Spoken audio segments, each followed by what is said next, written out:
Shout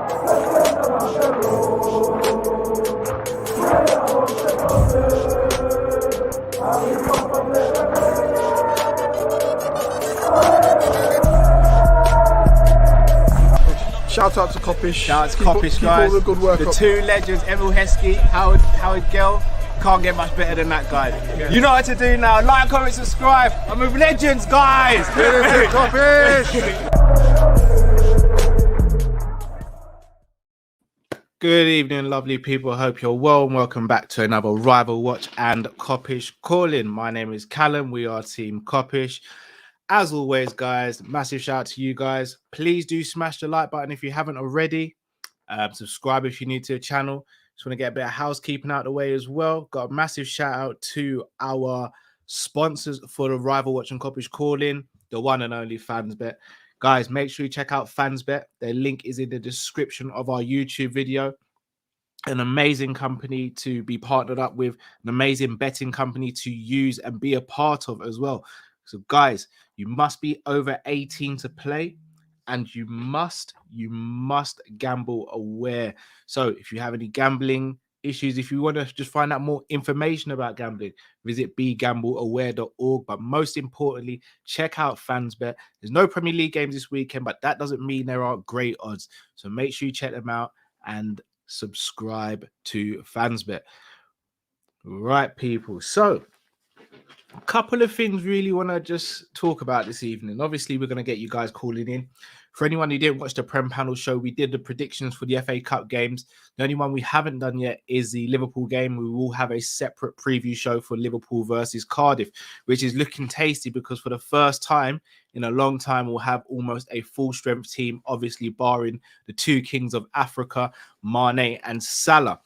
So the two topics I really wanted to discuss with you guys this evening was, is the rebuild already underway without us even fully realizing it? And two, if you had to choose one in the summer, which I think we will have to, do we go with a striker or another wide forward / winger?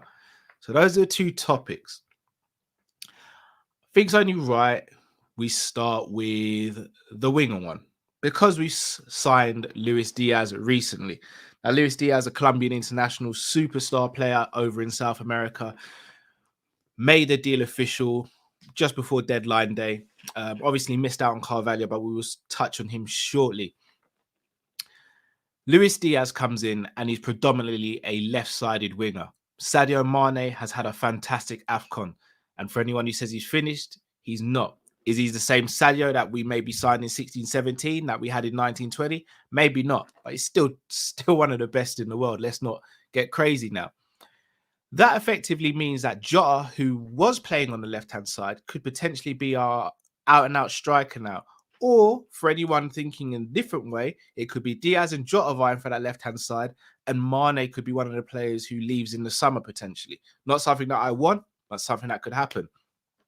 On the right-hand side, we've got Salah, who is the best attacker in world football as things stand right now.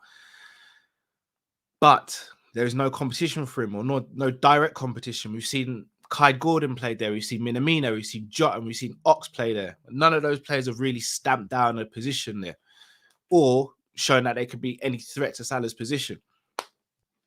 Then you've also got up front. Jota has been fantastic since we signed him. Got a fantastic goal scoring ratio and is a second top goal scorer at Liverpool Football Club in the league. However, you wouldn't say he's a killer striker. You'd say he's an attacker who has an eye for goal and is extremely instinctive. Bobby Firmino, again, no secrets made about it. You guys know how I feel about Bobby Firmino. I think he's the glue that holds us together when he's at his best. However, he hasn't been at his best for a little while now. And as a striker, he's not someone I'm rushing to see anymore. I like us playing with someone with a bit more bite and edge. However, when he plays at his best, arguably you'd say the two attackers who play either side of him play to their best as well. So it's a difficult conundrum. So I want to ask you guys in the chat, do we go for a natural number 9? And if so, let's go through some names. Or do we go for a wide forward to compete and deputize for Salah and also give me some names. So I'm going to chime in on my thoughts, and I'm going to cheat a little bit. I think it depends on the players that we're linked with. Now, I know obviously loads of people, especially Matt. Matt is really, really high on Nkuku. I don't see Nkuku as a striker. I see him as an attacking player, someone who could play midfield. So for the purpose of this, Nkuku's not the one I would want. Again, making no bones about it, no shame in what I say. Haaland for me is the one. Do we get Haaland? It looks very unlikely. I can't think outside of Haaland, especially with Vlahovic just moving on. Who else is a natural striker we could potentially get? You look at someone like Alexander Isak at Sociedad, the Swedish striker, not really tearing up the league this season, but he has potential to be excellent. But do we need potential? Do we need someone right now? Because Haaland's the same age, or if not, he's slightly younger, and Haaland's shown what he's about now, whereas Isak's not quite doing that. But maybe Isak in a better team does show what he can do. Then you look at, I don't know, someone like a Jonathan David, who's got a decent goal scoring record, but again, doesn't, to me, fit the profile of a striker that I'd necessarily want. Then you look at someone who's at the different end of their career, like a Lewandowski. Yes, I'd bite a handle for Lewandowski, but would we go down that route considering his age, considering his profile? Would he even want to come to Liverpool? Another player who I'm seeing in the chat, Lautaro Martinez, again, if I'm not mistaken, recently signed a new deal with Inter Milan. He's a player, again, who I rate really highly. But again, you'd more say he's a second striker. So, guys, there's a good shout from Aldrin. Darwin Núñez of Benfica, really good player. Not seen loads of him, but when I have seen him play, he has seemed really good. Maybe he's a sort of person we look at as an option.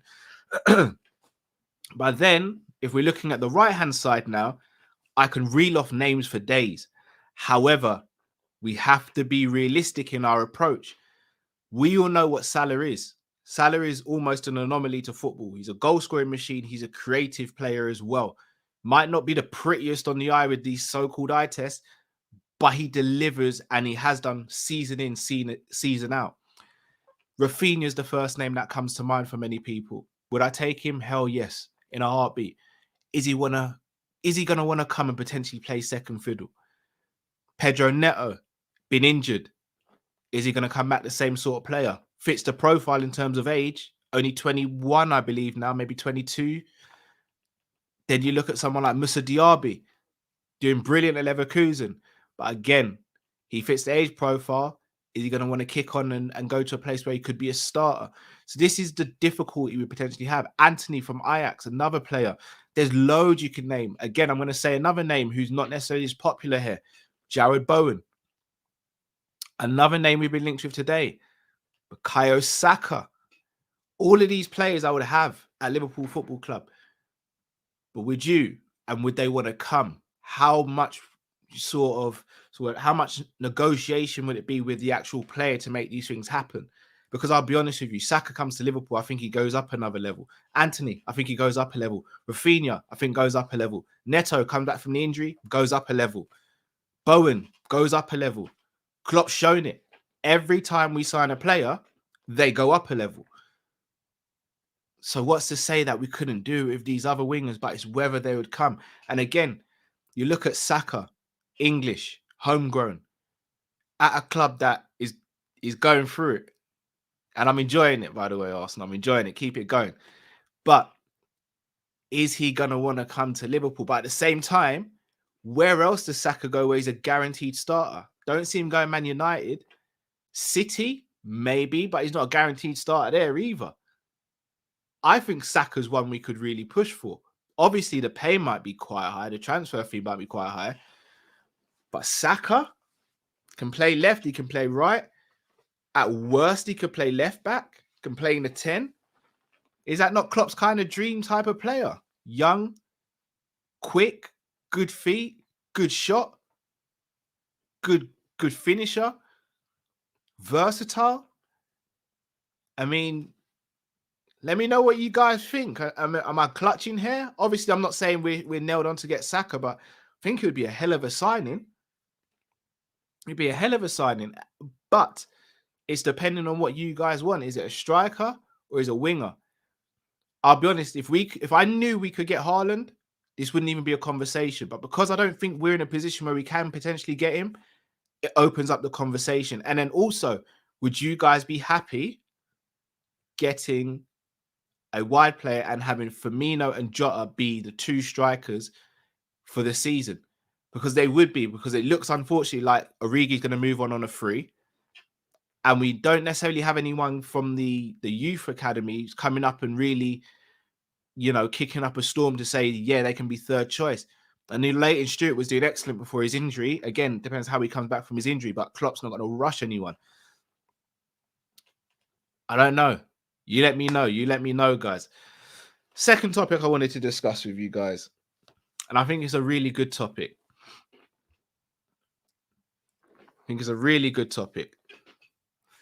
Has the rebuild at Liverpool already started, but we just haven't clocked onto it? For the longest time, we've been hearing we need a rebuild. We need a rebuild. The age of our squad, the age of our starting 11. And I completely agree. Alisson, late 20s. Trent, exception. Robbo, mid-20s, kind of an exception. Virgil, Matip, late 20s/early 30s. Hendo, early 30s. Fabinho, late 20s. Thiago, early 30s. Salah, late 20s. Firmino, going to be 30. Mane, late 20s. We have to look at the age. You have to look at the age. And not just the age, but as Jamrock likes to say, the miles in the legs as well. Because to flip it and put it in a different context, you can buy a car that's 2 years old, but if there's 40,000 miles on the clock, or you buy a car that's 4 years old, but there's only 20,000 miles on the clock, the younger car still done more mileage and might not be as good as the older car. And I think that's something we have to look at as well with our squad. We run hard, and we've run hard for seasons. And you've seen it take its toll. You've seen it take its toll on players like Firmino, Henderson, Milner. And it's no coincidence those are the three players who were there at the beginning of Klopp's arrival. So, that being said, many people are saying we need a rebuild, we need a rebuild. I'll be honest, I think the rebuild's already started. And I'll tell you why. Kelleher, again, not many people are going to be saying, yep, Kelleher's the man for the future. Kelleher, very young, early 20s. Solid as anything, going to just improve. Trent, early 20s. Do we need another right back to deputise for him? Definitely. But that's a conversation for a different day. Tsimikas, early to mid-20s, if I'm not mistaken, maybe 23, 24. Gomez and Konate, early 20s. That's our defence, guys. Midfield, I do think we need another DM, younger than Fabinho. But Elliott, Jones, Carvalho, who seems to be imminent. That's three players for the future as well. I'm not saying they're all going to play together, but that's three players already. So from how I'm looking at so far, we need a right back and a DM. And then up top, Luis Diaz, mid-20s. Jota, mid-20s. And again, we need a right-sided midfielder or right-sided forward. So by my reckoning, the rebuild started. We just need three players to kind of complete it. And again, Shawnee, the reason I didn't put Morton in there is because I don't think Morton's there just yet. Morton's only 18, if I'm not mistaken. And I know Elliott is around the same age, but Elliott for me is different gravy. Elliott is potentially a generational talent, whereas I don't think Morton's there yet, which is why I didn't mention Morton. Shawnee, man like Kai Gordon. But I think he's future. It's like Musliowski's future. Balagizi's future. But I do think it's opened up the conversation because when you say rebuild, automatically people think, for the next 10 years. I don't personally think, and correct me guys if you think I'm wrong, but I don't personally think you can rebuild or buy a player necessarily for the next 10 years because football moves on so quickly. Football really does move on so quickly. Just think about where we were 10 years ago to where we are now. So I think when you're looking at rebuilds, I think you've got to look at every 5 years, personally. Again, correct me or feel free to debate and let me know where you guys stand on this. But I think you have to look at 5-year cycles. And I think we're doing that at the moment. Do we wish we could sign some of these more generational talents? Yeah, but It's not easy. You look at Man City, they're not signing generational talents every summer. Man United aren't, Chelsea aren't. But if you can rebuild how we're rebuilding, and then you can look at how the rest of the squad is. And one thing I've always said with squad depth, and Morton even came out in an interview today and said it. He admires Thiago and looks at Thiago when he's training and watches him and models how he can improve as a player. Looking at that, that's what we need. And I always go back to the Barcelona team when they had Deco, when they had Ronaldinho, Eto'o, Henry. Messi was able to come through. They had Rafa Marquez as well. All these players were able to come through because they were able to look up to players above them and say, he's top quality. And it's one of the problems we had when Gerrard left and when Suarez left. Sterling, for example, was looking in that dressing room and saying, I'm 18? I'm the second best player in the team behind Coutinho at the time. One of the reasons why it probably led him to leave, whereas no one who's under the age of 25 right now probably can turn around to one of the elders in the team and say, I'm better than him, apart from Trent. Kelleher can't say that to Alisson. Tsimikas might argue with Robbo, but I don't think he can fully argue with Robbo. Konate and Gomez, in my opinion, can't say to Virgil and Matip, we're better than you. None of the midfielders apart can say that to Hendo, Thiago, Fabinho, in my opinion. And Diaz might have a conversation with Mane, but we've got to see how that one plays out. Jota may have a conversation with Firmino. No one's having that conversation with Salah. But the premise remains the same. We have all these players who are maybe just past their peak. Maybe just past their peak. Not necessarily on the decline, but maybe just past their peak. But we're bringing in players who are below their peak, but are climbing. So the whole process of what we're hoping for is as one starts to decline, the other starts to peak. And then they meet in the middle and then we're good. Then we're really good. But I do think it's imperative we sign a couple of players. And I do think right back, centre midfield, and an attacker, shall I say, are paramount for the summer. But it remains to be seen. So I'm just going to read out some of your super chats as well, guys. Mr. Here's My Buttle says, Arsenal's learning plus Ramos, Christensen, Salzburg, Fabio, centre midfielder, CDM in the summer. I'll be busting all kind of nuts. As long as you don't do it on camera or on our show, you do your thing, big man. I can't say I know anything about Rasmus Christensen, so I'm not even going to try and pretend like I'm some expert there. Never heard of the player, never seen him play, so don't have a clue. But I'll try and look him up. Again, I'll look at the highlights on YouTube, even though I know that's not going to tell the full story, but I'll do what I can. Jamrock, I knew you were going to say this, Jamrock. I knew you were going to say this. Striker, we can't have Klopp building the squad in his image when he's not here after 2 years. Need to have a good striker for the new manager. All right, Jamrock, that's a good point. And that's another thing. We don't know what's going to happen. We all assume Klopp's going to take his sabbatical because he said it quite a few times. And there's no inclination that he'll be signing a new contract. However, Jamrock, who's to say that the next manager can't bring in a striker that they want in their image rather than bringing a striker now? Unless, again, it's Haaland who, for me, fits every manager, or you make him fit. It's a conversation to be had, but I do see where you're coming from, Jamrock. Big up to Dave's LFC chats. As always, guys, you know I'm going to say, go head over to his channel. Make sure you smash a like button on all of his videos and subscribe to his channel. Great Liverpool channel, has some great guests as well. Nothing but love for you, Daves. Hope you're well, bro. And we will be doing some content soon as well. Mr. Here's My Buttle says we need to focus on midfield this summer. We do, but it also depends on what happens in terms of how we structure our midfield going forward, but also who goes as well. I do think we will start to transition to a 4-2-3-1. I think especially the signing of Carvalho, for me, kind of really stipulates that, because I don't see him playing as an 8 in a 4-3-3. He's a 10. He's an out-and-out 10. And I don't think you buy a player like that just to try and convert him into a new position, in my personal opinion. Shout out to Ryan LFC. Again, another great channel. Go and check him out. Not only does he do Liverpool content, he does content for the Reggae Boys, the Jamaica national team.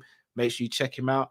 Selmo Salah, Callum, get Saka. No, right? You know I love you, but I cannot be endorsing that one, brother. I cannot be endorsing that one. You get Saka in as well as keeping Salah. Samanuske, not gonna lie, LFC should be pushing Klopp for an extension. I hope he does, but I don't know if it will happen. Rahil says, Cal, on a real, I need you to think deeply about Haaland to LFC. We don't play with a focal point striker, hence the fluid front three, which has done us wonders and is more attractive. He will stop this. He will stop that type of football, that brand of football. You're right. But one thing we haven't had is a one-shot, one-goal type of striker since maybe Luis Suarez, and that's going back to 2014. And goals change games. And we've seen it. Our front three can be fluid sometimes, but can be toothless. Haaland is the opposite of that. He might not be as fluid, but he's not toothless. If he's in front of goal, we know what the outcome is necessarily going to be. Plus, he is a player that brings others into play. I think there's this whole notion that all he is just a finisher. He brings others into play. He gets assists. He holds up the ball well. He runs channels. Like, he does all these other things. Maybe he doesn't do it as well as, say, a Firmino or a Jota, but he finishes way better than those two. So sometimes you've got a compromise between the two, in my opinion. Big shout out to Daz TV. Make sure you go and check out his channel as well and subscribe to his channel. Shout out to yourself, Darren. Mr. Hairsmeyer Buttle says Elliot 18, Jota 25, Gomez 24, Simicast 25, Trent 23, Kanate 22, Curtis Jones 21, Kelleher 23, Gordon 17, Fabio 19, Diaz 25. Just need a right back and a CDM. So my point, I don't think we're as far off the rebuild as we maybe thought. I really don't. Jamrock says Klopp clearly doesn't seem to like playing with a number 9. We also didn't think he liked playing with a 10, but he's bringing in Carvalho. I think it's about who the right player is. I think if you offer Klopp a Lewandowski or a Haaland, I think he changes the way we do things. Pete Hour says, since Suarez, is Sturridge our best finisher? Yes, sorry, I did forget about Sturridge. We just didn't see enough of it. Sturridge was a better finisher than Suarez. Chris Brack says, you go for Haaland, you let Raiola into the club. Look at all clubs which have his players in. The agent is toxic to a club. Yeah, I agree. But if we're going to treat football as a business, and sometimes you're going to have to do business with people you don't necessarily like. And if we are going to keep it as a business, you bring in Haaland, he potentially bags you some trophies in the 3-4 years he's here, and then you sell him on for a profit, and then you start a rebuild again. So again, swings and roundabouts. I do understand where people come from when they say, you know, I wouldn't want Raiola at the club, but at the same time, I do want Haaland as well. So A-Spec Limited says, as Mo hardly misses games, I think Neto would be a good signing as he will be more patient with him recovering from injury. I agree, but also at the same time, I've got to take my bias hat off and I've got to say we need to see how he comes back from the injury first, because it's big. We don't know what he's like. We don't know what he's going to be going through. We don't know how he's going to respond to everything and all the treatment he's had. We don't know how he's going to respond to getting back into football. So there's a lot of questions to be answered, which I think makes sense. If we are in for him, if it's a player that we do want, the summer makes absolute sense. Makes absolute sense. Dortmund for Life says, in my opinion, you lot need to sort out midfield first. Your forwards are still 29. They have 2-3 years left at the top. Jota and Diaz, I think forward line is sorted. I hear that. Midfield for me is a priority this summer. It is. So here's the thing. I would have said before we need 2. I do think we now need 1. And I'll explain. I do think we'll transition to a 4-2-3-1. I think if we do that, for the double pivot positions, currently you have Hendo, Thiago, Fabinho, and Keita who can play in the double pivot roles. Then in the 10, you have currently Ox, Curtis Jones, and Harvey Elliott, and then Carvalho when I think he comes. I'm going to start including Carvalho because I think it's a dead cert for it to happen. So you've got 4 players there. if Keita moves on, for example, then I think we need 2. If Keita stays, we need. Do you know what? Even if Keita moves on, I'm still going to say 1 because it Now, leaves us with 4. what And if sorry, I can what barely if hear you. with Carvalho, bro? With Can him barely being hear you, Drift. 19. Drift can barely hear. Oh, is it? Hold on. Is it normal now? No, you're really low. Oh, for real? All right, let Yeah. me come back out and come back in there. Maybe it's got something to do with my connection. Okay, 1 second. All right, cool. So again, yeah, for me personally, I think 1 centre midfielder is enough because I do think Ox and Kate will potentially leave. Ox may have a better chance of staying, but that's just my opinion on that. Ronaldinho Goat says a certain channel wants. I'm gonna say Milner and Henderson. I don't want to do Milderson. I don't really want to do that. I think we got pulled up on that last week as a fan base. I can't remember who it was, but yeah, I'm not saying I want Henderson and Milner to start, but I don't want to group their names together like we do with McFred. Like they are legends at the club, even if they shouldn't be starters. Jamrock says Carvalho and Elliott will play the same position on either side of the midfield, and they won't play in the same games. Coutinho role at LFC was not a 10, not predominantly a 10, but he also did play in a 10 sometimes. Samanuske says Jude or Gravenberch Raiola player are vital. Yeah, I agree. Gravenberch would be excellent, but again, Jude's the one in it. Jude is the one that everyone wants. It's just Dortmund ain't gonna sell him this summer. It's just not gonna happen. He's not gonna go in the same summer as Haaland. We saw it happen last summer. Dortmund weren't gonna sell Haaland because Sancho left. I think summer before another big name left. So they're just not gonna do it. So me personally, would I get Gravenberch? Definitely. You wouldn't even have an argument from me. Like at the price we'd probably get him at as well, it'd probably be a quarter of the fee we'd have to pay for Bellingham. And he's probably further ahead in his development than Bellingham as well, in my opinion. Promo says quality strikers are hard to come by. I think we wait until quality one becomes available, just like we do with other positions. I agree with that. There aren't many quality strikers going at the moment. I don't know. It's a weird one. The striker thing, it cycles in football, isn't it? It's like we went through a phase where they weren't great players in other positions, but now it seems as though everything's all good with certain positions. But strikers, they're either at top clubs already or there isn't a need for an out-and-out striker, as we've seen maybe at City, for example. Obviously, Harry Kane's another top striker, but again, don't see him leaving Tottenham. I'm seeing you guys speaking about Pulisic in the comments. What's going on with Pulisic? I'll have a quick look on Twitter. I've seen Pulisic is left. I can't see how that would happen. Does anyone know what the Pulisic stuff is? You hear me better now? Say something. 1 2 1 2. Yeah, that's better now. Cool. I don't know. I had to reset the whole device. I don't know what that was. A couple of people in the comments said they could hear you fine, but you came through really low on my end. Oh, okay. Yeah, well, I was just going to say, it's not even a big deal now. With him being only 19, do you think Carvalho might be loaned out again? Or do you think he will be integrated straight into the team? I think he'll be integrated straight in. Fair dues.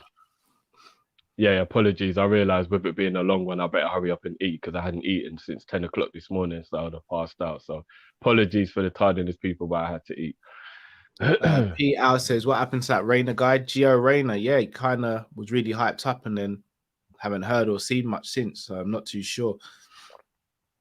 Rahil says, this question will really tell me what yous want. If we sold Mane and Bobby and brought in Nkunku and Rafinha to replace them, would you accept this? No, I wouldn't.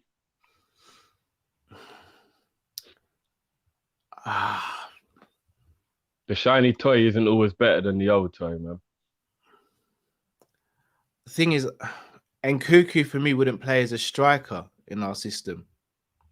He So can, yeah, but I man, don't think he'd but be as effective. he wouldn't be. He wouldn't be. He's not. He's literally like Bobby. He's not like a prolific kind of one-shot kill player. So you're right. It would just be the same as having Bobby up front if he was up front. I think he's a better finisher than Bobby, but Do you think so? I don't think yeah, he is. I nah, think he is. people underestimate that even though Bobby's shot ratio isn't that great, some of his goals prove that he does have it in him. Do you get what I mean? Like, it's not like whenever Bobby finishes, they're fluky finishes. They're wonderful finishes when he does finish it. So I just think because he doesn't have that predatory instinct, he hasn't got the one-shot kill mentality, which is why people will say he's not great up front. But I don't think he's a poor finisher overall. So I think he's as good as Nkuku at finishing, personally. Fair enough. Jamrock says, I have a feeling our striker would be Cody Gakpo. I don't think Kogi's a striker. I think he's a winger, if I'm not mistaken. I personally, the thing is, if you'd said something like Rafinha and a striker, an actual striker, you'd have probably got me maybe thinking about it. But if I'm gonna let Bobby go, there's no point me getting in a player who's the exact same as Bobby, in my opinion, or tries to mold his game on Bobby's. In my opinion, I don't think that makes necessarily any sense. I'd rather get a different type of player. Mr. Hezrai Battle says Jota, striker, Patrick Schick, left wing, Mane. Oh, sorry, Jota and Schick, a striker, Mane and Diaz, left wing, Curtis and Fabio, Cam, right wing, Salah and Elliot. You lost me on the Elliot on the right wing there. Pivot, Fab, Hendo, Thiago, and Tushemi and Ox. Ox, I don't think can play in the double pivot. Tushemeni seems like he's really good and someone we're interested in, but a lot of teams in Europe are, so that'll be a difficult one. Aidan Andrews says, Drifty, do we keep our old stars till they are pensioners? Yeah. Doesn't mean they should be first teamers. Doesn't mean they should be playing every week. But yeah, because if anybody can explain to me where we would have been without James Milner for the last 5 years while he was in his 30s, then I'll have a conversation with you. I don't think you can convince me that he hasn't been spectacular in the time he's been at Liverpool. So you just have players who can play ahead of them and they don't play every week. You don't just throw them out. And Mane and Mo and Bobby are 29 and 30 respectively. They are not pensioners, guys. Come on. Like, if you're a pensioner when you're 29, we might as well all just pack up and done. So, you know what I mean? I get the where you're trying to go with the question, but no, we're a good 2-3 years away from worrying about Mane, Salah, and Bobby being old.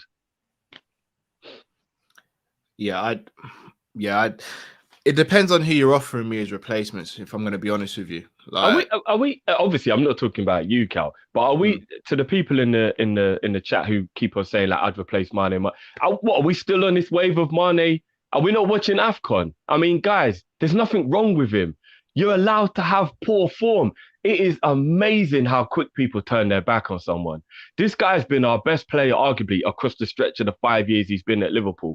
And 12 months of him not being at the heights he was for the first 4 years. And it's like, get him out. Like, I'm confused. I'm so confused. And are we not seeing him balling out at the AFCON? Like, maybe he needed a change of scenery. Maybe he needs a break. Like, loads of things that, like, he'll be fine. Guys, there is nothing wrong with Mane. Like, I don't understand, like, anyway. all right, the shiny new toy is not always good, man. That's what I'm just saying. Just again, to put a little context to it again, you guys know where I stand on this. I've said it quite a few times. I don't want Mane sold. I want him to stay at the club. However, you saying that he's fine because he's playing well in the AFCON drift, could you not argue that people could turn around and say, well, before that he wasn't playing well, but because he's playing now, does it mean it's all okay? Considering it is in a different situation. They said for club and country, it's two different forms. We used to see Welbeck and all those players scoring goals for fun for England and doing F all for their clubs. I'm not saying Mane's in that category, but is it not a bit premature to say, yeah, Mane's completely back because he's having a good AFCON? Just to side, not necessarily siding with the people who want him gone, but to put some context to it. We have to be fair with it, with the judgment. We I can't mean, say he's back just because he's had a good AFCON. no, but I never thought he had gone anywhere because you're allowed poor form. I think what people forget, Cal, yeah, we live in a world now where everything is too like need it, need it, need it. And not to sound like an old head, but when you've got situations like where I grew up where if you put an album in the record in the CD player, you couldn't just go on YouTube and find a new album when you got bored of it. So you played that album till the wheels fell off, but your mentality was okay with that because you weren't always looking for the new. I feel like that mentality is seeping into football now. So if someone's not remaining at the height, playing week in, week out, 10 out of 10s, and they drop down to a 6 or a 7 period of form, all of a sudden it was like, right, we need to move on. He's not good enough. He's not doing it. And it's like, guys, Mane's stats, even if you don't even want to look at the eye test, are still contributing massively to the team. What is this obsession with a player not being allowed to drop out of form or to go through a period where he might not be at the level that, no, bear in mind, he set himself. Because Sadio Mane might not be playing at the level he was for the first 4 years of his Liverpool career. But in the last 12 months and how he's been playing in that period of time, I still want you to go and find me 5 or 6 left wingers in world football who are better than him and have performed better than him. Because if you still can't do that while you're shading him, I'm confused. Do you get what I mean? Like, but here's the thing. All right, so let's switch it then quickly. Who would you say has had a better season so far, Jarrod Bowen or Sadio Mane? To be honest, I haven't really paid attention to Bowen in that way, not to make a comparison. That's just me being completely honest. When I've watched West Ham, he's looked okay. And I've probably watched him maybe 5-6 times. He's looked okay. For me, Mane's still been I watch Liverpool every week. Mane's still been way more effective than Bowen for me. All right. So let me think of someone who you have watched. All right. Let's say Rafinha. Who's been better out? Rafinha, Bowen, and Mane so far this season? Rafinha's probably been the better out of the three. All right, but this is my point. So again, when people and we shut people down with the stat stuff as well. So Bowen has had more goal contributions than Mane and Rafinha this season, but I wouldn't say Bowen's been better than Rafinha. So has he though? Is that actually a fact? Yeah, that Bowen's had more goal contributions than the other two. Yeah, Rafinha's got 8 goals and 2 assists in the league, and Bowen has got 7. He's got 6 and 7, so 6 goals and 7 assists. So he's had more goal contributions. Mane's got 8 goals and 1 assist. So again, this is why I'm saying stats. You have to compare stats with the eye test. So when we say, "Oh, Mane's having a good season because of his stats," we have to look at the full picture, Drift, because... Oh, no, I'm not saying he's having a good season because of his stats, but I'm saying, but when people are saying that he's not doing anything, I'm saying stats are still showing he is contributing, even if they're saying he's not doing anything. No, but my point is, Mane's had a better season than Bowen so far. I think Rafinha's had a better season than both. But assists, we've seen Rafinha put shots on a plate for other players and they ain't finished their dinner. We've also seen times where Mane's had a game like he had against Leeds, for example, where he had 9 or 10 shots, only 1 went in. So other players might not get afforded the same opportunities as Salah, Mane, and Jota and Firmino in a game, but they're still getting stats as well. So stats have to be looked at in overall gameplay as well. We can't just say, well, Mane's having a good season and doing his bit because he's just getting the numbers, because numbers have never been enough. They haven't been. Yeah, but he's Liverpool. But remember, they're both in teams where there's very little talent around them, whereas Mane's got a plethora, whatever you call it, of talent, that's where we all share the goals. So Bowen and Antonio are the only 2 people who can score goals for West Ham. So the way they play, those players probably will end up with more goals. Mane's got Jota and Salah both scoring as well. So we're not just going to have all of our players on 20 goals because that's not realistic and it's not really possible. Rafinha got helping him at least. So context, because Bowen at Liverpool probably would be out of his depth. He's not good enough for a team of our level. So there's plenty of context to put into it. No, but you're saying it's not possible, Drift. I would argue that it is. Mane, Firmino and Salah, if they were playing front 3 for the season, they could all be getting 20. No, they could be. But it's also unrealistic to say it would always happen, though. That's what I'm saying. You're right. You're right. But this is what my point is. we can't turn around to people who want Mane out and say, well, look at the goals and assists he's done this season, because you also have to look at his gameplay. In the same way, Minamino's goal per minute ratio, whatever it is very good, but many Liverpool players say he still doesn't do enough when he's on the pitch. So the point is, Mane, in my opinion, is not the same as 1920 Mane. He's not. Is he still one of the best in the world? Yes, absolutely. But at the same time, we also have to recognize why there are frustrations with him as well, even if we might not necessarily agree. But we can't also shut down what happened in the last 12 months and say he's back because of AFCON either, because that would be the equivalent of looking at another player like, let's say, for example, Pogba, who's not been great, but has a let's say a purple patch, and then all the Man United fans start going, yeah, he's best centre midfielder in the world again. We'd be like, well, slow your roll, look at the patch. In the same way we do with Arsenal when they pick up results. No, but that's different, Cal, because even though what you're saying isn't wrong, in the same breath, if we relate it to Mane, when you've got a player who was consistent for 4 years in a row, year in, year out, and then has 1 year where he's dipped his form, but he's still contributing, even though it's not as well as he should be. The point is, have faith, don't give up on him, don't turn your back on him. It isn't even me looking at the stats and going, oh, look how good his stats are. I'm just using that as like a sidebar. What I'm saying is, this is a player who is massively, if not almost, one of the main reasons we're a successful football team under Klopp. And because he's not playing at the level he was, everybody has been quick to turn their back on him. And my point is, to say he's done, get rid of him because he drops form is ridiculous. And you are allowed your opinion. Everybody's allowed their opinion, but you can't tell me your opinion and I'm not going to say something back when I don't agree with it. Do you get what I mean? So you're allowed your opinion, but if you keep trying to force it on me that he's done, you're going to force me to rebuttal it and be like, this is a joke. You cannot truly believe this.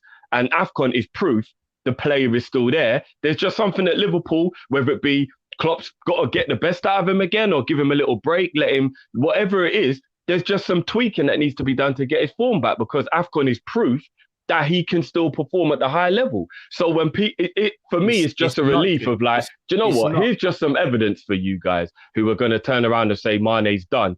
Well, if he's done, he can't go and be the best player at an international tournament, can he? Like, you can't do that if you're done, can you? Like this, drifting again, and again, you're probably going to think I'm piling on. I think everyone knows my feelings on Mane. I want him to be a Liverpool player until he retires. But when we say like showing it at the top level, again, with all due respect to the AFCON, you wouldn't say it's a top level competition. Like, we love it, we love where it is, but we can't say that AFCON's top level, bro. No, it may not be as good as the South American tournament or the European tournament, but it's still top level opposition. There's still other world-class players in the tournament, and he's still standing head and shoulders above everyone, regardless of what the level is. That's like saying there's no point buying Carvalho because he's balling out in the championship. Carvalho's balling out in the championship. The championship's lower level. So it's like saying, well, he's not going to be good enough in the Prem, is he? Because he's at a lower level, he's looking good. Because Carvalho's not going to come in, and we're not going to expect him to be the starting all-conquering number 10. If Mane's starting for Liverpool, we expect him to be the starting all-conquering left winger. Yeah, and is that not the expectation that I was saying is a bit unrealistic for someone to remain at that level for 5, 6, 7, 8, 9, 10 years, which is what people are acting like they need to do. What does poor form constitute then, Drift? How long is poor form allowed to last for? Poor form is allowed to... When you've got money in the bank, the way Mane, Salah, Van Dijk, and loads of other players do, we have to give you at least 2 to 3 years before we turn around and go, yeah, but he's contributing while he's going through this bad form. So the thing is, Mane is still scoring, winning goals, contributing, but there's things that other people are annoyed with, like maybe his first touch might be off quite a lot, or he missed more chances than he should or whatever. But it's like, at the end of the day, if he's still scoring, winning goals, still contributing, still defending and massively helping out, not just going forward, but also going backwards, which a lot of people act like he doesn't do. We can't give a player 2 to 3 years, brother, bad form. We cannot. I'm not talking about terrible form. I'm just talking about not being at the highest level that they were before. For me, Mane isn't even in poor form. He's just not playing as well as he used to. Poor form for me is every game you're throwing up 3s and 4s. That's poor form. Mane ain't throwing up 3s and 4s every game. He's throwing up 6 and 7s. to me, that's just a normal footballer just playing football, Cal. Like, I really think we've got these standards too high, thinking everyone's got to be a 9 out of 10 every single week. Like, it's madness, bro. It's madness. Anyway. I don't think anyone feels like that, though, Drift, because Salah hasn't given up 9 and 10s every single week. We've been on here and we've slated Salah and been like, that's a 3 out of 10 performance today.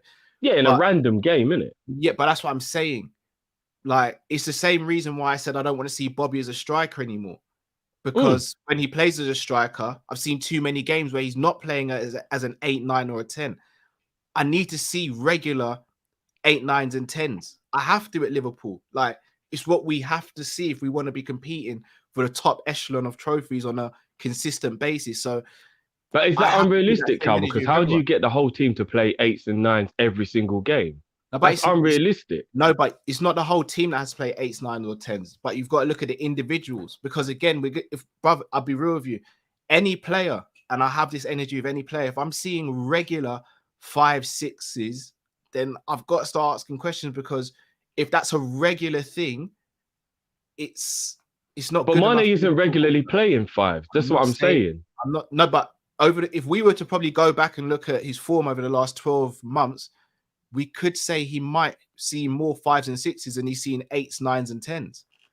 So you can understand the frustration. And again, I want Mane to stay. I want Mane to retire at Liverpool, but we have to also look at it as the big picture is Liverpool Football Club.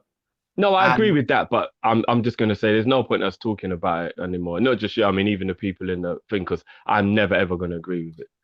I'm never going to agree with it. So it's just going to be us headbutting all the time. So we might as well just leave it.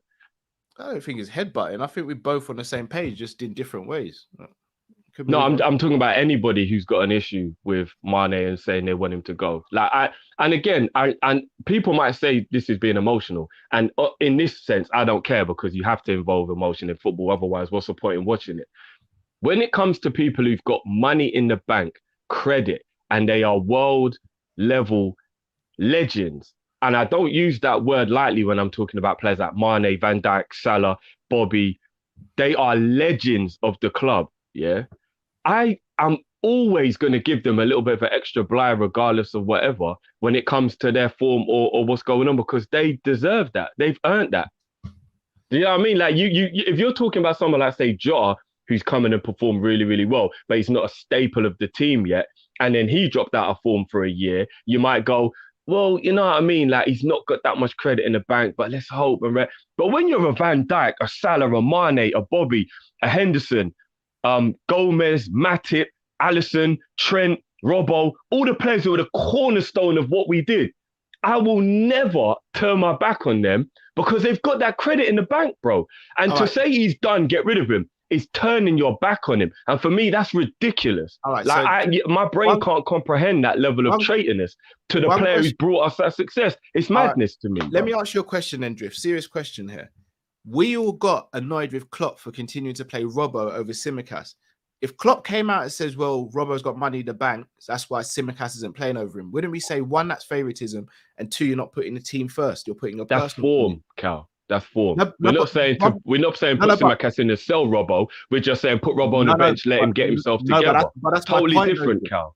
Totally different. Not different, Drift. But they're saying get rid of him, Cal. They're saying get him out the club. There is no comparison for that, bro. Effectively, you're saying if a player's not performing to their best, then you might have to move them on to bring in someone who you think can perform. No, I said put him on the bench, Cal. I said Tsimikas is performing. Put Robbo on the bench. He's got to come out the team, get his head together. People are saying get him out the club, Cal. People are saying get rid of him. We can't accuse Klopp of favoritism when we're saying no matter what Mane does, he's got 2 or 3 years where he can not turn up as well as we want him to. Oh, no. Drift, let me finish. Drift, let me finish. I'm not saying you're saying what you're saying is wrong. I'm saying we can't turn around to Klopp and say, well, man's showing favoritism when we say Mane gets 2 or 3 years potentially not to have his best form, whereas we say to someone like a Minamino or a Diaz or a Jota, well, you ain't got as much credit in the bank, so you're going to have to leave if you're not hitting the heights as well. You do realize as well, though, bro, when I'm saying 2 to 3 years, I'm not talking about just playing whack every week. I am talking about maybe sitting down, being rotated, figuring things out. Do you get what I mean? I'm not saying he just literally plays every single week and just plays crap for 2 or 3 years. I'm talking about that's a prolonged period of time. Like, for example, what's happened at Tottenham, where it's come to the point now where they were like, yeah, Dele Alli's just, it's time. Do you get what I mean? That level of thing. He was still at the club or whatever. It's like, yeah, do you know what? Even when he's playing, he can't discover his form. And it came to a length of time where it was like, it's time for Dele to move on. I'm talking about that. I'm not talking about you just playing every week and you're being crap every week. I'm talking about like the Dele Alli situation is perfect for people to understand where I'm coming from. So for me personally, I feel like the whole like play Tsimikas over Robbo, that's just form, Cal. But people are saying, cash in on Mane, he's done, get rid of him. That is ridiculous. And like I said, we're going to butt heads on it, the people who say that. So there's no point going back and forward over it and like talking about it for an hour because it's a bit boring to keep doing that. But for the people who say that about Mane, I just think you're ridiculous. And I think you need to kind of figure out that your standards are becoming unrealistic. Do you get what I'm saying? And just have a little bit of respect for a legend. Do you know what I mean? Like, remember, we heard Robbo, get him out, he's done. We sat here on the stream count, we're like, I can't believe what I'm hearing. People are so quick now to be like, he's over because he's had a patch of poor form. Do you know how many footballers go through poor form in their life? They're humans, guys. Like, come on, man. Come on. I'm going to read out some super chats. What's going on, Matt? What's going on, bro? I thought, you know what it is? I heard you lot talking about, is it Mane, yeah? It is. It is, bro. And I was like, you know what? The Mane thing, we have to talk about it still. We have to talk about it.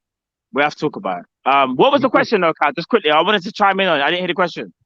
I can't remember what the original question was now. It was me. It was just me defending Mane against people saying, get him out the club. He's not good enough anymore.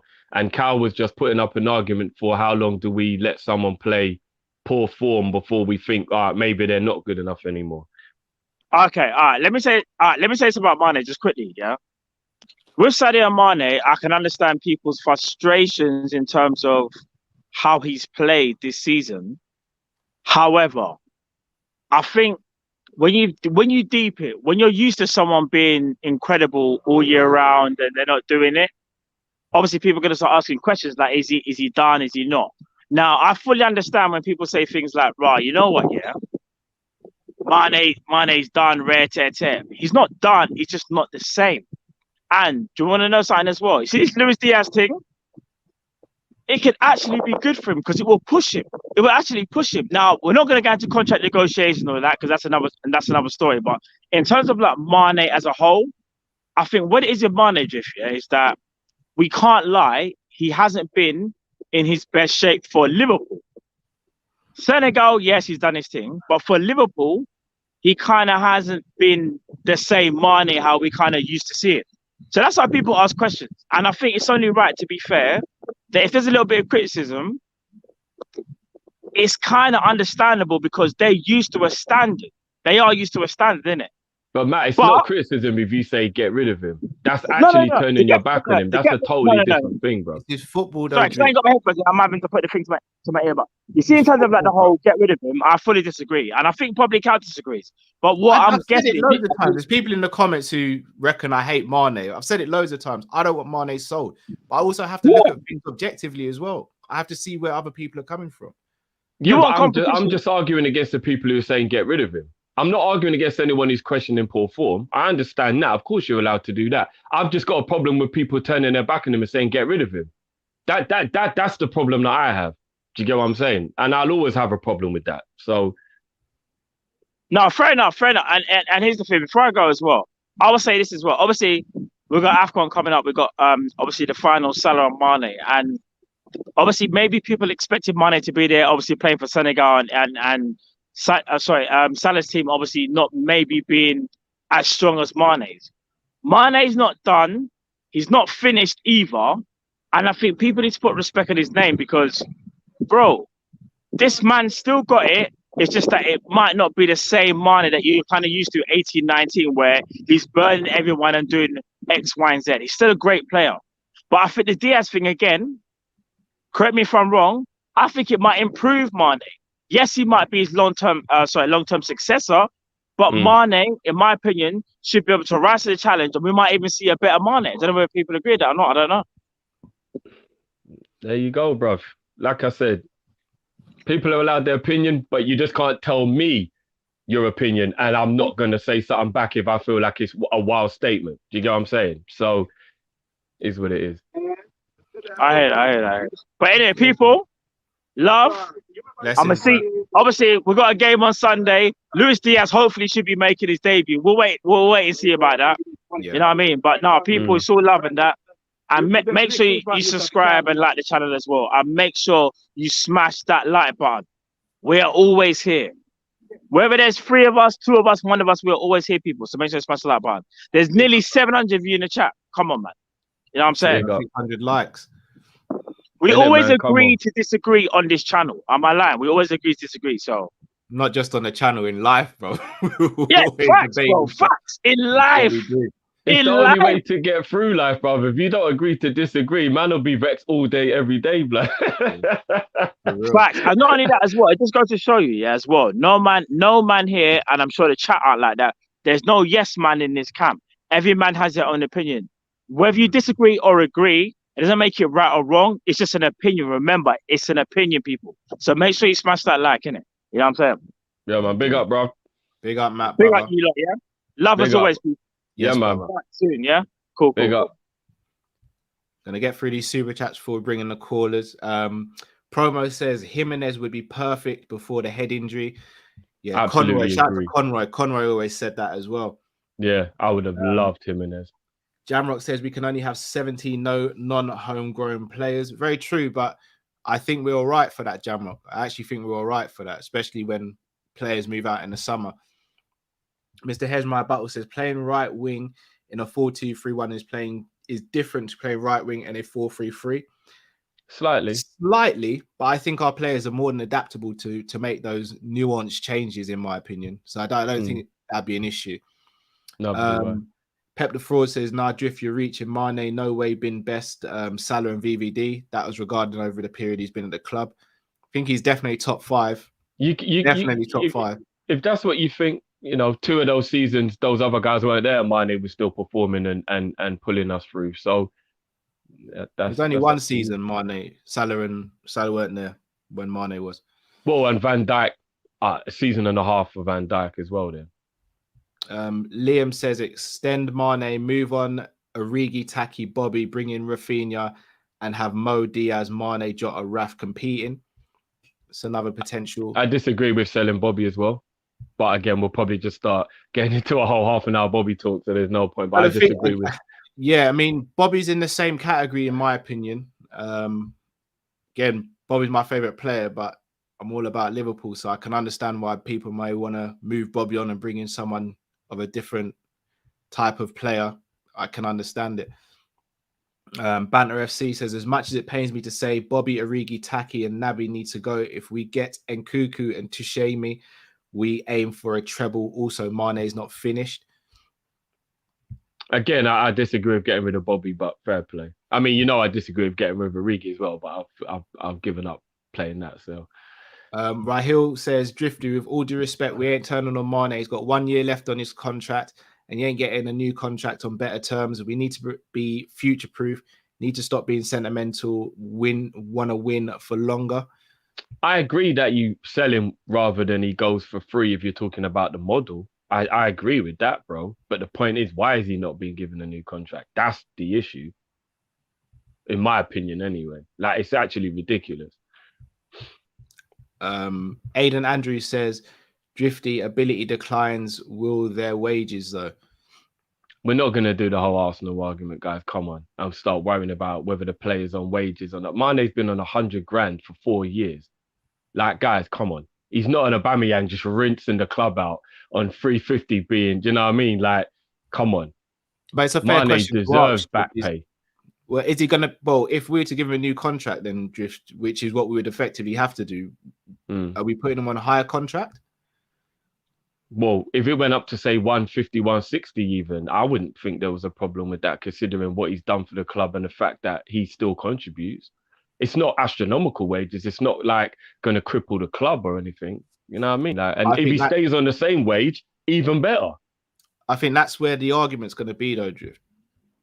But I mean, we're not going to do the wages thing, guys. Are we? We're like, come on, man. We always say we shouldn't be accounting FC. It's irrelevant what the wages are if the players at the club. No, in this context, it is relevant, bro. And again, I'm not saying I want I him to disagree, go, but we but have to fair understand enough. where the argument on the other side is, Drift. Like, we have to understand it, even if we don't agree with it. No, you're allowed your opinion, but I find it strange that we're going to worry about Mane's wages if it means he stays at the club. Like, come on, man. Like, what are we doing? Does anyone care that Van Dijk was put on 230? He hasn't been playing it to the way he was before, and he's coming off an injury where he may never be the same. No one cared he got put on 230. He's our highest earner until Salah signs a new contract. No one batted an eyelid. Why are we bothered about wages? Because at least it means Van Dijk stays. So for all the people who say Mane should go because he's not performing as well as he was before, Van Dijk's not performing as well as he should before. So what if we let Van Dijk's contract run out or we just shotted him? How would people have felt then? But because in my opinion, the agenda against Mane from a lot of the fans is strong, they'll act like it's different, but it's not. It's the same.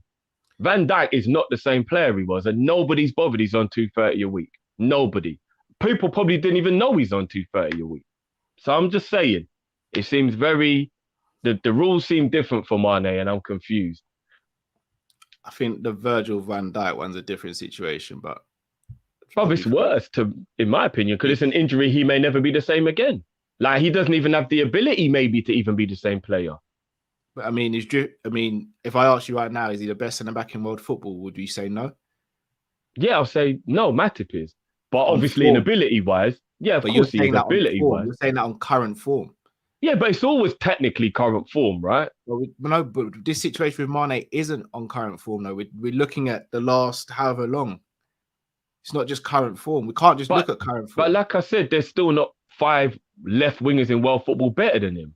So if he's playing, there's people are saying so terrible, and there's still not 5 left wingers in world football better than him. What's the point in the conversation? I'm just saying, the new shiny toy ain't always better, guys. And it very much seems to me like that's all people want, just a new shiny toy. So, I don't know. Pep the Fraud says, if Salah had performed like Mane in the last 2 years, it'd be over. Mane hasn't performed poorly for 2 years, though. So. Pimping the Stress says, deep this, Diaz, Elliott, Trent, Ibu, Jones, Gomez, Gordon, Jota, Kelleher, Musliowski, Carvalho, plus our existing superstars.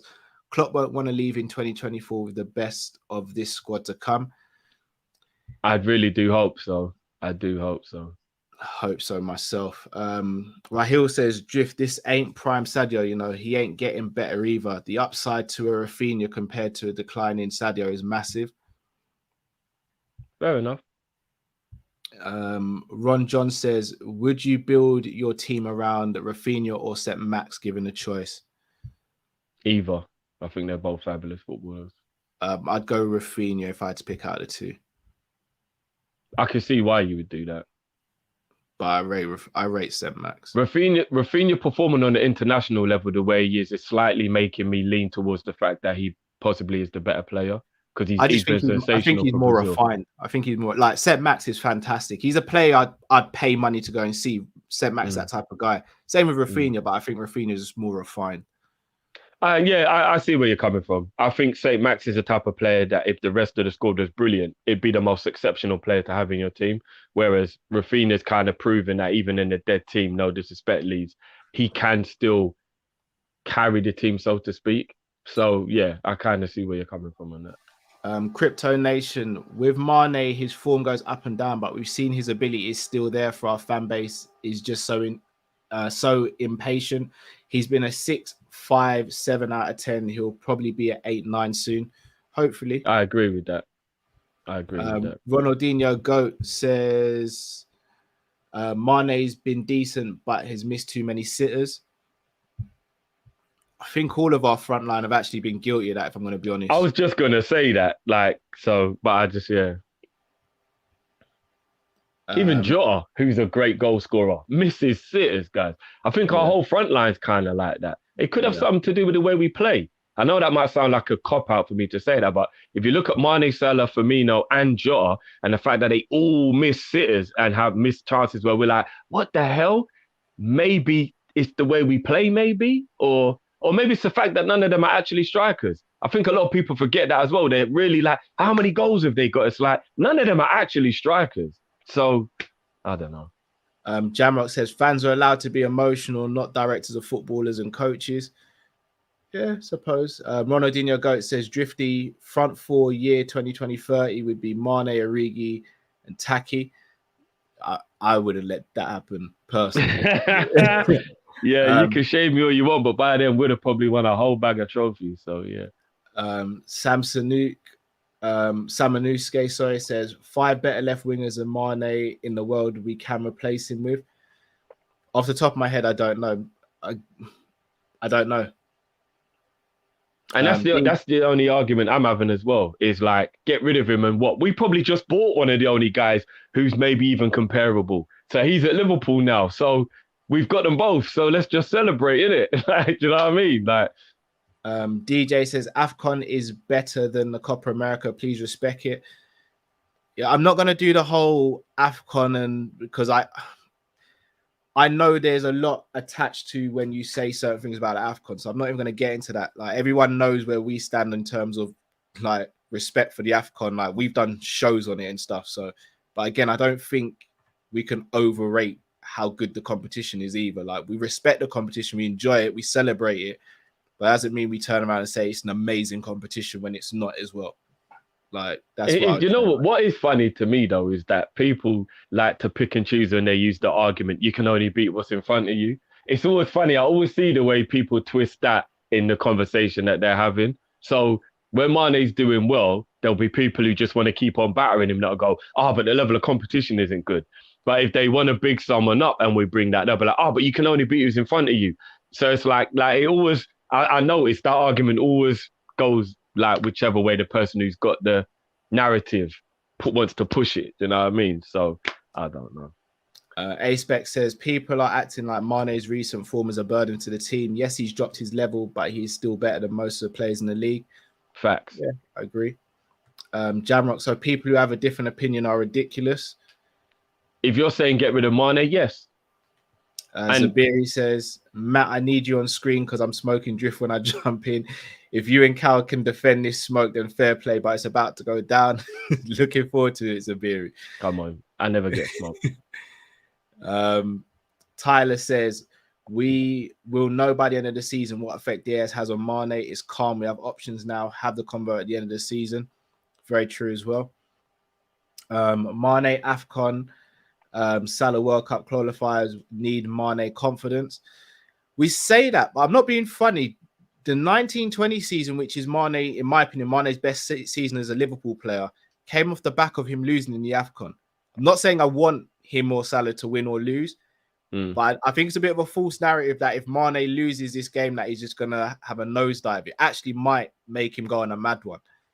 Like, he's that type of guy. Although, bro, in saying that, missing out 2 times in a row could be bad for his confidence, bro. Not even confidence in the football pitch. His mental state of, it's probably one of the only opportunities I had to do it. I may not get another opportunity. And he'll get another chance. No, to play in the tournament, yeah, but to be in the final again with Senegal, if you get what I mean. Like, imagine you are as prideful about where you're from. Well, you are.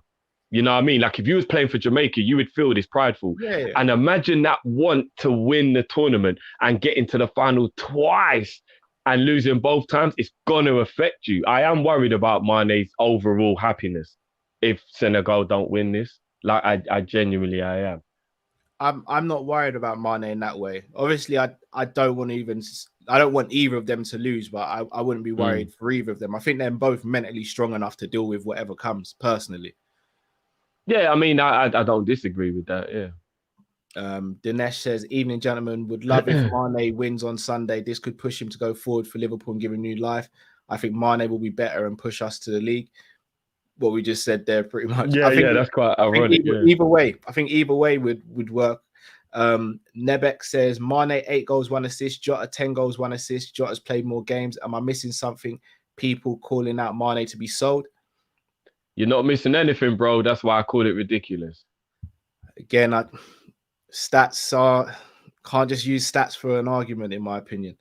I agree with that, but Jota's also playing up front, which means that he's meant to score more goals. Some games he's played up front, but you could also argue he's not meant to score as many goals just because he drops deeper and does more in gameplay, like Firmino did. Jota doesn't play like Firmino in our system, Cal. He doesn't. No, not like Firmino, but he drops a lot deeper than when he plays left midfield. Yeah, but he's also the one who's always in the box. This is why he scores some brilliant goals for us, because we're like, see, that's what happens when you get the run into the box. He does. He makes more runs than Firmino. Bro. When he plays striker, we see it in his game, bro. Think about the other day when we played Arsenal. Bobby don't make that run. You get what I'm saying? Off the left in that game. My point, case in point. No, he was playing down the middle at that point of the game, Cal. Playing that in the middle, bro. At that point of the game, he was playing down the middle. He was playing on the left drift. So who was down the middle at that point? Bobby. Bobby wasn't on the pitch when he scored that goal. The 77th minute goal against Arsenal? Bobby wasn't on the pitch at that point, was he? He was on the left, bro. Fair enough. I thought Bobby was off the pitch by then. But that's my point. That's my point. He was playing off the left. If he's in the middle, he's not making that run because he can't. Oh no, he's definitely making those runs down the middle. I've seen him do it loads this season. But anyway. Not like that. It's impossible to, because you're right in the line of the defenders. It's impossible to. Yeah, maybe not necessarily that one, but even like making runs to the back post when a player's crossing them, he makes way more forward runs than Bobby did. That's the point I'm getting at. So he's going to get more goal scoring opportunities than Firmino did. So they don't play the same way when they're both up front. Messi FC says the season we won the league, Mane was the best player. If Iniesta was at Liverpool, he'd be in the basement due to calling Millie. I'm not going to say that. Millie's not a donkey. Mane's treated bad. Oh my dude. Mr. Here's My Buttle says, imagine if Mane wins AFCON, goes to the World Cup, and FSG say, Mo, here's 400k, but Sadio, if you're not taking 100k, you can walk, while Bobby is on 180. A lot of things people are saying are very true, and it is what it is. Aiden said, is the old toy always better? That's a fair argument as well, Drift. No, the old toy is always better, but if there's nothing wrong with the old toy, you don't get rid of it. You can buy new toys and keep the old toys, you know. You don't always have to get rid of it. This is FSG making people feel that this is... Well, I'm going to ask you, do you still play with your PlayStation 3, Drift? Only because PlayStation 3 games work in a PlayStation 4. If they didn't, maybe I would. But you don't know. That's the point. No, but like I said, if PlayStation 3 games worked in maybe I would. If they didn't, because I'd have to play those games, I'd have to use that console. So that's like, I get where you're going with the analogy, but it's more difficult than that. D-Dub says, Salah FC fans turned on Mane when he confronted Salah for not passing. They've never forgiven him for that. I mean... Salah and Mane have both got fans who do a madness on like social media. Let's be honest. Repo says Mane had bad season last one, but how many others did? That's true as well. Another very good point as well. The whole team was pretty much poor for the majority of the season. Kadir says, not gonna lie, Mane gets lots of disrespect. I hope he proves all the doubters wrong, just as Coutinho is doing. Sorry, Cal, love, bro. I mean, I got bombarded when Coutinho scored against Aston Villa. I got nothing for the game he played against Everton, but I'll leave that there, innit? Yep. You saw the worldie against Peru, though, Cal. I'm just saying. No, I'm just saying. I heard nothing when he didn't play great against Everton. That's all I'm saying. Mane is on 200k a week. Get your facts right, guys. No, he's not. He's on 100 grand, and then he's got incentives for bonuses. His basic is 100, bro. That's what that means. So that means that all the others who have got a basic of 180 or 150 or whatever, he gets way less than them unless he scores or assists or whatever, which is very unfair in my opinion. Base facing space says Egypt win AFCON, LFC win Champions League, Salah wins Ballon d'Or. I'll be honest, they'll probably still find some way of giving it to Cristiano. Yeah, they will. Ronaldo. You know they will. Of course they will. Do you want to know how I know he gets disrespected, Sir Cal? When they were talking to Haaland the other day, just an example, and they were saying, who do you think the best players in the world is? Even that arsehole didn't even mention Salah. The continent truly disrespects Salah. You know, I don't like it one bit. But it's all right. Let them in it. Let them. Yeah. Ty says Mane isn't on 200k, Salah's on 200k. Yeah, that's I think, like Drift said, I'm almost certain Mane's on 100 and he gets bonuses, whereas Salah is flat rate on 200. All right, guys, I'm gonna open up the phone lines. As always, guys, we're gonna give you guys 2 minutes to say what you want, and then me and Drift are gonna have a minute to respond if there's a response that's needed. Before we do that, though, got to speak to you guys about our show's sponsor. That is Fansbet. Big up to Fansbet. Guys, if you sign up to Fansbet by clicking the link in our YouTube video description, you can bet £10, get £30 free and 10 free spins on registration. All you have to do is click that link and you are in, people. Make sure you visit begambleaware.org if you need any assistance with gambling or anything like that. And make sure you check out Fansbet, people. A great company to be associated with. And not only can you bet, but you can also give back to charities and causes that you have a good attachment to as well. So make sure you check out Fansbet, people. Yeah, and you know what? I was on the fan zone with Fansbet this week. So if you go and check my Twitter, guys, you'll see we had a brilliant laugh about the transfer window and you know, the comings and the goings. So make sure you check that out as well, people. Who are you on with, Drift? I'm on with Joe, the Burnley fan, and Chris, the Newcastle fan. So we had a laugh because obviously Burnley, you know, the whole Newcastle and Burnley. Remember, Newcastle stole Burnley's player, so it was a laugh. So make sure you go and check that out, guys. Make sure you go and check that out. But yes, make sure you subscribe to their YouTube channel as well. You'll see me, Matt, and Drifty over there often. Often, yeah. Big up, man. All right. Gonna bring on our first caller of the evening. LTAB, can you hear us, bro? What's up, fellas? How you guys doing? Not too bad, brother. How are you? How you doing, bro? I'm good, thanks. I'm good. What you got for us this evening, bro? Yeah, I just wanted to talk about the Fabio Carvalho, decision. I think he's a very good player. I'm happy that hopefully we'll be getting him. But I was just gonna ask how that could potentially affect Harvey Elliott. Are we gonna move to a system where we play 2 10s maybe? And I know, Cal likes to bring the rotation point up, but I feel like the number 10 position there isn't as much rotation. So that's my first question. Also Curtis Jones as well. I'm kind of excited about that midfield 3, but I'm just wondering how it's going to work out with especially Elliott and Carvalho both playing at 10s. And then also, just to be honest, I'm starting to get excited about this rebuild. I wanted to know your opinion on it too. I just feel like we need a few more holes to fill out. The DM position, maybe also a striker. I definitely want to get a striker. But yeah, just wanted to hop on. I'm actually on my way out. But yeah, I said I might as well just see if I'm the first person, and lo and behold, I was. You are But indeed, Yeah, bro. that's how fate has it. You was meant to come on, bro. That's how fate has it, bro. Yeah, man, it's crazy, man. But am I right in believing that this is the first time where we've seen your face? Because it's nice to put a face to a name as well, bro. yeah, no, I came with my face before. I did. Oh, okay. I might have missed that one. And yeah, no, big up. It's good to put a face to a name. So big up, bro, as always, man. Yeah, man. But yeah, I can't wait for the final, to be honest. The first question was around Fabio Carvalho and rotation in the number 10 position, yeah? Yeah, and Elliot, yeah. But yeah, just wanted to come on, say hi, meet y'all. But yeah, no, big up, man. We'll chop that out now, bro. Man. Yeah, I didn't really have a question in my mind. I was just like, let me just hop on and just see if I can get on. No, it's good, bro. Listen, you don't even have to ask questions, bro. You can just rant if you want. It's your 2 minutes, bro. Yeah, man. All right, guys. I bless you, man. Have a good evening as well. Yeah. Thank you. You big too, up, big up. Enjoy it. Peace. Cal, I think Promo said we missed a super chat as well. I'm not sure if we did or if it didn't come through, but Promo it wouldn't have come through. Every super chat that's come through on our system here, then I've read out. Promo, just send it again as a non-super chat, bro. Yeah, just send it again as a non-super chat.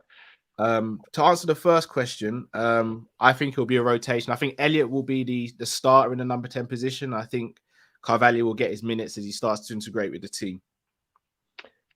Can I tell you something you might not like? Go on.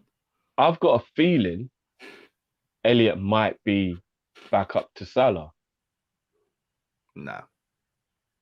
I got a feeling. It is where he played at the beginning of his Liverpool career. I got a feeling he might be, bro. It might be a James Milner type of situation where it's not his actual position, but Klopp knows he's got him to play there if he needs to. That's what I think. I could be wrong, but I've got a slight feeling that might be what he does with Elliott. I think he'll fill in there a worst case scenario, but I don't think that'll be his position. No, I mean, that's where I think we'll see him play if Salah's not playing. I think he'll play Elliot there if Salah's not playing. And that way, that's how Elliot will get more game time than he would if we only play him in midfield. Fair dues. Time will tell. And then the rebuild, I've said I do think we're a couple players short, but I'm quite happy with how the rebuild is going so far. It should have happened quicker, but I'm definitely happy with it. And it does fill me with a little bit of optimism that you could look at it and go, well, Klopp's making sure he leaves the club in a great state because he loves us, which would be a great thing to do because you don't want your manager to leave and you've got a poor squad and you're losing the best manager at the same time. That's the recipe for disaster. But what I'm hoping, especially that he's a man who loves young players, is that he's going to sign a new deal. And this is just his way of making sure that the squad is how he wants it to be before he commits. That's what I'm hoping for. I'm going to try and stay as optimistic as possible, Cal.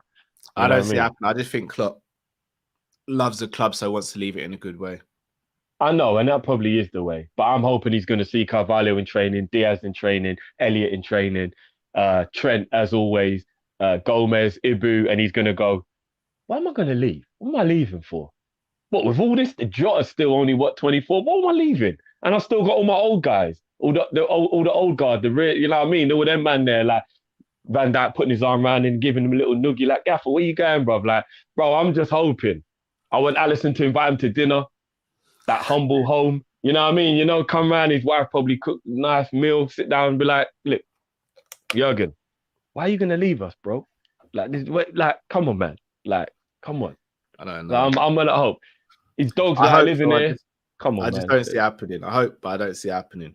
Next caller. Way! Hold on. Are we doing the jokes or are we doing seriousness today? Whichever you want, bro. Whichever you want. Bro, I'll tell you what, yeah, you are the man. Because I swear down, it takes a lot to come back on when you know that everybody's been slewing Arsenal. So Listen, with all jokes aside, you're actually a G. Big up for that. Because enough man wouldn't come back on. Let me just say, it's Kop-Ish family, innit? I'm a support always. So let's just move always. on. That's what I'm saying, bro. It's all love. First question before I get on to you, man. My first question before I get on to you, man. Go on. The Premier League table without VAR up to the 4th of February is Man City, Liverpool, Chelsea, and Arsenal. So, do you think VAR is doing a good job? And what do you feel like that makes, or how do you feel that shows Liverpool in the league? By the way, as well, you would be behind by 7 points if there was no VAR. So, what do you think that is a sort of showing about Liverpool, and obviously Man City? And do you think that VAR is doing well? Now, we're gonna move to the point that I'm here for, and I've got a couple of seconds. What is this whole thing about Aubameyang and Arsenal? I have no issue with it, and many Arsenal fans haven't got no issues. Yesterday, I sat there and watched half an hour of you lot digging out my team on the and I'm like, hold on, what's going on here? Like, didn't Liverpool wait a whole 6 months, 7 months to get Van Dijk? Now, I get your point about this whole Aubameyang guy, and listen, I'm not even an Arteta fan, so don't put me in that boat at all. But what I am trying to say is, what is the actual issue? Because he's not playing, and he's not been playing well, even when he was playing. So, what is the issue with him going? Like, what's the banter? I actually don't even get the banter. Like, what's the issue? Like, can you not tell me what is the problem with him going? All right, pause the time, Cal, for him. All right, here's what it is, bro. Yeah. Even though he's been playing poorly, right?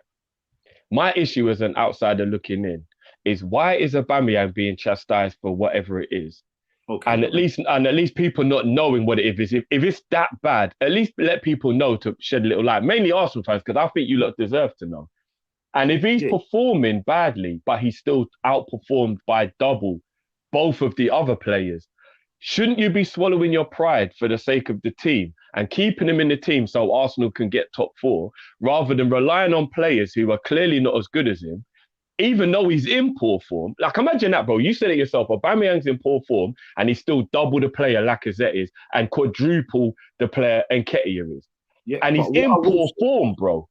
But what I will say, and again, kind of going off the whole Mane thing as well, what is the point bringing somebody that we know that he's not going to be part of the team? He's not playing well, and I get your point. He's better than Lacazette and Ketia, but he's not been part of the team all season, and we're already 2 points off fourth with a game behind. So at this moment in time, Arsenal aren't predicted to be in the top four. We're not that team. So right now, him being in the team, and forget all the wages thing, because I don't really care about that. I'm not an accountant either. But my point being is, him being in the team actually makes no deal. And I don't actually see a problem with Arsenal not buying anyone if they couldn't get the players they want. All of this tracking planes thing is crazy. I don't know why Arsenal fans do that. But yeah, that was peak, bro. All right, so Lee, let me ask you this then quickly, bro. Yeah, Aubameyang, because here's the bit that made me laugh even more, bro. And this is when I'm like, if I was an Arsenal fan, I'd be questioning my owners so badly. At first, we heard you were saving money by Aubameyang going to Barcelona. So it's like, okay, there's a tiny bit of reasoning behind what you did. Bro, it came out yesterday. You're paying his wages until the summer. Yeah, okay. So you let Barcelona have your player for free, and you're paying him to play for another side. Lee, this is ridiculous, bro. Logistically, we're paying his wages to the end of the season, and then he goes. He had 18 months left. Now, if you think about it logically, he didn't have to go. He could have stayed, and he could have been more of a nuisance for the manager. Who, again, I'm not saying that I'm backing him at all, but more to the point is, if we want to get rid of somebody and he's got 18 months on £275,000, to get rid of him, it actually makes more sense to just pay him what he deserves, because he's signed a contract and Arsenal have given him the contract, and then he can go for free and he can play for the club. So no, but Lee, this is like paying the mortgage on a house where your wife lives with another man. I don't understand it, bro. Listen, and you know what? It doesn't make any sense to me, bro. You could be right, but even in that point, sometimes people do crazy things when they're in love. And unfortunately, there's some man out there, and again, I'm not trying to say it's right or wrong if you do it. There's some man that will take a white woman back or a man back if they cheat on them. I wouldn't. So yes, what you're saying, the process of how it's been done isn't the correct thing. But to get rid of somebody actually that hasn't been part of the team at all, I think he scored 6 goals, and I think 3 of them were last-minute goals, and he scored 1 in the little. Yeah, he's got more winning goals than anyone in your team, bro. Yeah, look, but he's dusted right now. He's like it's not. This isn't a Mane thing. He's dusted. He's finished now. And do you truly believe that, though, Lee? And I don't want. What I don't want people to do, the same thing what they do with Mane, is just because if he scores a couple of goals or quite a few goals for Barcelona, doesn't mean he's good in the Premier League. It just means that he's playing well in the Spanish league. Just the same way how if Mane's been crap for 18 months, doesn't mean he's been washed, or 12 months, whatever it is, doesn't mean he's been dusted. It could just be a point where he's just not playing well, he's not functioning or whatever. So for me, I just look at it and I'm like, what is the banter? Like, we didn't buy anybody because we couldn't even get the targets that we wanted, and we're not going to just do the thing what we've been doing for the last 5-6 years, buying players that aren't really going to be beneficial to the team. It's like you, Drifty, and again, my last point I'm going to say to you.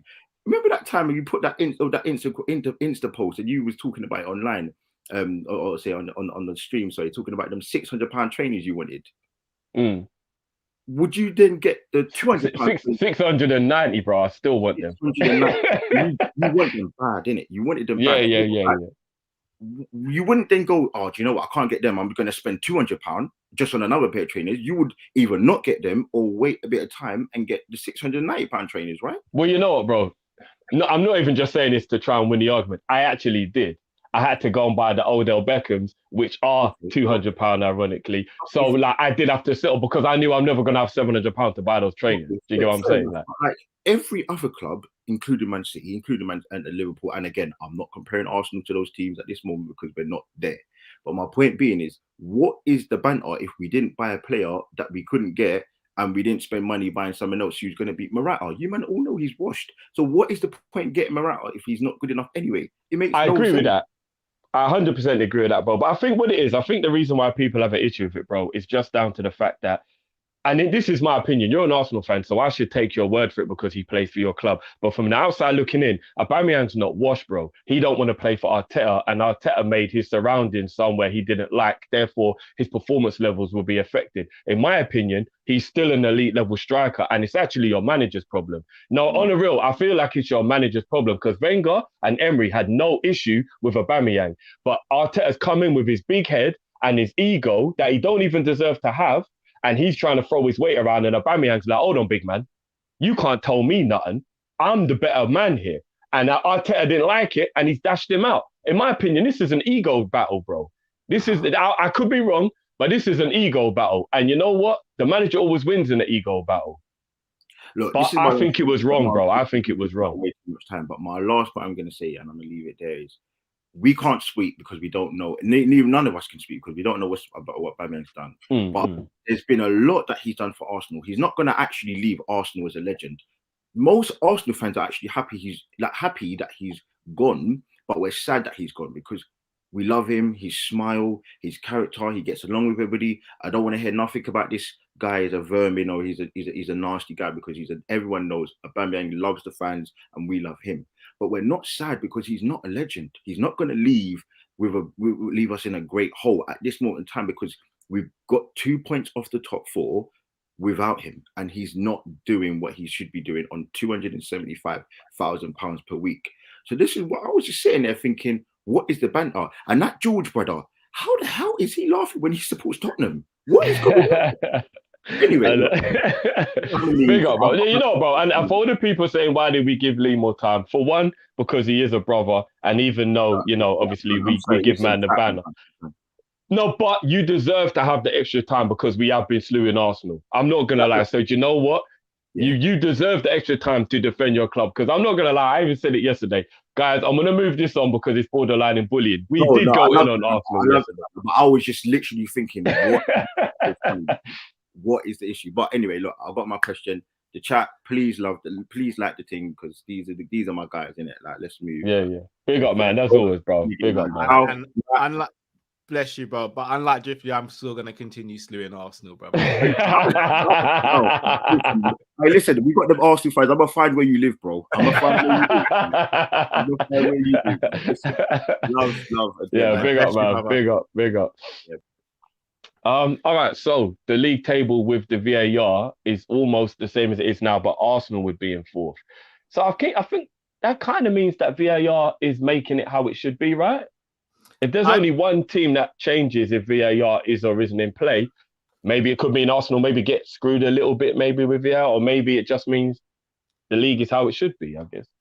I have no issues with VAR. I'm very happy that VAR is there. I think we need to keep it. You just need new referees. Remember when I said to you, look, 2 years ago, it's the people using it, not the technology that'll be the problem. Do you remember? I knew it would be, bro. Because it's the same referee who can't get the decision right on the pitch who's looking at the monitor. What difference is it going to make, bro? Yeah. Can I ask you a question as well, Cal? Why is there not a guy who's just the VAR guy and he's always the VAR guy? Why is it they've used referees who is just their week off? Like, shouldn't you just be a VAR guy? Shouldn't you be trained to use the machine and it's just you who does it every week? Imagine if every time you went into a week, they're like, one day you're on tills, next day you're stacking the shelves, next day you're loading the van. It'd be like, what's my role here? Like, can I just have one role and I just know I can be good at it because I do it every week? It just baffles me, bro. Like, I don't get it, man. No, I hear that. All right, going to bring in our next guest, Mr. Zabiri. You ready for us, brother? Is he doing what he shouldn't be doing, is he? No, nothing like that. I think he's actually in the middle of working. So I can't come back to him. Next caller. Jamrock. Yo, what up, fellas? How you doing? What's going on, brother?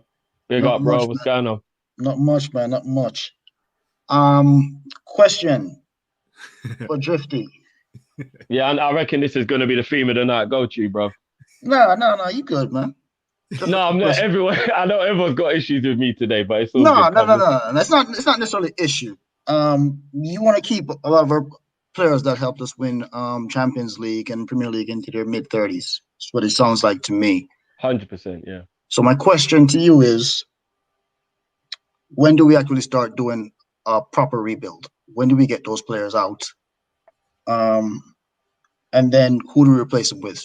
So if you had a budget of, say, 140 million, I guess for both you and Cal, which players are you moving out? Right? Yeah.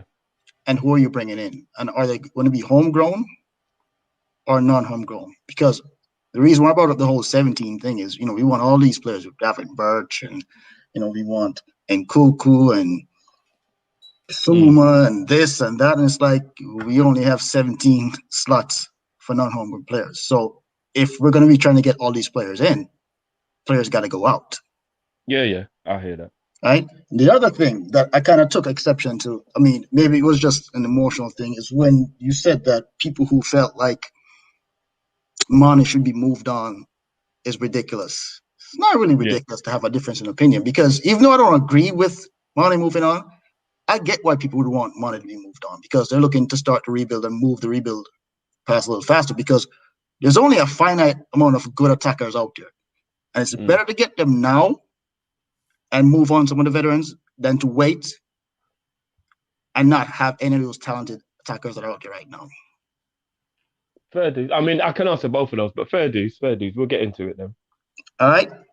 The big up as always, brother. Yeah, All right. Legend as always, brother. We're going to chop that up now. Stay up, fellas. Big up, man. Have a good one, bro. You too. Big up.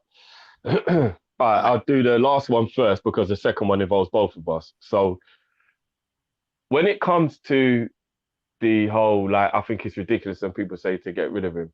One thing I will say as well, that, I mean, you might even disagree with me on this, Cal, but if you have two players in their prime, no one's sitting on the bench. I think it's a bit easier to have either a young player who's just coming through or have a veteran who's more likely to realise his best days are behind him, who will be willing to be a squad member. Anyone in the peak is more likely to be like, nah, I should be playing every week. So what I feel like people need to realise, why I feel like the veterans should stay around, is they're better players to have in the squad on the bench, maybe are more likely to be okay with it, and they've earned the respect of being able to be that guy. So let's say Luis Diaz or Mane is a perfect example. If people think Mane isn't at the level, Luis Diaz becomes a starter, Mane becomes the bench player. Let's see Ubu absolutely destroys it and becomes the world beater we hope he all does. If Matip or Van Dijk becomes the bench player and then he starts starting every week, this is how we do it. Let's say Kelleher is an absolute beast in the next 18 months and there's no way you can drop him, and Alisson becomes the backup. Do you get what I'm saying? So I prefer my legends to move to being the other player and then that player starts, rather than you get rid of him and then the player you're bringing in might be young and inexperienced, and we complain a lot about youth because maybe he's not ready. Or you're bringing another player and then you've got an unhappy camp where they're of similar ages and they're all just arguing about who should play. Now, you don't even have to agree with me, but that's my take on why people like James Milner are working at the club, because he's realised at his age that, you know what, I can't moan about being a first teamer, but he definitely plays his part when he plays.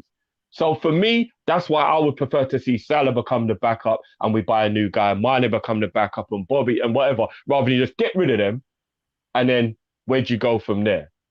Do you get what I mean? That's how I feel about that. The problem I've got with that is I get the logic. I don't see Mane wanting to be a backup. I don't see Alisson wanting to be a backup, Salah wanting to be a backups.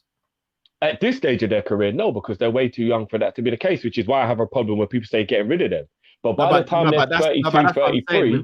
With Mane, there's a conceivable... It could happen to him in the next 18 months, for example, that Diaz is our absolute starter. Is Mane going to want to settle for that? Because we've seen Mane's reaction when he gets dropped for a game or two. Okay, and then we cross that bridge when we come to it. Which brings me on to the next point that obviously does involve you, what Jamrock asked us. Let me ask you this back. Obviously, you can't answer now, but just in general. So if our model is that that's how we do the rebuild, we're either stupid as a club or we're contradicting ourselves because we're allowing our assets to run down and go for free. So what's the model here? Because if we're meant to be sell to buy, aren't we supposed to make sure that we're selling our assets when they're at their prime? So even though I'd have been pissed if Mane had gone a year or two ago, like, you know, that I would have gone off. I would have got the logic more based on what we're supposed to do, that a club paid 120 mil for him. then now he either goes for maybe 30 mil because he's only got a year left, or he walks away for free. The model makes no sense to me, bro. We watched Genie leave for free. We watched Emre Can leave for free. Lallana, Sturridge, loads of players that we could have probably got money for, but they just ran down and just Sturridge left. and Lallana, we can't. Emre No, Can, but what I mean is though, bro, I'm saying like there were still players who were part of our first team but weren't sold at the time when they were value and they just left for free. Origi's about to go for free in the prime of his career, Cal. He's 26 years old and he's about to walk away from the club for free when we could have accepted money from him a year or two ago. The logic of our whole thing makes no fucking sense to me. Mane and Bobby are now valued at least a third of what they should be going for. Yeah, it makes Cater. Ox, bro, all of these players should be going for way more than they are, but their value is nothing now. We watched Genie go for free. It makes no sense to me, bro. Not as high as it, for Cater and Ox, their value is not as high as it should be because they've not done what they should have done in a Liverpool shirt. But it's also because we've only got 12 months left to run, Cal, so now clubs can just say, well, we'll get him for free, so you better accept this or not. It's a problem on both sides, but I agree with most of what you said there, to be honest. In terms of 140 so it's confusing, isn't it? No, it is. In terms of 140 million, I've got something I prepared for you earlier, to be fair. I ain't got a spreadsheet. I'm not like Cal. No, not a spreadsheet, not a spreadsheet. But I'll tell you how I'd spend my 140 mil. So I would replace Adrian with either Alex McCarthy or Fraser Forster to give us a homegrown player and a third choice goalkeeper. Yeah. I would try and get Ben Johnson as a right back from West Ham, who I think his contract expires this summer, to back up Trent. I would try and get Basuma or Tushmeni for around 40 mil. So far I've only spent 40. I've got 100 left. And then me personally, I would go and get either Rafinha or Neto or Diaby for 50, 60 mil. And you still got change. I'll let you answer the question because you're already prepared, and I like that, and that was perfect. And I don't have a rebuttal. That's what I would do. That's what I would do personally if I was given 140, and that would still allow me, in my opinion, to keep everyone at the club that I think is necessary. So I'd move on Nico, reluctantly Nat Phillips because I think he wants to leave and he wants to play games. I'd move on Ox and Cater as well, and Minamino, and Origi's going to leave on a free. So that's what I would do. Just obviously, because Jamrock's put this in while we're still answering Jamrock's question. The one thing I will say on that one, Jamrock, is Chiesa's a right wing forward. So does that mean Salah has to go? No, because if you're using, he's left. No, bro. Chiesa plays off the right majority of the time for Juve and Italy, bro. No, he plays off the left, bro. Bro, he plays off the right, bro. Chiesa plays off the right majority of the time, bro. And even if he did play off the left, we've just bought Diaz. So it would still confuse me how that would fit in Jamrock. So I'm just saying, if you could just let us know, Jamrock, how you would fit that in, where would Chiesa fit in our team now? I'm just saying, man. I don't know. But yeah. All right. Gonna bring in our next caller. He's rubbing his hands. He's ready. He's on smoke. The one, the only, Zabiri. What's going on, B? Yeah, you guys hear me good? All right, Zabiri, before you start, Zabiri, I'm sorry. Nah, Cal, you know what? I'm humbled right now, and I think it's Drifty's fault. And here, why? I got you, Cal. I got you. Yo, every time I put it out in the universe that I'm coming for this man, something happens that just brings me back all the way down. Right? Yo, Drifty. Ooh. But yo, I'm going to still come at you a little bit, though. You see the argument you got for Mane, right? Yo, I got to salute you. But I'm also disappointed because you can make that same case for FSG, my man, and you ain't even making it. Yo, I'm going to wait till the summer, bro. I'm waiting till the summer. Man. But yo, you can make the same argument for FSG, bro. Are they running the club in the mud? Do they fall off form here and there? Or they not on form right now? Yo, come on, man. You can make the same argument for FSG, bro. That's bad mind drift. You gotta fix that. Yo, you can make the same case for FSG. They ain't the greatest. You know what I'm saying? But they ain't the worst. You know what I'm saying? They on form right now. So I agree with that. Are they the bad guy? Because it could be Klopp, because it's also a bad man. Why you not even preying Klopp? Like, yo, why is he blameless in this? Who brought him in? Who brought him in? That's all I'm saying. You see what I'm saying? So you got to think, big man, before you make certain arguments. You know what I'm saying? Because you can make the same argument for FSG, but you want some bandwagon thing and trying to burn the house down to please Klopp. Really? Come on, bro. You know how much of a big move it was to sack Rodgers, the man who almost won us the league, and then sacked him in what, 8? I think it was like 8, and bringing in Klopp. Bro, that was a big move. We could have been like, nah, we're gonna stick with Rodgers. We're gonna work through it like some Ollie thing, and we didn't. It was like, nah, get him up out of here. He don't know what he's doing. And we brought in Klopp, and you see what happened since. Yeah, we could have got some fan agenda signing, but we didn't. We kept it cool. We got the book straight. We got the new training center, and we're doing big things.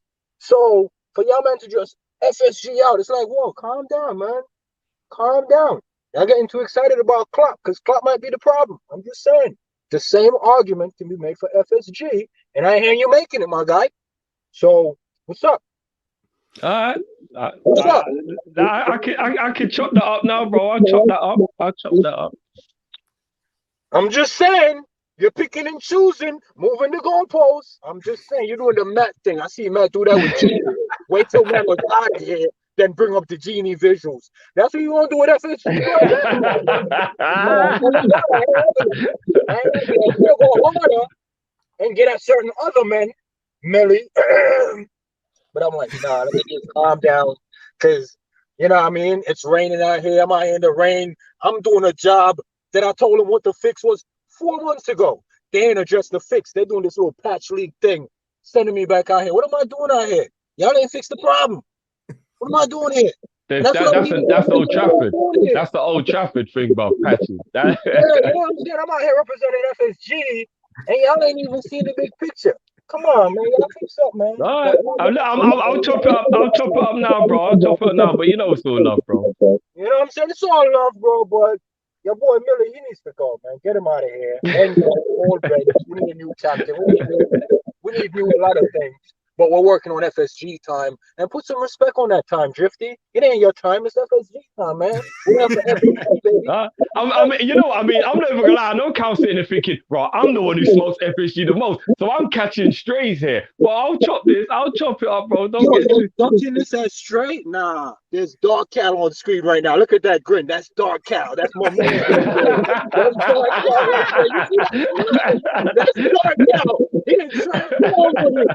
Remember, he wasn't on the Origi bus or the Origi boat, and now he's the captain now. Yo, no. I'm still the captain of that shit, bro. We're moving. I'm telling you.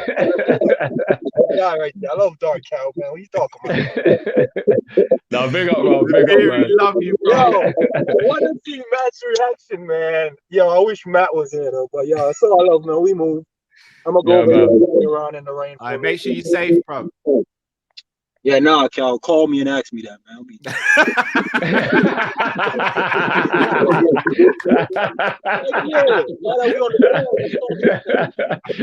Don't try to fit that in there so you don't have to call me. Have a great weekend. I will. Look, if I don't call you between now and next Friday, when you come on again, I've got to do a forfeit. Nah, because you're basically putting a disclaimer to hit me on Thursday. That's what you do me, Drew. Yeah, he was Fridays and he was like Thursday night, midnight. Like, what is this? No, I'm just leaving you on pause. I promise. No, big up, bro. Big up. I'll chop that up now, bro. I'll chop that up now. Do me one better. When they come at FSG, you're the man of analogy. I need you to swing I ain't say back them, but just take some heat off them a little bit. You know what I'm saying? Just because the argument is there, and I'm seeing you making it for other people, but not for FSG. To be fair, bro. I'll chop it up. I'll chop it up for me, all right? Big up, bro. Big up, man. Love, bro. I mean, you're gonna have to back me on this one, Cal.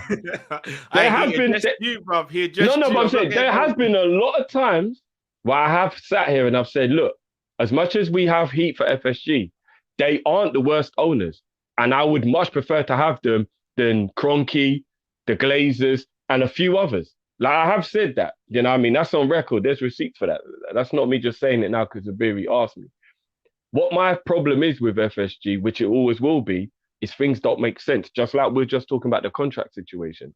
Now, if they go in the summer and back this Diaz thing, I'm like you, Cal.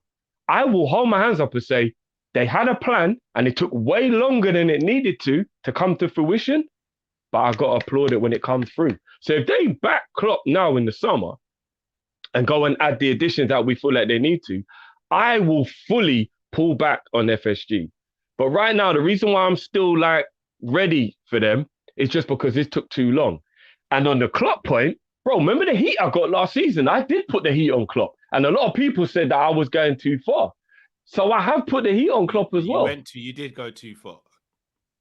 But that's what I'm saying. So Zabiri's feeling like I'm not putting the heat on Klopp. I'll put the heat on Klopp. I have put the heat on Klopp. I was vexed. I put the heat on him, but he turned it around. So I pulled back. Plus, I found out about his mum, and I fully pulled back because that explains a lot. That explained a lot, you know what I'm saying? So I think I'm fair when I hand out the heat. I'm not going to lie. There might be a few favoritisms I drop of an Origi here or there. I'm shameless. I admit it. You know, I always say I'm not like I shy away from it. But in general, I give heat to everybody. People came at me when I was giving Van Dijk heat earlier this season. That's my guy. I still had to give him heat. I was like, yo, if I got to give heat, I give it. So I get where Sabiri's coming from, but I feel like you have a way bigger problem with FSG than I do, bro. So I'm just feeling like, bro, what's going on here, bro? Because you've got a bigger issue with them than I do. That's a fact. Zabiri didn't ask me, so he asked. Yeah, but you know what I mean? It is what it is, bro. So I already done told you, like, if we sign Haaland in the summer, I'm getting my T-shirt printed. John W with a massive cigar on the front. FSG on the back of the shoulders. I might even get a tattoo on the forearm, bro. Go all out. Who knows? But and you know what as well? Something I've always said as well. If he wasn't my chairman and did things, so my owner and did things that annoyed me, we've all said it. J-Dub is a gangster and I respect his gangster. Like, you don't play with him. You don't play with him. Like, no matter what anybody says, I'm not going to lie. See, if we're going to beef other people, if it was owner versus owner, I would feel J-Hub's got a good chance of getting us into at least the semi-finals of that battle. Could even go all the way. Like, he don't take no shit. And I do respect that. I definitely respect this gangster, bro. He sat there and asked Arsenal what they're smoking. With a big cigar. He's a G. I give him that. He's an absolute gangster on that front. So he looked me in my eyes and lied to me. He's a gangster. He does what he does, bro. So Sean says Cal will replace the Bobby Boss with a JW Henry one. I won't replace it, but I'll add it. I'll add it to it. I will. Right. Next caller. I like Why John. Come on. What's going on, guys? You good? Ooh, Leon top. Yeah. What are we saying? You know any news about Shirky? What are we saying? Any news about? You know about Shirky, man. Listen, now this top here runs deep, bro. Because I've been like following Leon since like Julio managed back in the day. Big up, yeah. Julio was big at yeah. Right, so, like, that's a nice kit as well. I'm not even gonna lie, that is a nice kit. Yeah, this is from like 2 seasons ago. So I like the red and the blue on the stripes as well. Them little touches, I like them little things. Their kits have always been wavy. But, yeah, no, I can't lie. I can't lie. I'm since I last came on here, I'm very optimistic. Like, it's amazing. What you saying? FSG turned you around, yeah? No. Listen, you see the Diaz signing, they should be doing that anyway. Do you get what I'm saying? Like, I commend them for it, but at the same time, you shouldn't have to wait for Spurs to, like, you know, make action for you to make action, if it makes sense. Do you know what I'm saying? So, yeah. But I digress. But I just wanted to chime in real quick because obviously Mane is obviously like a interesting debate on his situation. Like, I do agree with Drift in the fact that, like, obviously I don't think that Mane should be sold. Do you know what I'm saying? Because he has a lot of credit in the bank, but at the same time, like, I have to ask myself, see the way, like, because I admire the way Chelsea are run. Like, you know what I'm saying? Like, they don't have real sentiment, no matter how much, like, credit in the bank a lot of players have. So like, I look at Mane, I think, right, like, okay, if Mane was at Chelsea right now, is he gonna last for another 2 seasons at Chelsea, or are Chelsea gonna look to like kind of move him on and replace him? Because the way Chelsea move are ruthless, you know. Do you get what I'm saying? And 9 times out of 10, it does work. So I don't know, like, but at the same time, I agree with the fact that obviously I'd rather have like someone like Diaz come under Mane and like just like, you know, slowly like kind of take over that role, kind of like what Bayern Munich do with like they had like Ribery and Robin, and close to the end of their tenure, they had like Sane, Gnabry just waiting in the tuck, and then before you know it, it's unleashed. So I get both sides of the coin, to be honest with you. But yeah, but I don't know. But yeah, you know, I just ask you one question, bro. Like, so it's not you running over the time, it's me. Yeah. When it comes to the situation you said with Chelsea, bro, one thing I will say though is, even though I respect their ruthlessness because it wins them things, that's why they have no history. That's why that club isn't based on a family vibe. Do you get what I'm saying? And we pride ourselves on being a family. Now, do you want to be a part of the family that you make one mistake and the family kick you out? Or do you want to be part of the family that you make a mistake and they say, look, because you're family, let's just get over this? That's the argument I'd put to that. Do you know what I mean? Chelsea's that ruthless family that will dash you out and you got nowhere to live. I would rather be part of the family that will keep me at home and forgive me for my mistakes. So I get where you're coming from, but I don't like Chelsea's vibe. You know what I mean? We're a family club, and that's the reason why I think Chelsea are like that. I hear that. But the thing is, I feel like, okay, can I ask you a question? Do you think that we can afford to keep Mane and Bobby for another 2 or 3 seasons? Like, do you think we can actually afford to do that? Like, as in, if our owners didn't move the way they did, yes, bro. Because I'm never going to fully accept that we've always just got to do this, sell and get rid of players because it's our model, rabbit fingers. Because for me, the model should be adjusted, changed, and it depends on the circumstance. There's always a different rule for a different situation. There can't just be one rule and every part of life has to disobey by that one rule. That's not how it goes. Do you get what I mean? That's why you could hurt somebody and it's called attempted murder, and he can hurt somebody, it's called self-defense, because there's a different rule, right? What you did to the person is the same, but there's a different circumstance for why you did it. So you've always got to be able to be flexible. So for me, I don't feel like our sell to buy model should be a thing of like, oh, because that's set in stone, get rid of these guys. Because as I said as well before, bro, why are all our assets depreciating if it is this sell to buy? We're going to get half the money for all these players we should be getting for their value. So it makes no sense anyway, bro. Do you get where I'm coming from? Yeah, no, I 100% agree. Ideal situation, I would love to see Mane and Bobby and Salah even go out on a last hurrah, like the way Robin and Ribery did. Because I think, like, I look at that and I think, right, I want that for the front three, because they're living legends. You know what I'm saying? And they deserve that. They don't deserve to be like, you know, like leave in the way like someone like Aubameyang did. Do you get what I'm saying? So, of course not. Of course not. But yeah, man. But big one up, last bro, question, always. Go on, bro. Cal.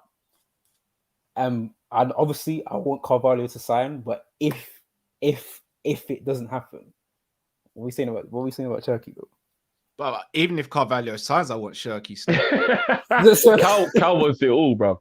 But Drift and Matt know when it comes to Shirky, he's different source.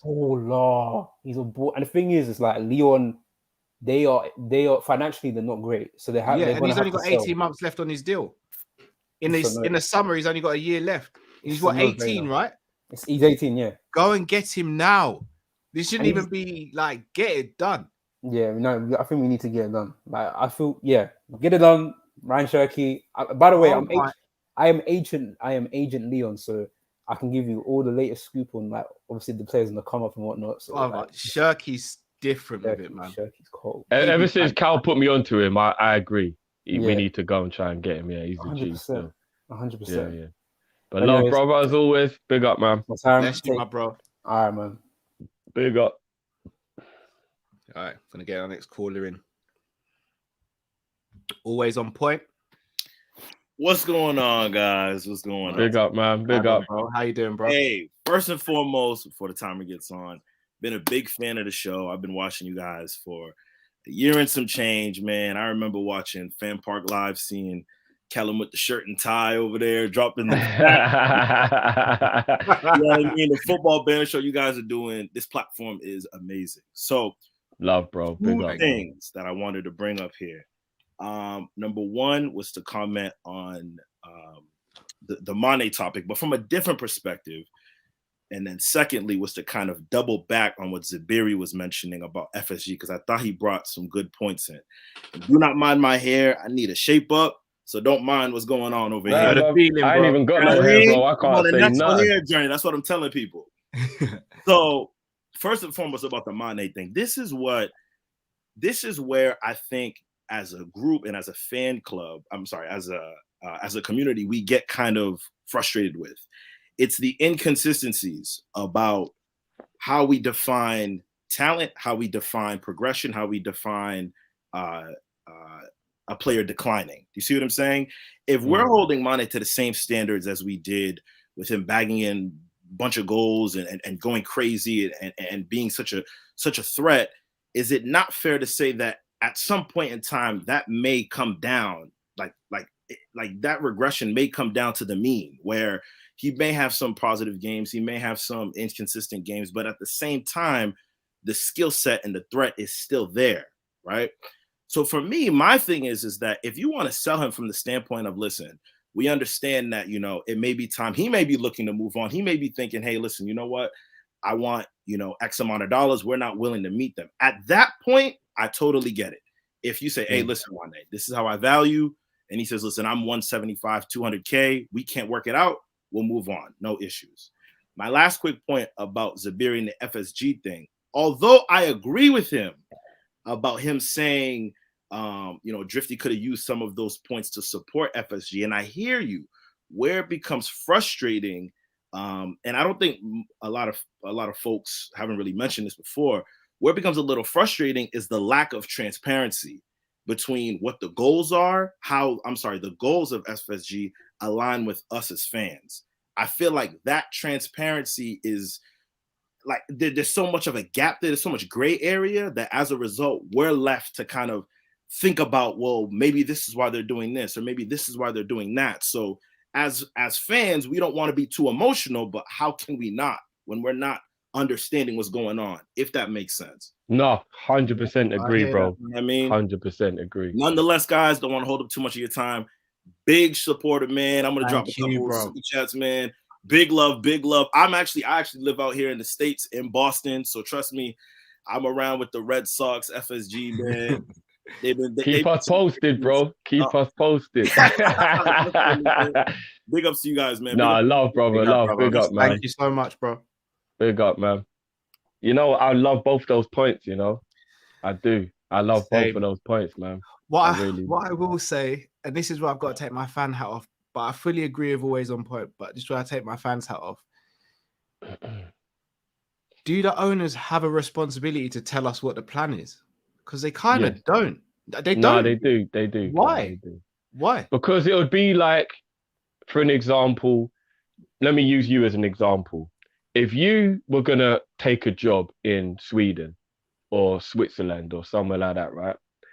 Even though as the leader of your family, you can make that decision if you're the breadwinner and if you don't make money, your family struggle.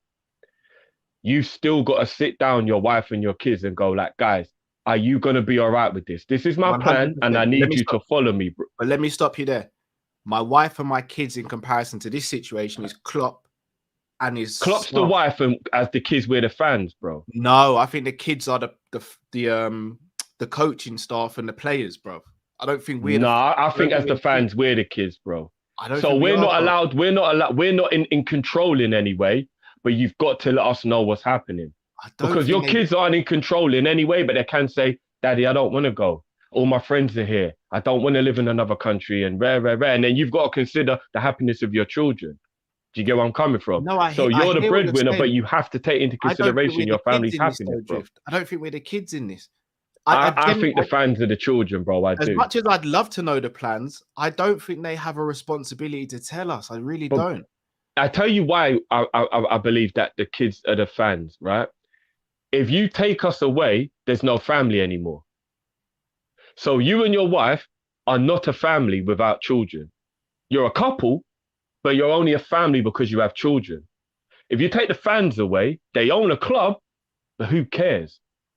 Who you winning for? If there's nobody who cares you're Players. winning, who are you winning for? The players. Bro, I mean, maybe the players are the wife then. I'm saying is, I believe that we are what make it the family. And you take us away and there's nothing to it, bro. But how are they meant to communicate their plan to us? By being transparent, by sitting us down and saying, guys, we're not happy with fourth. We want to win the league. That is our aim. And we will do everything in our power to make that happen. Guys, we are so sorry we didn't respect the fact that Liverpool is a city and shouldn't be copyrighted. Guys, we didn't realize that furloughing our staff did make us come across. We apologize. Like, be real with it. Don't just do all this sneaky shit, bro. But I'll be honest. They're doing too much sneaky shit, bro. I'll be honest. Those decisions you talked about, they shouldn't even have to be spoken with fans. Those are common sense things. Like, you don't trademark a city and you don't furlough when you're a multi-billion pound. Bro, it seems it's not common sense to them, bro, because they did it, bro. No, but when it's a difficult one. Like, I'd absolutely love to know what's going on, but then you run the risk of, like, you tell the fans and the fans then start speaking about it and then other clubs start knowing what we're doing. And no. Yeah, Cal, no, you're right. Now, don't tell the secrets. Don't let us know the secrets, but let us know why you're doing what you're doing. Let us know why we have to wait 18 months to see any, like, progression or just little things. Like, you could, like, Leicester fans, for an example, their owners let them know where they're going. They're very open. They don't, do you know what I mean? And even little things, bro, like being present. Like, right now, our parents who are FSG, bro, they are missing, bro. They don't turn up for birthdays, Christmas. They don't do nothing, bro. That's my issue. But in terms of the communication drift, I mean, I'm more of an action type of person because we've seen them communicate with us. We've seen them say, yeah, we want to win this. We want to win this. We'll support whatever he needs. But that's what I'm saying. So words ain't nothing for me. I'd rather see it like this Diaz signing. That means more to me as a fan than them sitting down and saying, in the next 18 months, this is what we're going to try and do with contracts. I agree. I expect you to just not lie to me when you talk to me. That's what the real problem is. And if you talk to me, be honest, innit? So, yeah. All right, next caller. Jamal, can you hear us, bro? Yeah, can you guys hear me? Yeah, we hear you. Yeah, big up, bro. Yeah, but Carl, what's going on, bro? Why Liverpool never signs anyone you want? I don't know. But since Kopish have started, Kall-in wanted Varane. He wanted Haaland. He wanted Neto. I mean, what's going on, bro? What you doing different from Drifty? I'm gonna be real. It's even worse. It's even worse because the players I want seem to just get bad injuries and all that. I wanted Basuma. We saw what happened with that. I wanted Haaland. We know who he's dealing with Raiola. That's true. It's mad. But yeah, Drifty, I 100% agree with you on the Mane situation. But Drifty, the only point I would say is everyone's scared right now. The reason why everyone's scared is because Liverpool have never been here before. Guys, when was the last time we had squad depth like this? Never. That's very true. Very true. Yeah, and right now, no one knows what's going to happen because we've never been here before. So everyone's saying, sell this, sell that, renew this, renew that. But bro, I think everyone is just scared. But 100%, I'll give Mane a new contract. Because as you were saying, Drifty, how much we can get for Mane if we sell him? What, 50 million? I'd be shocked if we even got that, bro. Yeah, but if we give Mane like a new 3-year contract, and let's say he have a next season like this, bro, if we want to sell him, at least there's 3 years remaining, so we can see if we can get a 60 to 80 million because there's more years remaining on the contract. Or if he bads it up and he catch back his form, bro, we have the best left winger in the world for 3 or 4 years. Happy days. So I don't see why not giving Mane a contract. I see good sides to both. But yeah, my question for you guys is, seeing what's going on in the news, not to go into it, but seeing what happens with Greenwood and Mendy, would you think Liverpool will go for Bissouma in the summer? Because I don't know if Liverpool are going to touch that situation. And I'm bummed out. I really wanted Bissouma, man, but yeah, I don't think that's going to happen. So yeah, that's what I want to know, guys. And guys, right now, Liverpool Twitter, they're going mad with the Diaz news, man. Have you seen the pictures? Have you seen anything? No, I'm looking wait. forward to seeing that all Yeah, when we guys, finish. come on, Still, it's mad, it's mad. Yeah, so that's what I have to say, guys. I tell you big what, up bro, as just before always, you go, Jamal, bro, I'm very, very blessed that I do seem to get a lot of the players I like. It's one of the things that I do appreciate the most about whatever they're doing over at Liverpool. Even though they don't do everything right, they do seem to get me a lot of players that I want. Yeah. So Because you're right. I am happy about that still. You even wanted Minamino. You said that in the video. I did, bro. I know. Yeah, you did. I know, bro. That's I mad. know. It's scary. It's scary. Origi, Mane, Wijnaldum, Taki, Diaz, Milner, Jota to an extent. There's a lot of players. I'm not going to lie. The list is quite long. Lallana. I wanted Lallana. The list is long. I can't even lie, bro. I can't lie. Yeah. And wait, one more thing I got to say, guys. Guys who saying that how if we sell Mane, we're going to get a replacement. I think the Diaz signing has some people hype. Bro, if we sell Mane, we're back down to 4. I'm just saying it as a listener. We're not going to get no replacement, guys. Don't let the Diaz signing hype you guys. We're down to 4 if Mane goes. But yeah, guys, that's all I want to say. Thumbs up, leave a like, and yeah, man, support Kopish. Big up, bro. Big up, man. Love as always, bro. Big up, bro. Kyle, say let's get through some of the super chats in case they pile up, bro. Yeah. Just to go on Jamal's questions, I said first one in regards to the Mane. I want him to sign a new contract. I do. I want him to stay because I think it enhances our squad. I know you want him to stay. I know you want him to stay. Yeah. I'm not just literally saying that to answer the question. And in terms of Bissouma, I don't think we will go near him. I don't even know what the situation is with the case, whether it's been resolved or what. I don't know. No, I think from what I see of it, he's either innocent or the case is so minimal he's not a bad guy, if you get what I mean. So it's not a thing you can chastise him or throw him out and get rid of him over. But I think you're right. I think the club will still be a bit afraid to touch it because it's all very sensitive. Do you get what I mean? Because if you look at the other scenarios, and you look at Bissouma's, and you look at the fact of everything around it, the fact that like within 24 hours it seemed like he was back home, and then Brighton brought him back into the squad. I believe looking at that from the outside, it's clearly obviously he's probably innocent or it's not a bad thing, and that's why he was allowed to come back. Whereas the others, you can tell it's bad and the clubs know it's bad. And that's why the player is being punished until. But I still think Liverpool will be worried to touch it. And I understand. I do, because anything that is like that is very sensitive. You can fully understand why the club will be scared that there could be a repercussion from it, or there could be something else that could happen again in the future or whatever. So I get it. I do get it. And it's a shame because he's an absolute baller. So, yeah. I'd love Bissouma at the club. He'd be my first choice midfielder if I got to choose, to be honest. Me too. All right, we'll get through some of these super chats. Sam Max Legends, massive shout out for the contribution. Thank you very, very much. We should never, ever have to rebuild like we are. A phased approach to bringing players from the point LFC won the Champions League, bringing high quality every summer transfer window from 2019, such that we now would have a squad that is significant with quality and depth. Absolute facts. Facts. So you remember, do it a little bit by a little bit. Cal, you know what? Cal's literally been spitting that for 2 years. Like literally been spitting that for 2 years. I said it. Remember, I said it this summer. The first video we did together, as Kopish, was FSG, and the backlash we got. We did. We got a hell of a backlash. We did. But we said it at that time, man. Yeah. Andre says in 2018, Mane extended his contract to 180k a week. I've not seen it anywhere. Yeah, I'm not even gonna say you're lying, Andre, but I disagree because I've seen very trusted websites that say he's on 100+ bonuses.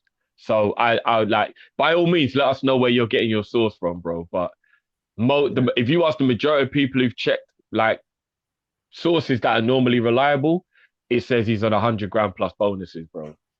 So Repo says it's not VAR, it's our refs. Agreed. Yeah, agreed. Ty says total amount recouped on Aubameyang, Sanchez, Wilshere, Ozil, Cazorla, Arshavin, Ramsey, Sagna is combined £0, 0 pence. Hashtag Gunner Logic. That is insane. That's about £400 million worth of talent, and they got no money for it. Nada. That is insane. We're gonna add to that with Lacazette in the summer as well. Eastwood says, bro, Gunnar Lee. Boy, I gotta rate Gunnar Lee. He's always about, man. Gunnar Lee. Big up always Lee. Supports the channel, man. Rude Boy LFC says Callum and Drifty, assuming top form and fitness, who starts, sits, or drops, Salah, Mane, or Firmino? If they're all in top form, I'd play them all. No, but he's asking the question: who starts, who sits, and who gets dropped? Oh, like the kill, marry, avoid, or whatever. Okay. All in top form. Hold on. What's the difference between sit and drop? I don't. So am I being stupid? Yeah, I'm not sure. Yeah, I'm trying to figure out what the difference is, because I would have thought sit down meant on the bench and drop would mean on the bench. So I'm a bit confused. I'm guessing drop means dropped out of the squad. Then let's take it on that premise. Like, sit on the bench and dropped out of the squad. Rude Boy, why you got to do this to me, bro? He's gonna make me have to shade someone. It would have to be start Salah, put Mane on the bench, and drop Firmino to the basement. But I hate that you've made me do that. So Salah definitely starts. It's a tough one between Mane and Bobby, because Mane obviously gives you the goals. Bobby gives you the assist and overall gameplay. Mane is a terror as well. I'd probably have to do it in this order, to be honest. But I want people to remember, before the hamstring injury, Bobby was on smoke.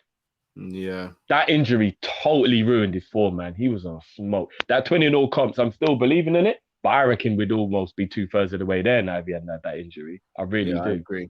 Eastwood says rebuild won't start until Klopp starts to rotate.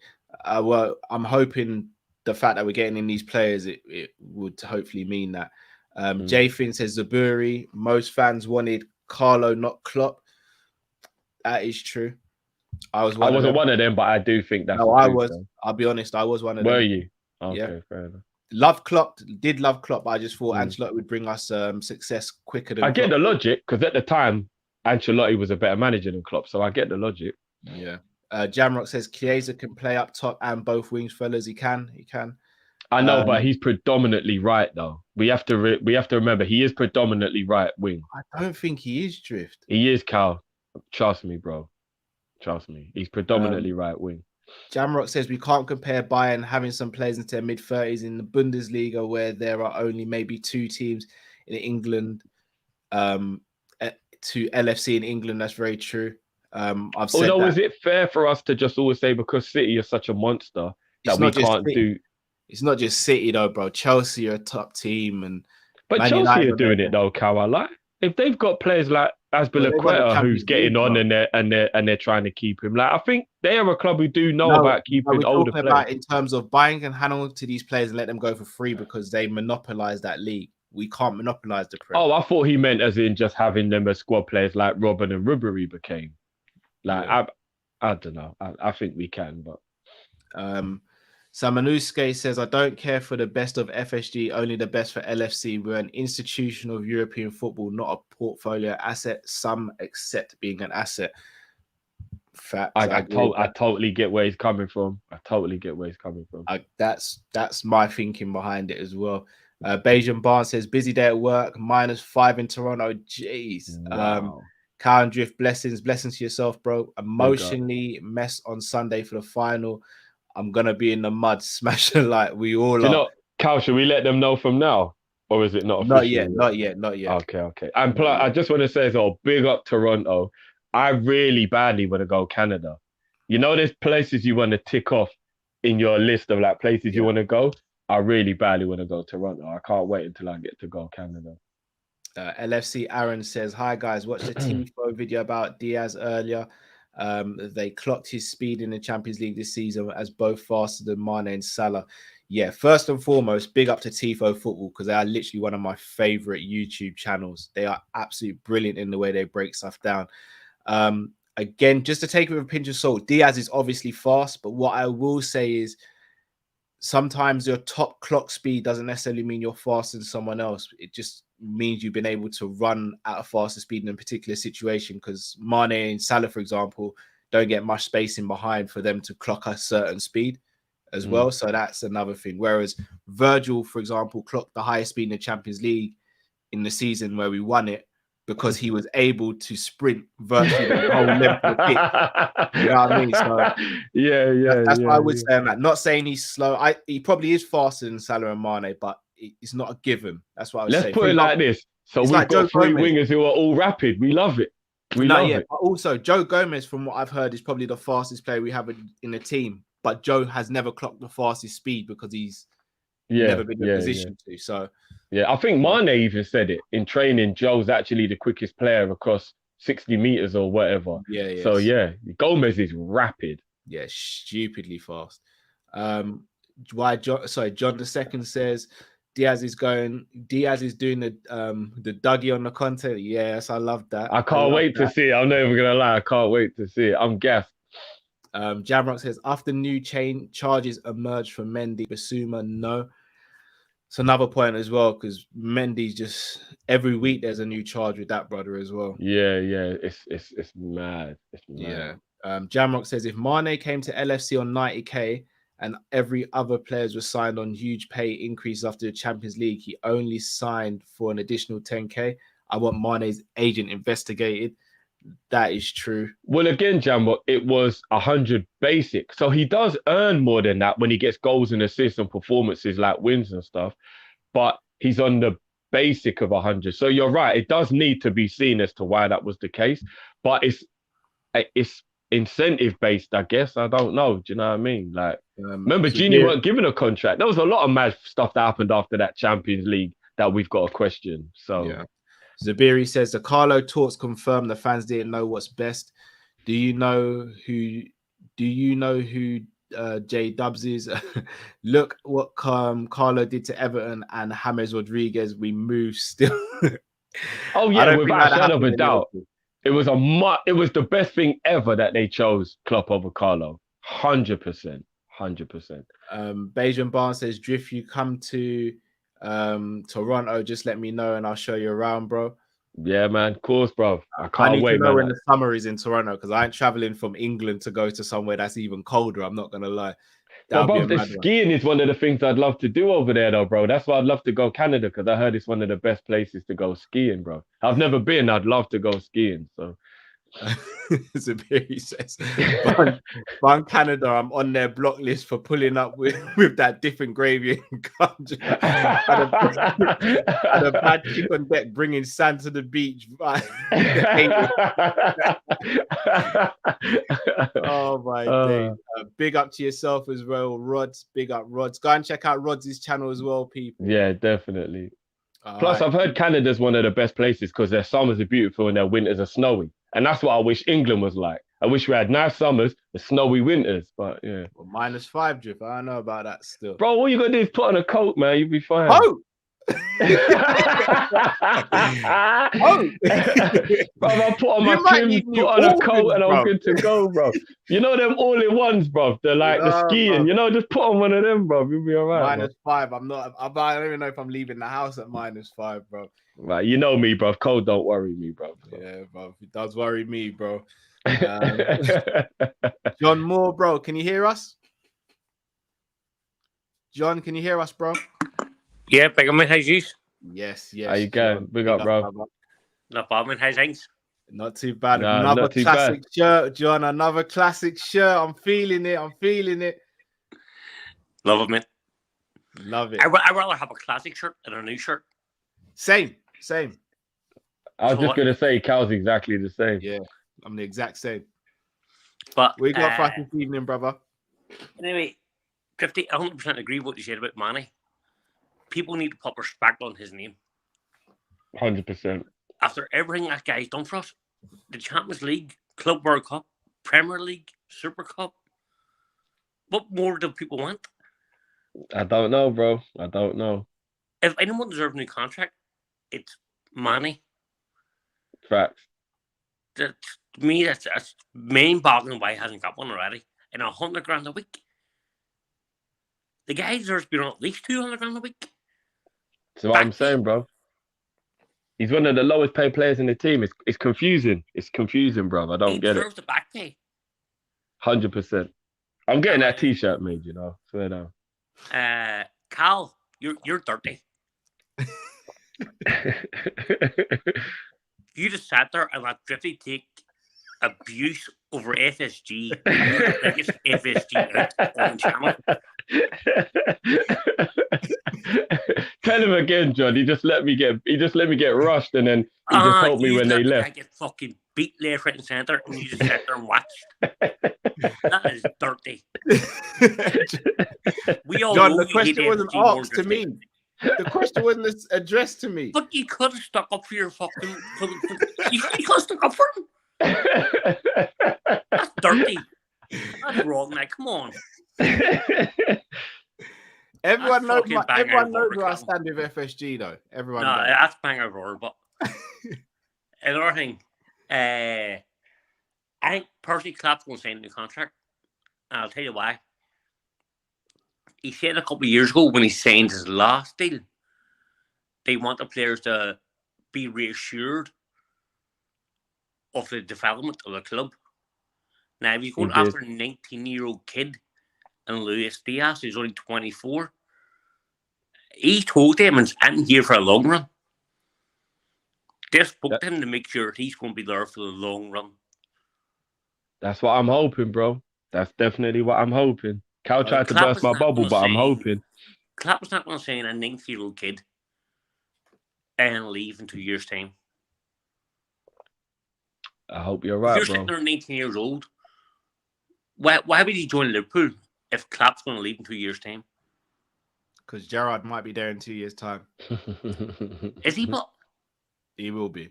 Is he good enough? Yes, John, he is. No, we don't know yet. We don't know yet. You can't say 100% Gerrard is good enough for Liverpool just now. You can't. It's in my heart. Hope he is. I hope. But Gerrard's fine. Klopp, for me, will sign another 2-year extension. Then maybe Steven Gerrard comes in afterwards. There's going to be at least another 4 years of Klopp. 2 years at Villa, right, 2 years at Villa is more than enough for Gerrard to come in and do what he needs to do at Liverpool. Right, but at the minute, Steven Gerrard has done an amazing job at Rangers. He's done an amazing job at Villa. But with Villa, is it just the new manager bounce? You're not going to be able to tell him next year. It's Gerrard. But they can't tell until next season. You're convinced it's Gerrard, Nicole? I'm convinced. Look, John, I'll tell you, there's no point arguing because he's going to do what I did with Mane. You're not going to budge him. It's Stevie G. So, you know what I'm saying? But I hope you're right, though. What are we getting? I've named my child after Gerrard. It's not his biological name, but that's the name I call him. If a guy actually named his kid after Steven Gerrard, I've got no chance whatsoever. None. You don't. I'm not fighting a losing battle, but Kal, you are a dirty dog. I'll stick up for him next time, John. And I hate the FSG more than you do. And I want to stop off from fucking Drifty.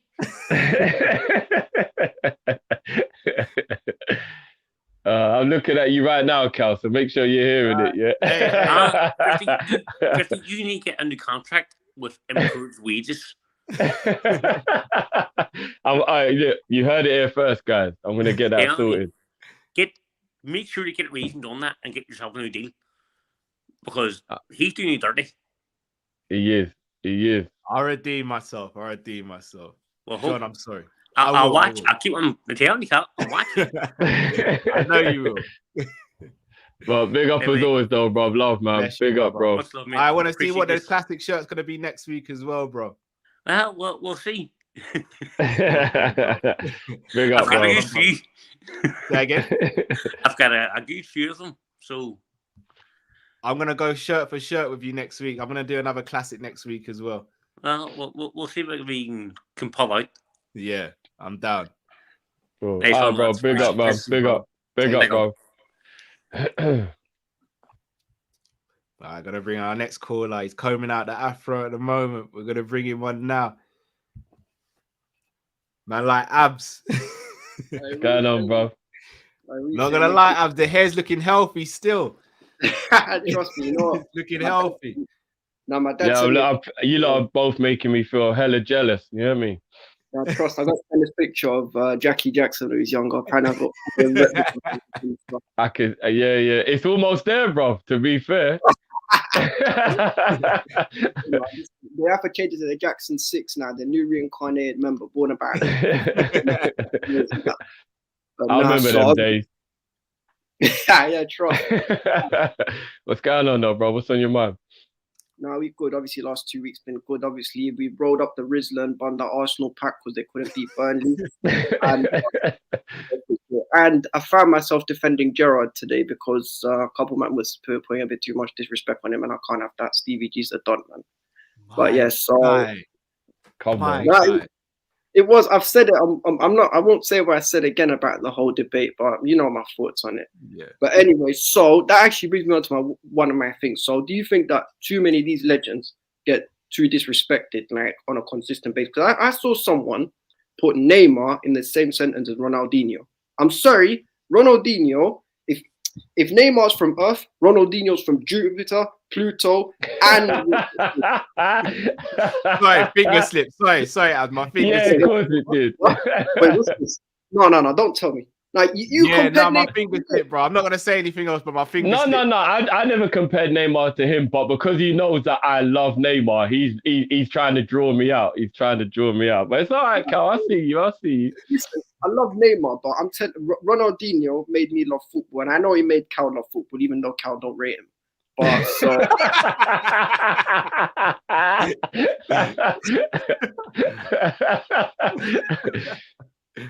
trust, man. But then this is another one. So if you had to choose the greatest Premier League players based on what they've done in the Champions League, so while they was in the Prem and what they produced in the Champions League, who do you say they are? For me, I've always said it's in no particular order, but this is my personal top three: Steven Gerrard, Christina, and Didier Drogba. Because after Gerrard's carry job in 2005, the biggest carry job from a Premier League player in Champions League history is Drogba 2012, and no one can tell me any different. That man, that was a different Drogba to the one I've ever seen. He's not even my favorite ever Chelsea player. That's Balak for obvious reasons.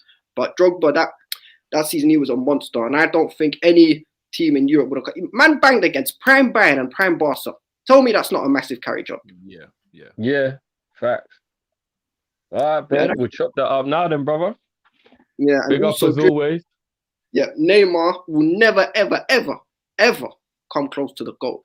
The man, while Neymar's rolling on the floor, Ronaldinho's pumping up the barbershop and putting it bomb bins at Stamford Bridge. That's the difference.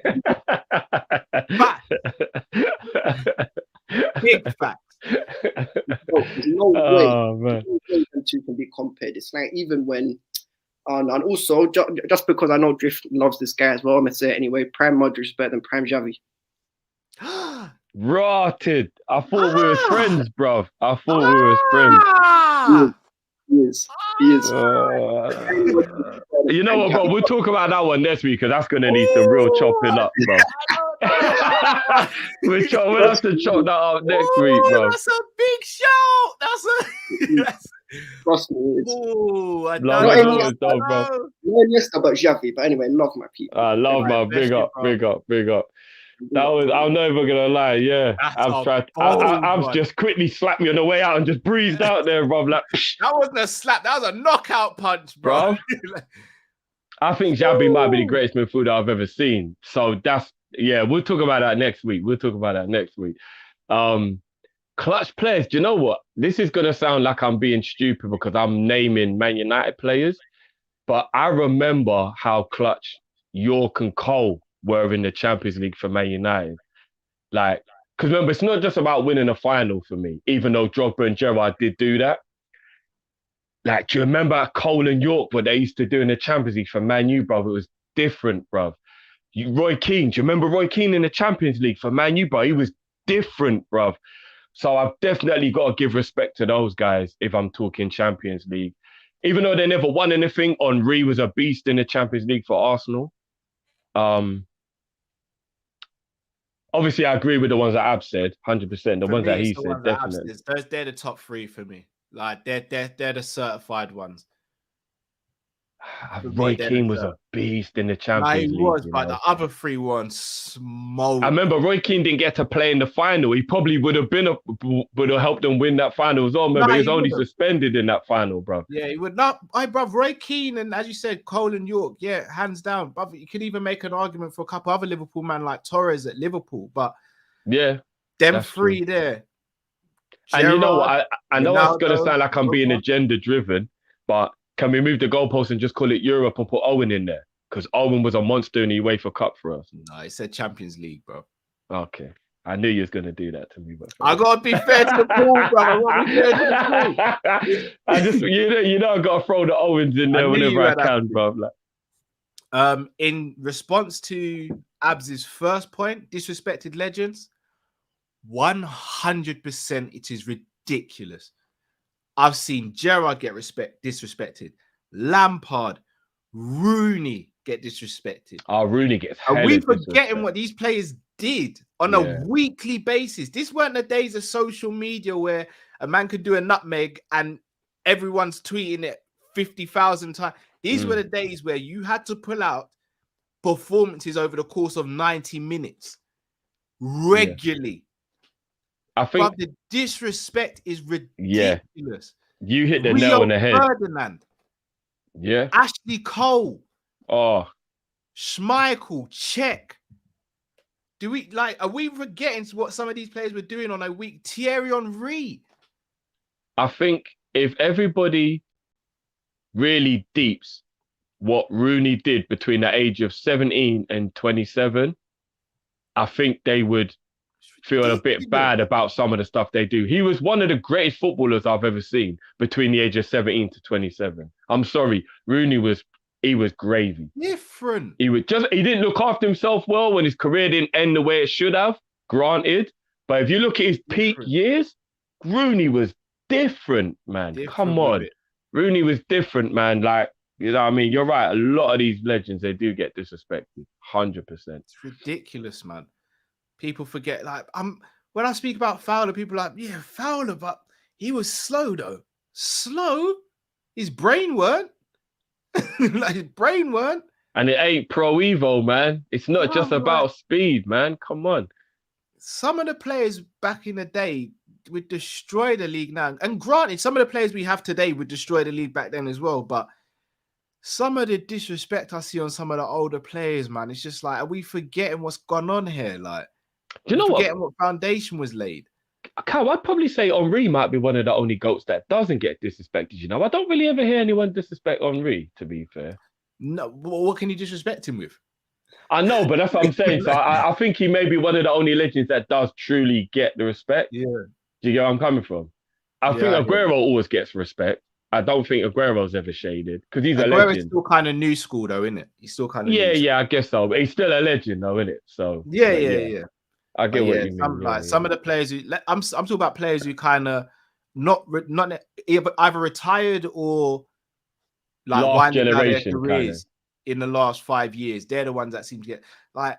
Look, I'm not even Lampard's biggest fan, but you have to rate what he did.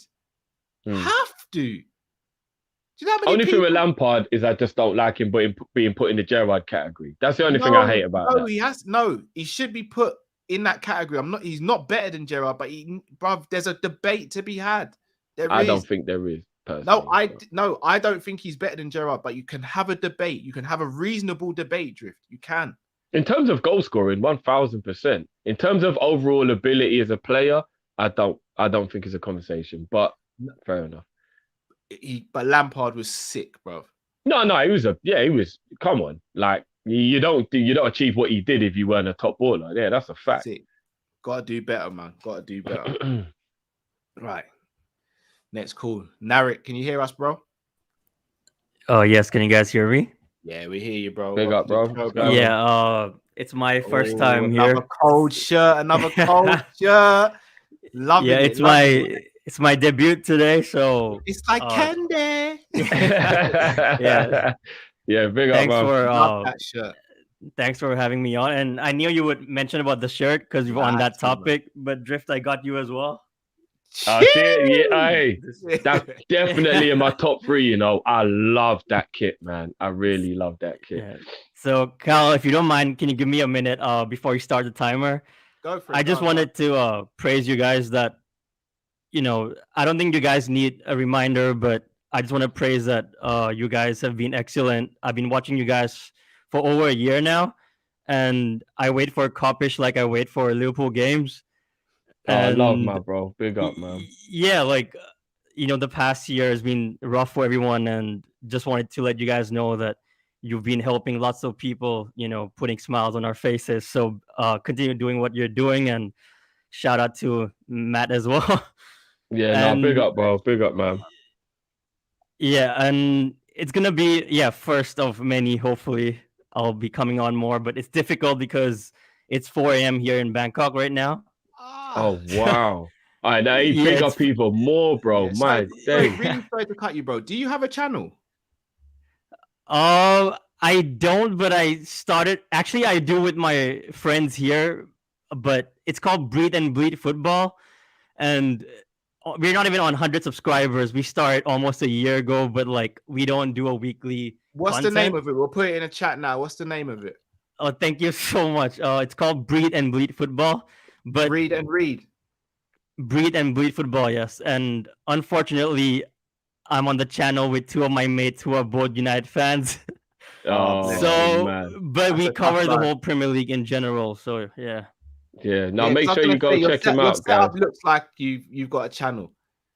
Yeah, I've been texting you guys quite a few times now on Instagram, and you guys are so friendly. You guys respond when you guys can, and yeah, just much love. I've been a big supporter of the channel, and yeah, like I said, it's 4 a.m. I've been watching up until 5, 6, even when I have work at like 9 a.m. Nah, that's love, bro. Nah, really appreciate that, man. Big up, man. Really sorry, bro. appreciate Just spell your channel for me. Breathe, BREATHE, and Bleed, BLEE. Oh, breathe and bleed. Yeah. I get you, bro. I get you. Yeah, so in short, just BBF. But like I said, we just started a couple of months ago, and yeah, we're the fan base here. I would say they're mainly Liverpool and United in Thailand, and I heard in the summer in July they might be coming here for preseason, like Liverpool reunited for the first time this year. So that's gonna be huge because the fan base here, we love the Premier League, but again, like my channel, I don't think enough people, like, they don't know about us because we don't really know how to promote it in a way because we just started. Like, we are new to YouTube and the content. You know what, bro? Hit me up again and I'll give you some pointers, bro. I'll give you some pointers. Oh, sure. Guys, thank you. as well, Thank you so much. The link to their channels in the comments now as well. So guys, go over there and subscribe. Don't get to 100, get to 200. We can get to 200 tonight, people. So go over there. Thank you so much. Thank you. And what you got for us tonight, then, brother? So yeah. Sorry. You can start the timer. No, don't be silly, bro. So if Egypt loses the final on Sunday, for Arsenal fans, they won't lose. They'll learn because they got El Neni in the team. You gotta start with some gunner logic out there. But anyways, speaking of AFCON, I know you guys probably heard this question 1,000 times in the past. I mean, a day, right? It was last night where we found out that Egypt is playing Senegal. So I'm struggling to decide who I should back on Sunday. Mo Salah because of the Ballon d'Or race, because you never know if we go on and win the Champions League and hopefully the Prem if we can catch up and, maybe a Carabao. Then you never know. It can finally be Mo's year. But again, Sadio, he lost the last one. It's redemption time. And I'm not sure if you guys saw the clip that he predicted before AFCON, the message to Naby and Mo. Yeah. So I think I know Drift's answer, but I really want you guys to answer who you guys are going to back because I'm struggling to answer who I really wanted to win because if I'm not wrong, they'll be flying back on the same jet to Liverpool on Tuesday or Wednesday. But although Klopp did say, bro, he's got a feeling the winner may go to their country for a day to have a parade. Right. Yeah, so he thinks the winner may come back a day later than the loser. Yeah, that's what he thinks. Yeah, it could be a celebration for Salah, but it could be, bro. But yeah, that's just my question. Who are you guys gonna back and why? And I really want an answer if possible. Yeah, we'll chop that up, bro. And you know what? Much love to everyone, man. People have gone over there. You're already on 103 subs now, bro. So big up to everyone, man. Big up, man. Means Let's a lot. get to 200 tonight, people. Let's get to 200 minimum. Let's get it done. Let's get it done. But love we haven't as been always, recording bro. for a while, but yeah, when we have time, we're gonna put much more content out there because we just started. So we've been talking for like 2 hours, and we realized that it's too long. Why would people watch? So like but I'll definitely hit you guys up to give please do. Yeah. Definitely, or, bro. Definitely. Any recommendations? Definitely. But love as always, bro, that's man. all for big up, today. Man. We'll chop that Thank up you now, so bro. much for having me on. No, pleasure. Thanks for coming bro. on, bro. No big worries, up, man. Bless up. Big up. Take care, bro.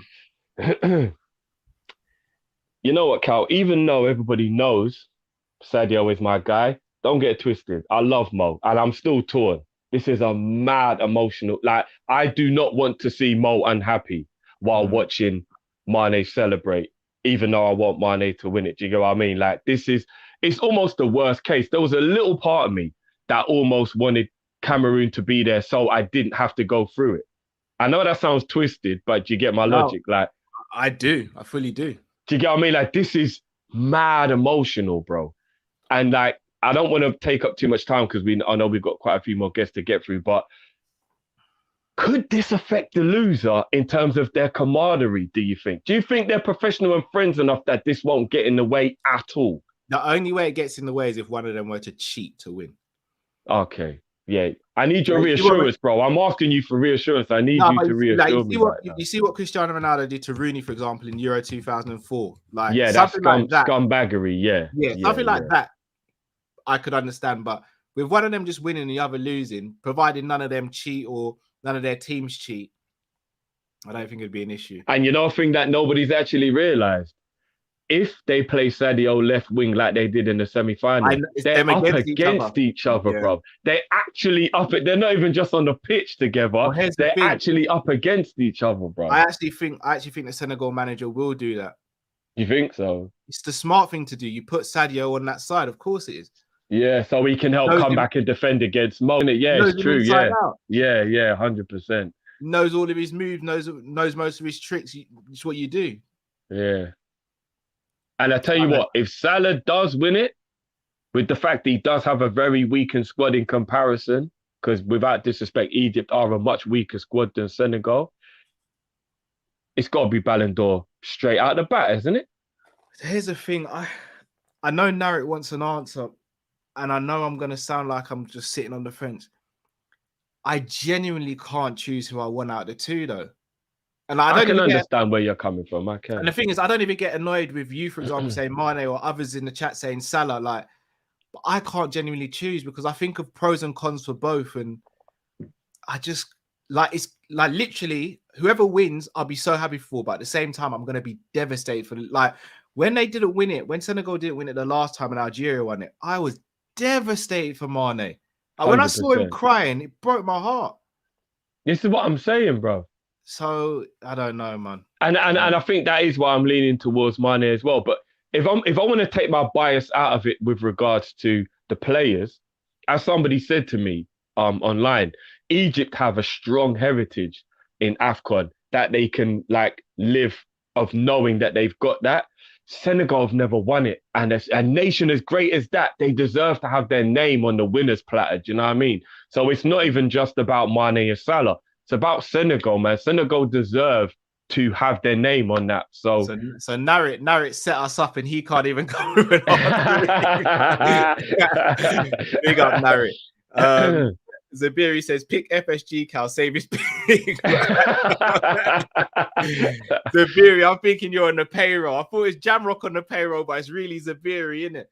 Yeah, look, even that now he was even saying Egypt have already won it 7 times. They've got heritage. Their heritage is so strong in that was Senegal, a nation that great, should not have what, you know what I mean? So I got about Senegal for that as well, man. Yeah. All right. Next caller. Ak, can you hear us, bro? Hello, can you hear me? Yeah, we hear you, We bro. can, How are bro. you? We can. Big up. Yeah, big up, bro. Nice that you guys are doing the work on the channel. I've been following it for a long time. Yeah. I Thank you, man. appreciate that, man. Big up, man. Yeah, I'm a City fan, by the way. So yeah, I saw the blue. I thought he was gonna say Chelsea, but okay, City. nah, Okay. yeah, Okay. City. So I've actually been a long time City fan since before the money. So I actually know a lot of stuff. So You're yeah, a Big real so up, one. man. All is welcome, man, bro. All is welcome. yeah, I know that. But just for a few haters out there, they'll be thinking, So just for that, so you know what I mean? Yeah. So I was wanting to get a few things out of the way. Yeah, so George on your channel, apparently whatever we do as a football club is kind of scrutinized, and like we have empty seats, we have this, we have that. I don't like the narrative he's trying to build here, because his stadium, and there's a report that's come out that 5,000 empty seats have been there at the Tottenham Hotspur Stadium this home game, and they're losing like 200 grand every home game. So he has no right to tell us, what is what, Yeah, that's all I George wanted to has get caught out a of the way. couple of strays today. We're gonna have to let him know still. Yeah, better.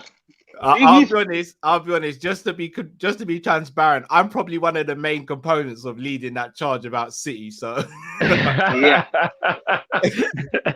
Also, people don't factor in that London is more populated than Manchester. You know what I mean? Like 20 million people, and like 3 that is million true. people in Manchester. So you can't really. And in Manchester, the red side has got a lot more success, and they were more dominant in the last 30 years. So considering all the facts over there, we have a pretty good. That is true.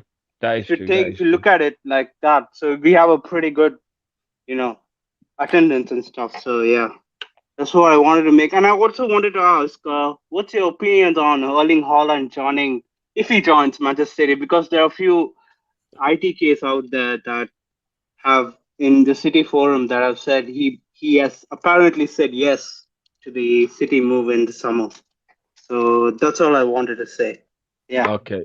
Just before you leave, but I'd just like to say you've done a brilliant job of making sure that Cal feels bad. So if that's what you intended on doing, yeah, I give you praise there, bro. Because right you now vexed you up can't my see night, Cal's bro. face, but Cal is vexed up. Yeah.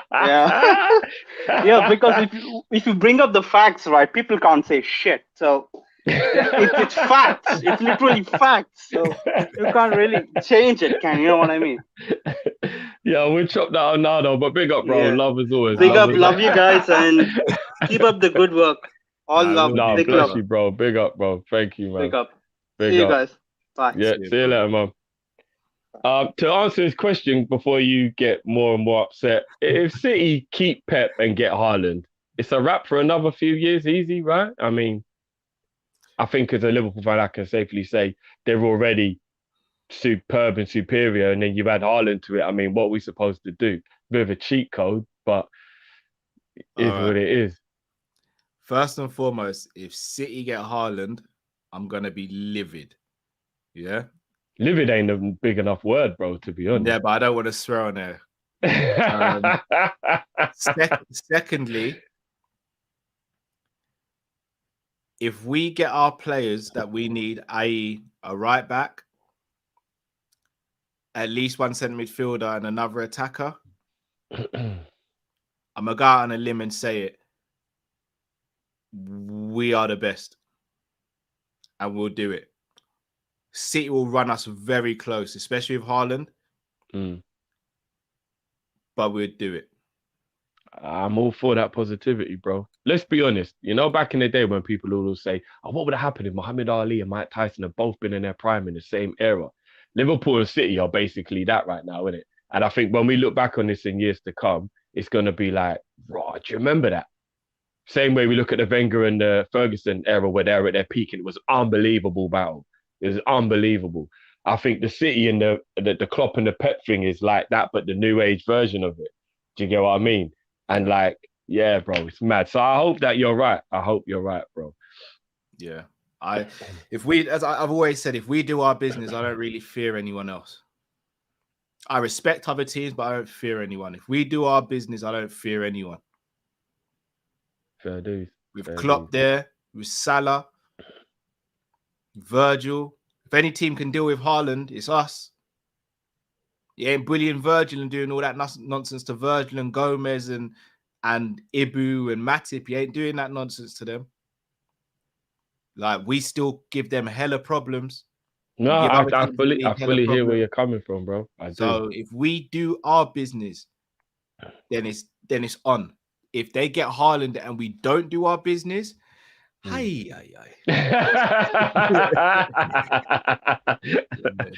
it's rough. Then it's rough.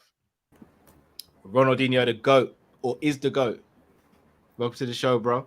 What's going on, fam? What's going on, bro? I'm good, man. I'm good. So, yeah, I just wanted to talk about a couple of things. First of all, you mentioned what Haaland said about the top three players and the usual disrespect to Salah, right? For me, bro, the thing that this guy has, this kind of audacity, man. Like, let me tell you something, okay?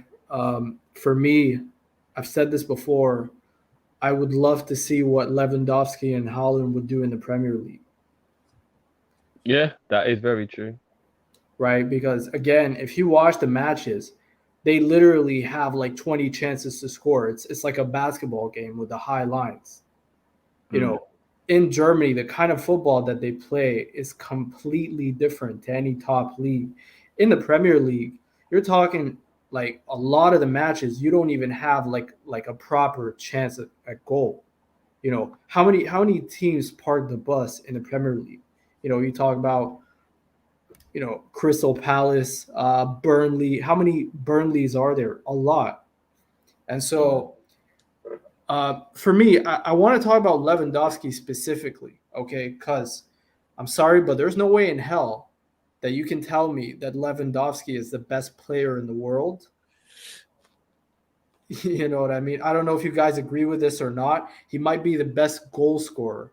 But for me, not even as a Liverpool fan, when I look at Lewandowski, I'm like, when have I ever seen this guy pull out something that you were like, damn, like that's insane. Like, how did he do that? A few times, bro. I'm not gonna lie, I'm a Lewandowski fan, bro. So even though I do completely hear where you're coming from with regards to some of your points, Lewandowski is a G, bro. He is. I can't lie, he is a G. Whether you do it in the Prem, you are right. That's still to be decided until he does it. But he is a G, though, bro. I gotta be honest, he is. I mean, fair enough. For me, when I look at other people, I look at, you know, Suarez, people like that. Like I remember moments in games where they've just done something that's out of nowhere. Lewandowski is a crucial finisher. He's a great striker, but he's not magical. You know what I mean? Oh, that's a big take there, bro. I can't even lie. That's a big take. I'm just saying. Oh, I gotta be honest, bro. I can't disagree with you anymore, bro. Bro, do you remember what Lewandowski did to Real Madrid for Dortmund back in I think it was 5 goals in 9 minutes? Yeah. And what has he done since? 5 goals in 9 minutes, brother. Shit, 5. Yeah, but see that literally justifies my point. He's an insane goal scorer, but the actual goals themselves, like you know what I mean? Like the majority of his goals are simple striker finishes. No, bro, no. Ronaldinho, I gotta stop, bro. I gotta stop. No. I gotta stop you, bro.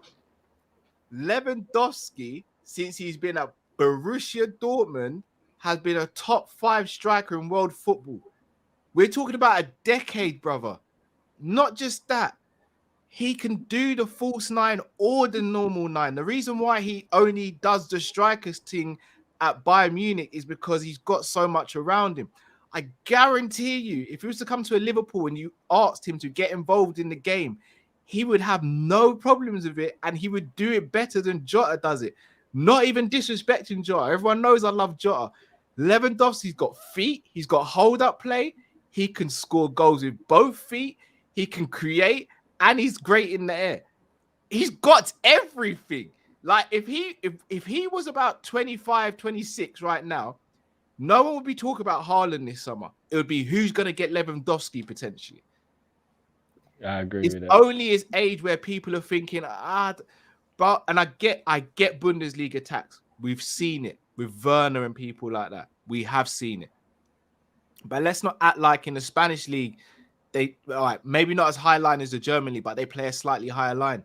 Italy, name me 5 world-class centre-backs in Italy. Name me 2. Name me 1. You probably couldn't. But we still, like, Levers, he's cold. He's cold. I mean, I love sticking up for Salah 100%, but I think Lewandowski's that guy. Like, I'm gonna be real with you. If you said to me this summer we can get Lewandowski, where am I signing? What car are we picking him up in? Like, now, see, where I agree is, like, I agree that he's definitely been like one of the top strikers for the last decade, right? Strikers.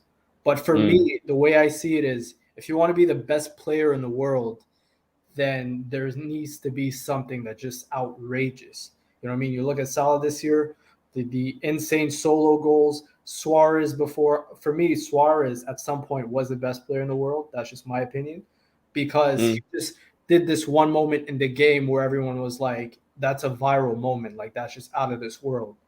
Now, again, Lewandowski, he's just not that entertaining to watch for me personally. Like, you know what though, you're allowed your own take though, bro. Like, to me, you are allowed your own take, but for me, I gotta disagree. I think Lewandowski is ridiculous. Bruv, I would ride a bike, ride a scooter, drive a car. I'd rob a car if it made it. I'd even try and fly the plane. But this is what I'm saying, where I think football's subjective, because obviously Ronaldinho's your guy, right? So in terms of entertainment, I already know where you're coming from, and I love that style of football as well. Like, Ronaldinho is probably, alongside R9, the most entertaining player to watch, but like Messi for me. But you see Lewandowski, and again, this is where I may differ from a lot of people. When a player makes what is perceived to be the hardest thing in football look easy, that is entertainment for me. So, like, you see a lot of people weren't entertained when they watched Floyd fight. I was, because the hardest thing to do in boxing is to hit another man and get out without being hurt, without being injured, without looking like you've even been in a fight. And Floyd did that 9 times out of 10. Lewandowski in front of goal is probably the coldest finisher I've seen in the last decade.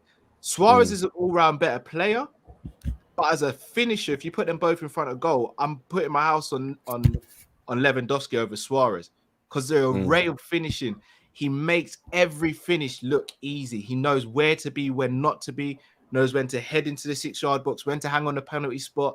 He can score from outside the box. He's got it. All his finishing is unrivaled. No, that's a fair point. I mean, for me, again, who would I pay to watch? It would definitely have to be Suarez, because it's only Suarez that's producing that kind of goal against David Luiz in the Champions League. You know what I mean? Agreed. So it's from that angle. And again, back to the point on the Premier League. See, that's just my opinion. There's a reason why a lot of these guys don't go to the Premier League, because maybe they feel like they would be exposed. Maybe they feel like it's too much of a challenge. You know what I'm like? I mean, look, do you know? I tell you what, bro. Obviously, because we can't go round and round. At some point, we'll bring you back on, and we can actually make this a topic, because this is a very interesting topic, in my opinion. So, do you know what, bro? Let's make this a conversation. Like, let's make this a conversation for another time, because it is intriguing to get another side of the story. Do you know what I mean? So, boy, Ronaldinho is the goal. You know I love you, bro, but I can't agree, bro. I can't. Nah, man. You know what? You know, everyone's entitled to their opinion. No, facts. And, But you know what, bro? We'll even bring you in on it. Because this is a very interesting topic. It is Bundesliga, what you can do, what is considered great. We can do this. This can be a For real, future. Okay, how many Champions League games, big games, besides, I know the Dortmund one against Real Madrid, that was huge, right? But how many big Champions League games was he really that guy in the game? It was, for me, when Bayern were at their peak, it was always Robin or Ribery. And I agree that Lewandowski did go through a good 2 or 3 years where he was very, very inconsistent in the Champions League. I do agree with that. But I think he's got enough in the bank to back him up that he's still a Champions League GOAT, though. Do you know what I mean? But like I said, bro, we'll bring you in for another one and we'll chop it up properly, man. We will. You've definitely stirred up the crowd, I tell you. But big up, though, bro. Big up, man. Bro. Appreciate it, yo. Big up.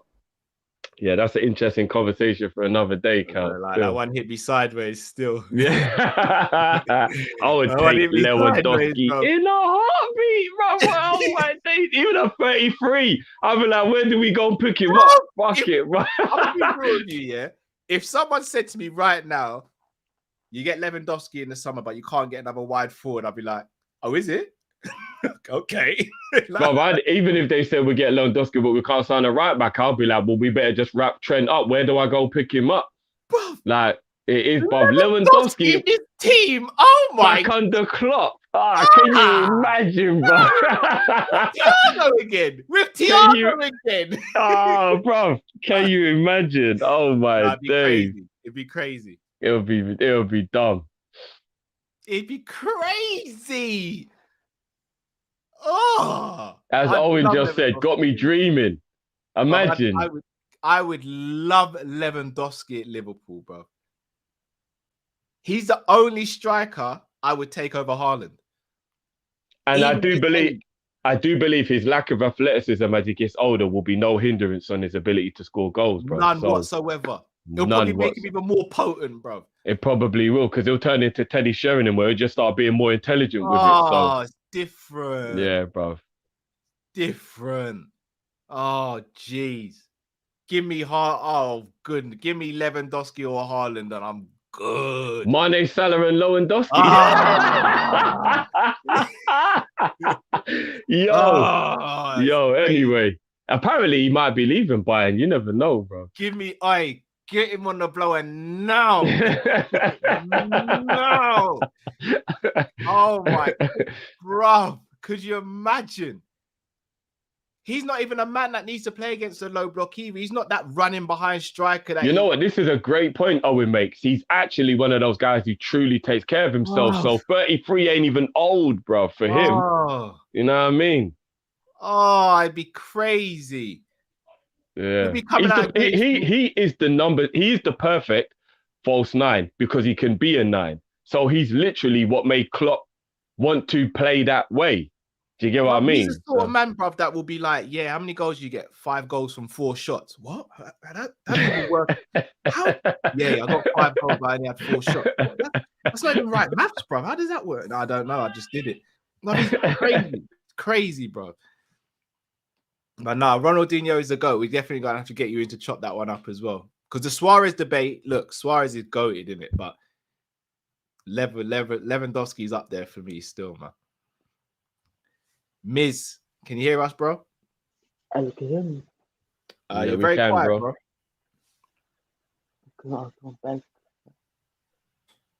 Yeah, you are quite quiet, bro. Yeah, you're really quiet, bro. Sorry.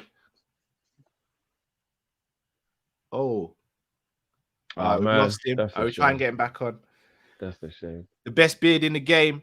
My guy. What's going on, bro? There it is. What's going on, guys? What's going on, B? I'm tired, man. Long day at work, and then flipping. Supposed to go to my missus this weekend, and she rang me and just told me now she's got COVID. So that's it's a birthday Sunday, so it's just sort of like I have to drop the present. So that's all right, because to be fair, I didn't think I'll get a chance to watch the AFCON final because if I'm going to be her.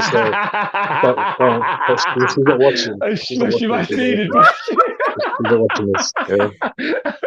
You best hope she don't watch this, bro. She don't watch this. I don't watch Kopish.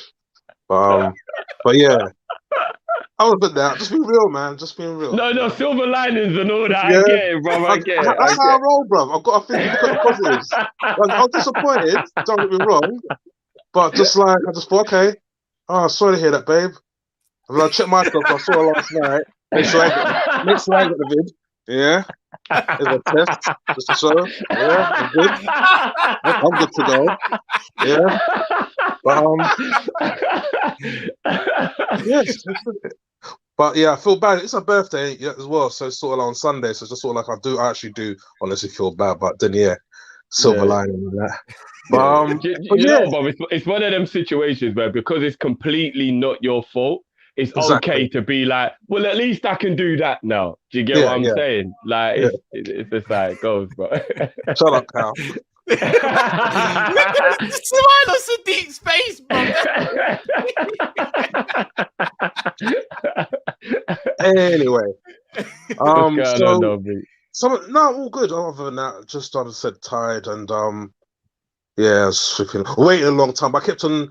I was mucking around on my phone and I pressed the button and I come off. I'm like shit, come back on, come off again.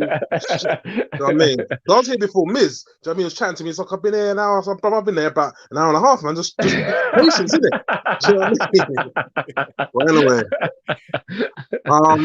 so I think Kyle, I had a question earlier about like getting some players in who would like people go for in the summer for but I think Kyle answered that.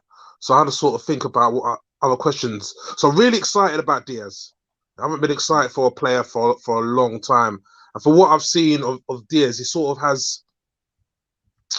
He reminds me of a mixture between Mane with some Bobby Flair, and it has Suarez tenacity. Do you know what I mean? Yeah.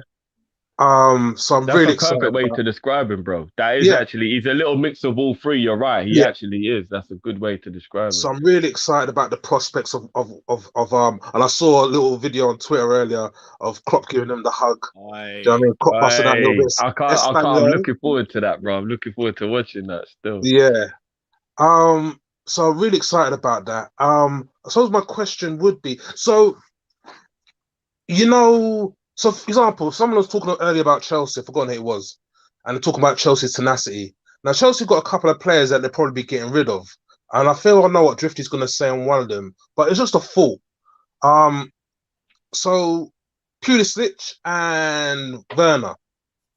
Now, I'm not saying I can imagine what fans will be saying. I don't want none of them at the club, but again, in a sense of depth, and I really feel, especially for Werner. And I'm going to use Coutinho as a prime example, especially recently. But I really think because of the tenacity of Chelsea and how they're just ruthless with, do you know what I mean? I really feel that Werner needs some love. Do you know what I mean? And then just imagine like what happened with Torres going to Chelsea. Do you know what I mean? He didn't get no love there. Do you know what I mean? So his form dropped, everything just dropped. He just weren't the same. Do you know what I mean? And same with Coutinho. Coutinho went to Barcelona, his dream move, and it hasn't worked out. Work's getting shown no love. Anytime he goes somewhere else, do you know what I mean? Look at like Aston Villa, look at the goal he scored for Brazil. When he gets shown some love, he performs. And I'm just wondering if under Klopp, could Klopp bring out the best in Werner? Do you know what I mean?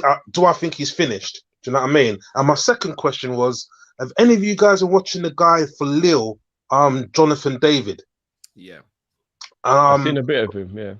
And I heard it. Well, so what I've been hearing, I was chatting to my mate about it earlier, and he really wants him. Do you know what I mean? And I've known this guy God knows how long. I'm a friend from school, so yeah, I just want to know if any of you guys have heard of him. So that was basically my two questions. After Cal sort of fucked me up about answering the one earlier, but yeah, all good. No, and love, bro. We'll chop that up now, man. And obviously, all jokes aside, man, hope the missus is all right, man, because I've had that and I know it is. I was rough, hoping so. that I'll get on soon because I'm going to give her a ring or video call her. So, yeah. Nice man. Yeah, no, big up, bro. Hope she gets better, man. Bless, bro. Bless. But you already know, bro. I had a controversial conversation with you lot already, but I take Pulisic and Werner. I done told you lot already, bro. Not together, but either or. I'd take either of them, bro. Like I said to you lot already. it's very funny to laugh at Werner, yeah, at Chelsea, because I love it. He went there, they stole him from us and all that.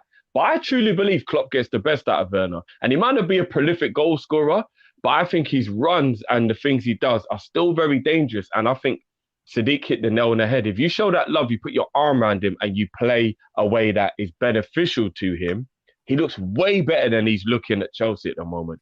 And Chelsea have got a history of destroying strikers that aren't your big, brutey, typical players like Drogba, Costa. These guys did brilliantly because that's their game. Strength, aggression, rare. But when you look at the kind of silky strikers, they don't really do that well at Chelsea. For me personally, I think that Werner would do well at Liverpool. He's not as good as everyone thought he was. But I definitely think that he could be a good understudy to Salah as a right wing forward, and I think Klopp could do well with him. Yeah, for me, no to Werner for me. Pulisic, again, it's the injuries. The boy's got quality, it's the injuries. Yeah, he does get a lot of injuries. Werner, unquestionable talent though. Pulisic is a baller. But Werner's the injuries. Werner's a no for me. He doesn't start. He doesn't even get into the team ahead of Mane or Diaz, Bobby, Jota, or Salah. I think he could do a good job as being Salah's backup. Nah. Werner on the right is horrid. No. I think his runs and his movement and the way he can cross the ball, cut the ball back and start. I think he could be dangerous. No, he can't even cross, bro. No, not crossing, like whipping crossing. Like, no, when he gets like to the byline and pulls the ball back for people running in and stuff like that. I think he's quite good at doing that. I don't even think he's an intelligent runner. I just think he's a willing runner. I don't think he's an intelligent runner. That's an argument. I think Klopp could make that a lot better. I think he's a better player than he's looking at Chelsea. That's all I'll say. Yeah. So, Mr. Miz, I see you in the comments. For a start, bro, never apologize to us because you're not wasting our time. If you get your mic sorted, just drop one of us a DM and we'll get you on next week. But never apologize for technology going wrong.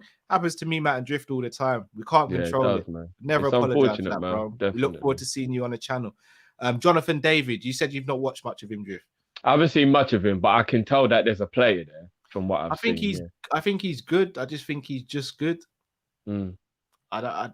I'll take your word for it because, like I said, I haven't seen enough of him. So yeah, I wouldn't want him at Liverpool, but he's good. I think he'd be a good addition to, like, it's gonna sound really shady me saying this, but I think he'd be a really good addition to a team like maybe a West Ham or even an Arsenal, dare I say it. I think he could do well there, but I don't think. I was waiting for you to throw Arsenal in. No, I'm not even trying to shade him. I promise you. But like, I could see him do well at a club like that. He's a talent, but I don't think he adds to our squad personally. I hear that. But now, big ups to Sadiq with the question, man. Definitely. P. Al, can you hear us? Yeah, I can hear you. How you doing, bro? Yeah, I'm good, bro. Yeah, not much. I'm just watching the United game. It's 1-1. I heard. Yeah, I can hear crazy. people in my house shouting. So yeah. So a little number 7 over there, Mr. Penn as well, isn't it? Yeah. He's in their pockets. He's missing easy chances as well. There comes a point in everybody's life where they've got to realize father time isn't their friend. Oh, they're just subbing Fred on right now. Fred's the one to win them the game. I'm not even gonna lie, I hate when stuff like that happens because you probably will get the jammy winner and it'll be like, are you kidding me, man? Yeah. So yeah. But first, before I joined, I was about to come for Drifty, but then Jamrock ended up saying everything I wanted to say. So I'm no longer gonna come for you. But what I wanted to say is that I am gonna support, like, the whole tournament I've been supporting Egypt. But now in the final, I think I have to support Senegal because I think Mane needs the win more. And I think Salah would be able to handle a loss better. For some reason, I feel like I don't think any of them will create a problem. But if one of them was to create a problem, I think there's a higher chance of it being Mane. And also, and that's including, like, I prefer Salah as a player. Like, I prefer him as type of a guy as well in the team. But I just think Mane needs it and Senegal needs it more. And then the questions I was going to ask were, so you're allowed 4 players. So you have to pick 4 players that you're allowed to keep in the club until they're around the age of 38 to 38 around there. So they'll be the core people who like take care of the youngsters as they come through. Okay. Then my next thing is, because I remember Kal making that spreadsheet of how we can now afford Salah's contract. But I wanted to ask, with this Diaz signing Mane up to a new deal with increased wages, Bobby up to a new deal, increased wages, and probably we're going to sign, and now like a lot of other people are going to get new contracts. Like with your spreadsheet, can we still afford to get Salah a new contract without selling anyone? Because I think we have to sell someone, because I'm personally happy with the whole idea of you build a great team like how Klopp has, and you sell most of them after like 4 or 5 years, even if it's in their peak, because we FSG don't have the money of Newcastle, Man City or Chelsea, so it's unreasonable to expect us to match them. So I'm happy not building like a dynasty, but just building a 4-year project and then waiting 3 years and then building the 4-year project again, because I don't think it's reasonable to try compete with Man City and Chelsea. All right, I'm gonna keep you on the line while I answer my part, and then obviously Drift, you can answer yours.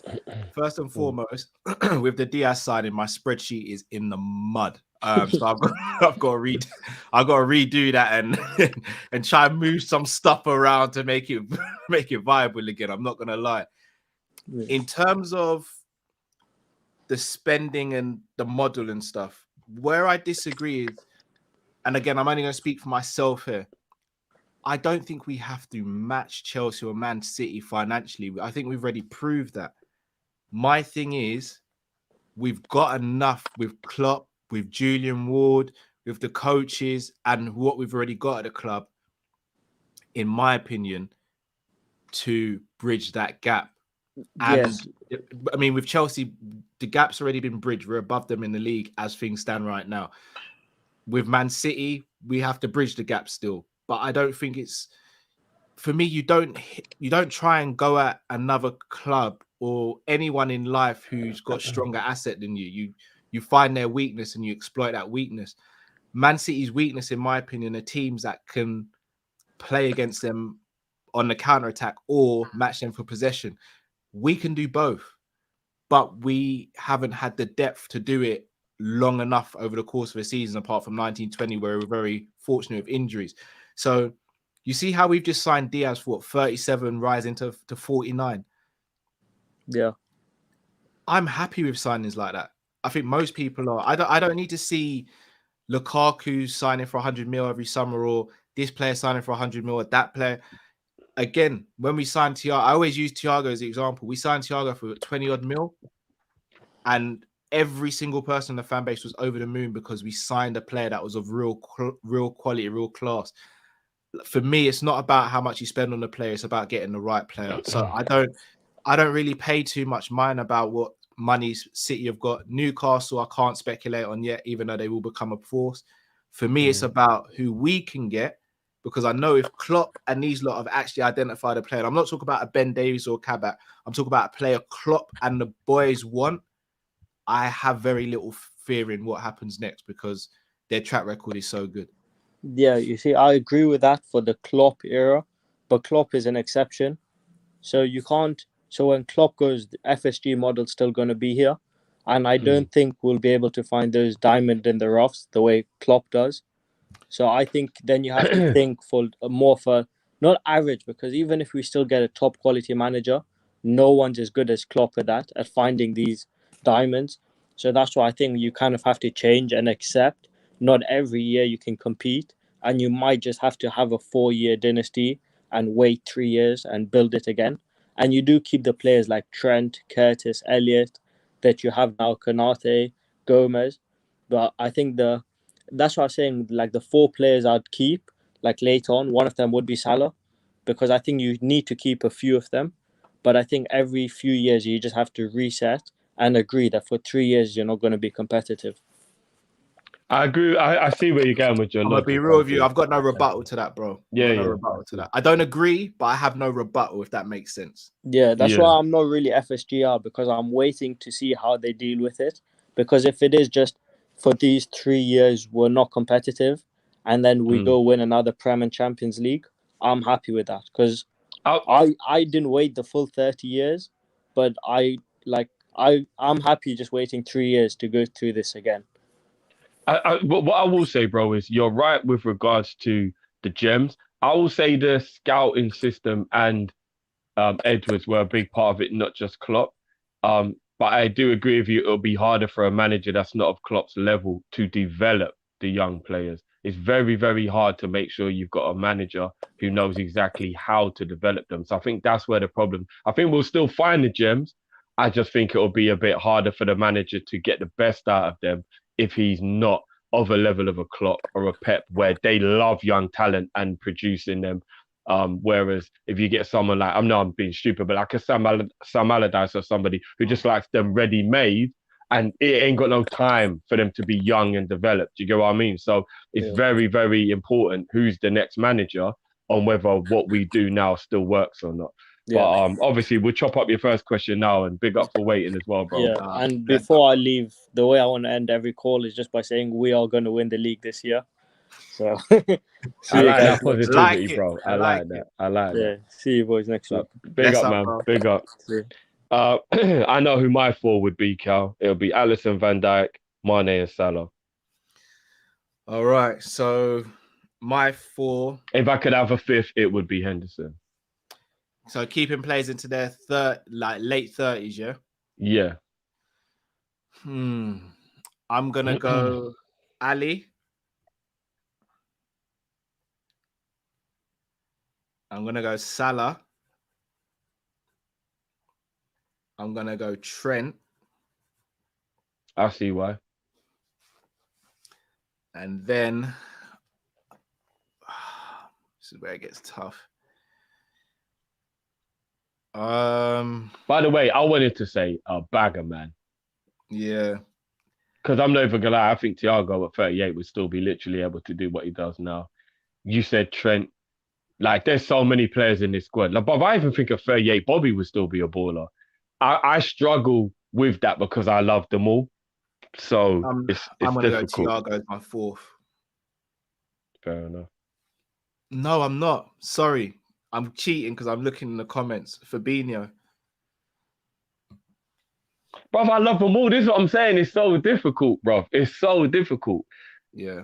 The It's reason so I'm not difficult. keeping Virgil is because I think a lot of I'd say about 40% of Virgil's game is athleticism in terms of jumping and physicality and sprinting. 38 is a lot to ask of a centre back against young up and coming. I know, but can you imagine flinging VVD on with 10 minutes to go in the Champions League final? He's still going to make sure you win it. No, Even I hear at 38 years old, you know what I mean? Like, I hear that, but as a goalie at 38 wouldn't worry me. Ali's the one I'd be the least worried about. At 38, I think Ali would still be a decent enough Trent goalkeeper. and Fabinho are the ones I'm least worried about because their game don't revolve around athleticism at all. No, but I'm not going to lie though, bro. 38 for Fabinho might be difficult. It might be difficult. Bro, he's only 28 now. In 10 years' time, bro, if he's not even that athletic at 28, can you imagine what it'd be like at 38, bro? I don't know. That one's a tough one. But I hear you. Yeah, I love them all, bro. I do struggle when it comes to leaving anyone out. Because, bro, who knows Robbo, bro? Robbo's a leader. 38, maybe Robbo would be great to have around. Bro, it's difficult. That was a really tough one. Yeah, it's very, very difficult. Bro, Millie's nearly 38 now, and I reckon he could still be helping out, bro. So, bro, it's one of them ones, bro. All right, gonna bring in our last caller. Thank you, waiting patiently. Peterson. Can you hear me? We hear you, bro. Yeah, big up for waiting, bro. Big up, yeah, man. Don't worry. I want to talk to you guys because I heard that Drift wants to come to Canada. So you're welcome, by the way. Come to Montreal. The weather, by the way, it's kind of cold right now. I think last week it was nearly minus 30. So whoa, yeah, but that's kind of an anomaly. It's not supposed to be that cold usually, but I don't know what happened. It was minus 30. Is that minus 30 Fahrenheit? Yeah. No, Celsius. Celsius. Bro, isn't that like day after tomorrow, come out your house and you just freeze on the spot, bro. What the hell? Pretty much. I know the bill is gonna be extremely high this year. I'm like, not even really gonna lie. high. Bayface, he said kind of cold. I'm not even gonna lie. Even minus 30 scares me, bro. I'm not even gonna lie. That's Let me put it into perspective, bro. Yeah. On the greatest summer we ever have, Celsius, we might hit 33.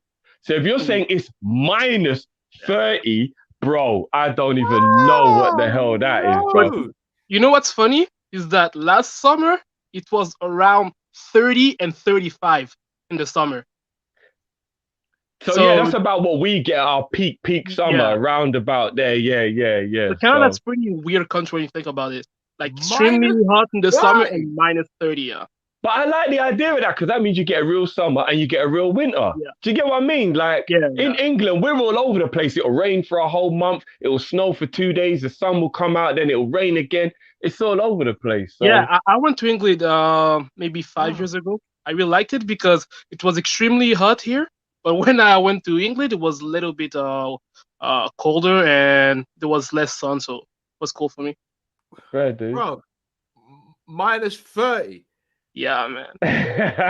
Now it's like minus maybe between 12 or 17. I'm not sure.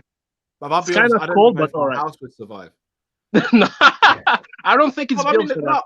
I'm being serious. I'm in the conservatory now, and like when it's like 5-6 degrees outside, it's cold in here. I don't think my house would survive it. Let's just say that we're built different here. Yeah, you are. You definitely are. What's on your mind, though, bro? What's going on? Yeah.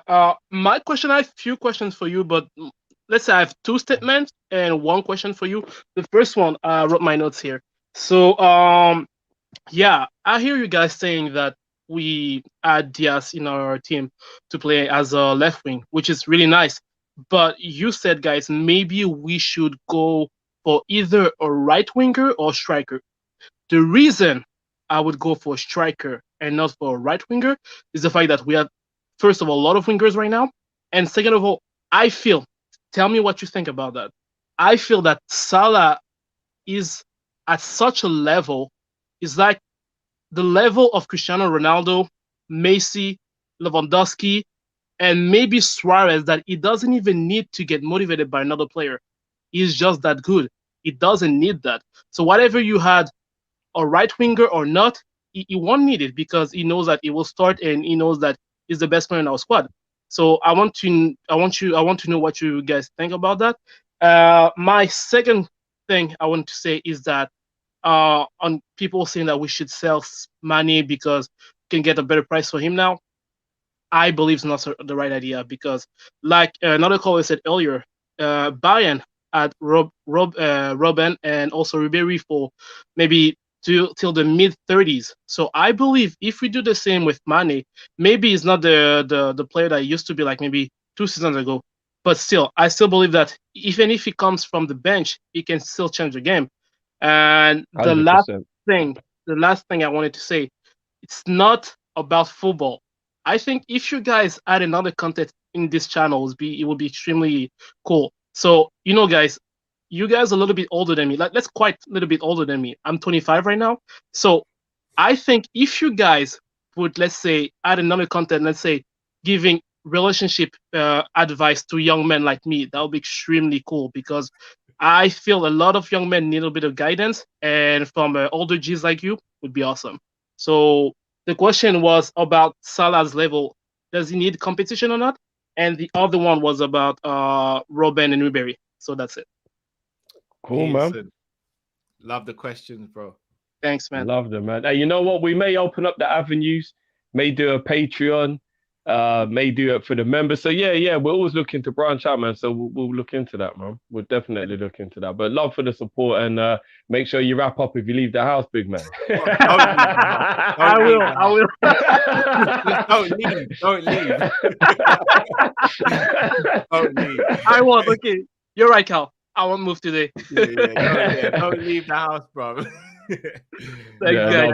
Big up, though, man. Love, brother. Big up, bro. Big up. All right. First Um, question: striker over a right winger because of Salah's form, his mentality. Can I just say the Yeah, go reason on. I agree with everything he says? The reason why I want a right winger is not to necessarily try and make Salah levels go up or keep him motivated, because I think he does that himself.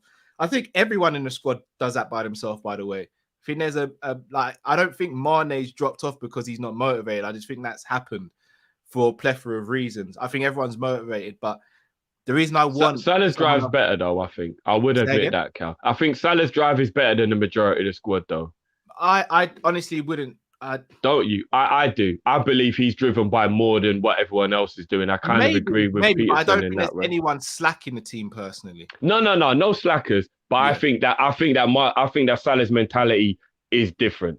I do. Okay. I do believe that he's got one level up from the others, where some people in the squad may have slightly gone, we've achieved everything, let's chill for a 5%. Salah's like, no, guys, let's go more, 5 more, let's do more. I do fair think enough. he's slightly got a bit more of a winning mentality than the others. But as you said, not to say anybody's got a poor mentality. No, not at all. But yeah, Yeah, I the think reason Salah why I is want- built different. Yeah. The reason why I want someone, and again, I'm going to stop using the word backup as well, because I'll say an alternative, is for that reason. There may be a game where we can throw a curveball in. Let's say it was Rafinha, we can say, oh, what? Rafinha starting, Salah's coming off the bench, or oh, Rafinha can take this game so Salah can have a sustained rest, or God forbid, Salah gets an injured, but it's calm. We've got Rafinha to take us through the next 2 months. So that's where my standing on that. But again, fully understand the striker argument. Yeah. And again, it goes back to what I said about the rotation thing, Cal. So as I said to you before, Mane can be the backup right winger now that we have 2 great left wingers. This is the beautiful thing about our squad that I'm loving right now, bro. If you're gonna rest Salah, Mane can play right wing now, bro. So effectively, we can get a striker to go in there with Firmino. Jota can just be a left-sided player, which I think we all agree might be his better position. And then we're good, bro. Yeah.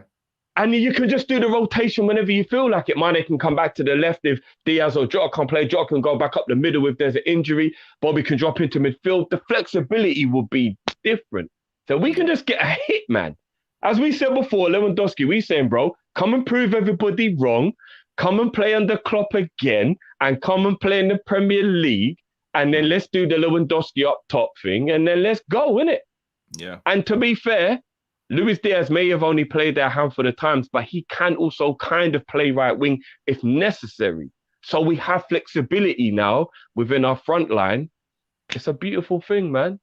It's a beautiful thing. I am. If we can get a DM and a right back, I think you're on the money. I think we have the ability to conquer all. I truly do. I truly do. If we get that reliable centre midfielder that's very, very rarely injured, like Genie, who's always available, and we get a backup right back to make sure that Trent isn't under so much pressure, and keep Gomez, I think that's very important as well. Yeah. I think we have such a good chance of being able to go on all fronts with Carvalho, with Elliott, with Jones, the young bucks. I'm going to even put Ibu in there as a young buck. He's only 22. He's going in that category as well. Tsimikas is only 25. Like, bro, we're good, bruv. As long as nobody goes and we add, we are good. No, sorry. I think Ox and Naby possibly if they go, that's not the biggest problem. None of the main players go. Yeah, and obviously if Taki went as well, that won't be the worst problem. And I accept the Rigi's going as well. So if those go and you get those replacements in, bro, we are good, man. The age thing and the squad and everything, but yeah, man. Come on, man. The future, man. Let's. I'm excited now. As long as nobody goes, I am super excited. Mane into the mid-30s. We've kind of covered this. I mean, again, if Diaz and Jota are still at the club and they can both cover that side and we still can keep Mane, I'm up for it. I want Mane and Salah to be Robin and Ribery. Well, look, there's a bag of players I'd love for Liverpool to have them until they retire. There's a bag of them. Like, so yeah, I'm all for it as long as we add to the squad still, like, and we don't just stagnate. In terms of opening a channel to do relationship advice, so I'm gonna be real, and I take all jokes out of this. I wouldn't feel comfortable giving relationship advice on a platform like this because I think relationships are all so different. And I hear where you're coming from. Like, And I dare I say, I think it would put more pressure on my personal relationship with my wife. Not even, no, it's real, bro. It's because real. if I'm here 100%. giving advice, and then like, do I have to start taking on more at home and trying to be this quote unquote perfect man because I've got to portray an image that I know what and be all? Because I'll be honest, I'm learning every single day about being in a marriage and having kids and juggling that and everything else. So I love the fact that 100%. I love the fact that you would trust us to do that. But me personally, I wouldn't be comfortable giving advice on a mascot. So it's like, even like you got, is it the Fresh and Fit podcast? And like, I'm not big fans of stuff like that personally, because I think you generalize people, and I don't think you can really do that when it comes to relationships, in my opinion. No, I agree with that.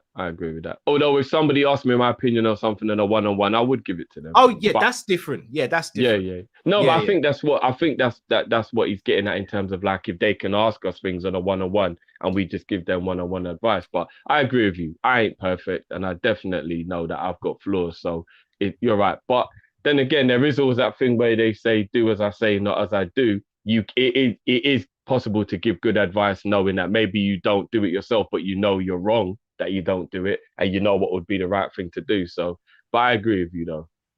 Yeah, but no, it's humbling that you guys would even ask us for that stuff. But I'm gonna be real. I've got so much that I try and improve myself on a daily basis that I can't improve others where I am right now. Like, just being real, I've got a lot of work to do in terms of like religion, family, work, Kopish. Like, it'd be a lot to take on still, and I don't want to let people down with stuff like that. So. I hear that. Me personally. Remember when everyone said Varane was better than Matip? This is what I'm saying, but imagine I gave relationship advice on that sort of level. Yeah, people just getting divorced and all that. Like, Cal, you said do this, and look, I'm in the mud now. Like, nah. Yeah, no. I hear you. It's true. But I definitely would. It would be a do as I say, not as I do, because I definitely have my faults. That's a fact. So, we all do, bro. We're all human, bro. But God forbid I let my wife come on there for a show, bro. Like, what does Callum do wrong? You'd be like, oh, 3 hours later, yeah, he's still going. Yeah, so fact. Like, fact. Yeah, it is what it is, Fact. man. Look, I'm gonna stick to football and MMA in it. That's me. And then we'll see what the future holds. Go get through some of these super chats. Dejan Barnes says, all you had to do is to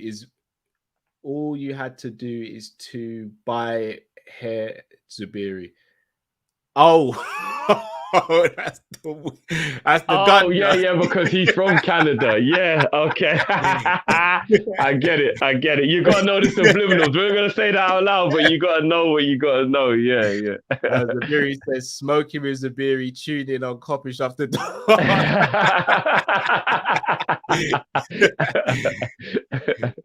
Yeah, boy. LSC Aaron says, sure, Cal, just put in his context what type of forward Diaz is. They also said he's mad on nutmegs like Suarez was. I'm all up for that, bro. I love a good nutmeg, bro. Love a good nutmeg. Jamrock says Mane's wages went from 100k to 150k in 2018. Again, I'm seeing a few of this. Jamrock, you might be the best person, or anyone else in the chat. If you can just DM us with anything, because again, everything I've seen has always been on 100k. And I'm talking proper places like transfermarket.com and proper established places. So and look, if you can show market, they're not 100% either, because there's certain things they leave off there. But everywhere else, I've seen it be like 100k. So please, if anyone can clear that up, that'd be fantastic. Jamrock says top 25 largest transfers, success versus failed debate. I'd be up for that. I'd be up for that. Let me write that one down. I like that. That's a good idea. Still, I like that.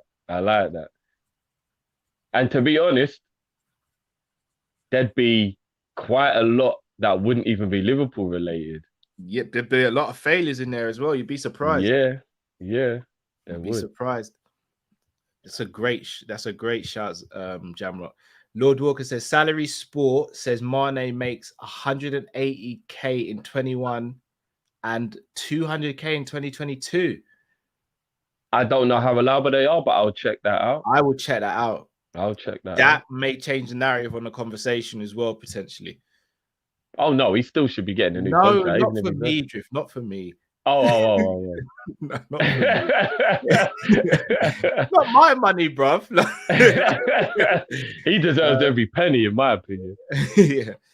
Just subscribe to Breathe and Bleed Football. You never walk alone. Big up Big to up, everyone Rod. else who's subscribed. And if you haven't, just a shout out to Bleed and Breathe Football on YouTube, another channel. And make others sure you go up and to the subscribe chat. to Rod's as well, people. Make sure you get over there as well, man. Exactly. Make sure you subscribe to Rod's. We had Dave's LFC chats in there earlier. LFC Day Trippers dropped in through Chris and Kev. Who else did we have? We had Daz TV. Obviously, got a shout out to Nick on Saint LFC TV. Yeah, man. Big Six Bants, Monts. Conroy Talks. Everyone, man. Make sure you support Safe everybody, Official. man. Like, there's loads of us. So make sure you spread the love around, people. Definitely. Promo says, whoever wins AFCON, I'd want to qualify for the World Cup. I'd want the other to qualify for the World Cup because Senegal versus Egypt. I know what you mean. Because the team that wins will be more satisfied with not being in the tournament because they've got the glory. I totally get that. Get that. A-Spec Limited says, what's Shirky's position? I think he ends up at PSG. So the best way I could describe Shirky's position and why John might be able to agree or disagree with this, he reminds me a lot of a young Fekir. So he could play either wing, he can play in a 10, or he could play slightly deeper if needed. But as he gets older, he'll be better in the deeper positions. But now, the further up the pitch, the better. Carl actually said, guys, this guy, check out Fekir. I mean, Shirky, when he sent it in the group. So just no, rubbish, real. Like, he just reminds me so much of him, but he's more too. He does. I think he's a bit quicker than Fekir. He takes free kicks and corners with both feet. Need I say more? I like when a player's got that technical ability, but he's got the pace to back it up because it allows me to realize that he'll be able to do more than what. Because I think Fekir's only downfall was he couldn't really beat players. What? Shirky looks like he can beat players. Whoa, drift. Let me stop you there, bruv. For pace. He had the skill to beat players, but he didn't really have the pace to beat players. You'll be surprised, when he gets going, he's hard to stop. Yeah, I wouldn't call him a pacey player though. Nah, he's more of a power runner. He's a bit like Jota. Yeah. He's a bit like Jota in terms of Yeah. I wouldn't have called him a pacey player. Do you get what I mean? He won't stop, then knock it past you or beat you. Yeah. That. That's what I'm when talking about. When he's in a momentum, he's a problem. Rahil says, gotta be honest, we all need to do is get what we need. If we refresh and replace where we need the right players, we beat everyone. Klopp's the glue. Facts, in my opinion. Rich Dean says, big up, guys. 3-3 after extra time. Both Mane and Salah get hat-tricks, but Senegal win on pens before Salah gets to take his. I would actually take that. I'm not going to lie. Because that would mean Salah's not to blame for the defeat. Yeah, and both of them come away from the game knowing they did everything they could. Yeah, I hear that. Yeah, I hear that. That'll be nerve-wrenching now. Oh my God, can you imagine the nerves? Bloody hell. That would be crazy. You're actually an oracle for coming up with a scenario like that. I can't lie. Ronaldinho Goat says, watch Louis get pocketed by Ben Milo. Do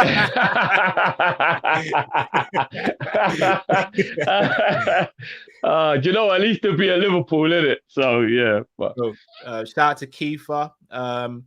Says 1-1 United versus Borough. Jovic as an Origi replacement. I need to know where Jovic's head is at. What, Jovic? The Real Madrid Jovic? Yeah, before he went to Real Madrid, he looked like he had everything, but I don't know where his head's at. Yeah, I don't know. I think he might, because there's two ways it can go in it when you leave Real Madrid. You can end up like Kovacic, where you completely turn it around and become the G you were meant to be, or you can go down the route. I mean, I don't know. I'm not going to be shady, but there's been a few where you're like, there's been well, you just weren't that good then, kind of thing. So yeah, it depends, isn't it?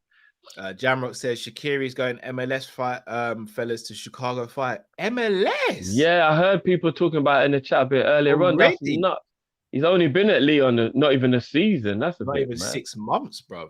Well, no, just 6 months now, pretty much. That's mad. Yeah. Maybe it's a paycheck thing because he hasn't really had a high paycheck for the majority of his career. So maybe. Zabiri says, how players getting a blight but not FSG? I'm working for that back pay from J Dub Cal Drifty. He has a cold mafia boss aura and a gallus man smile. He does, bro. He actually does, bro. I'm telling you, J Dubs is a gangster. There's no two ways about it. Do you know what I will say on that, though, Zabiri? I always use that as an example as to why do we come down hard on players but let FSG get a pass when they make mistakes? Because we were quick to throw Mignolet under the bus and all that, but when FSG do it, it's like, oh no, give him a chance. So I think I do keep that energy. Do you want a Kopish exclusive? Go on. I've finally forgiven Carriers. No, you ain't. No, I have. I've made peace with it. I've finally forgiven Carriers. I'm not joking. I'm being serious. I've finally forgiven him, bro. I don't. That makes me worried about what's gonna happen with Carriers next, bro. I gotta be like, I'm just being real, bro. You get him a bad deal for his next club, like what? No, bro. I wanted to make peace with it. Did he slip you some money? Like, what is? I wanted to make peace with it, bro. Off camera, bro. I don't know if it's something we should. No, bro. There's nothing to it, bro. I was just thinking the other day about a lot of football-related stuff, and I've made peace with it, and I forgive him. Okay. We'll revisit this, bro. Lord Walker says you can't use Thiago as an example. He was the perfect combo, a gift at his price, co-signed by Bobby and Coutinho to get him over the line. He wanted to come here. Very true. That is very true. But my premise on that was it doesn't have to be an expensive or a name brand signing for it to make me happy. I'm gonna be real with you, look. If we sign Bowen in the summer, I'm over the moon with it, you know. I'm over the moon with it. I disagree. I know. That's why I didn't put you on the spot with that one. DJ says, off topic, White versus Fury. What's your thoughts?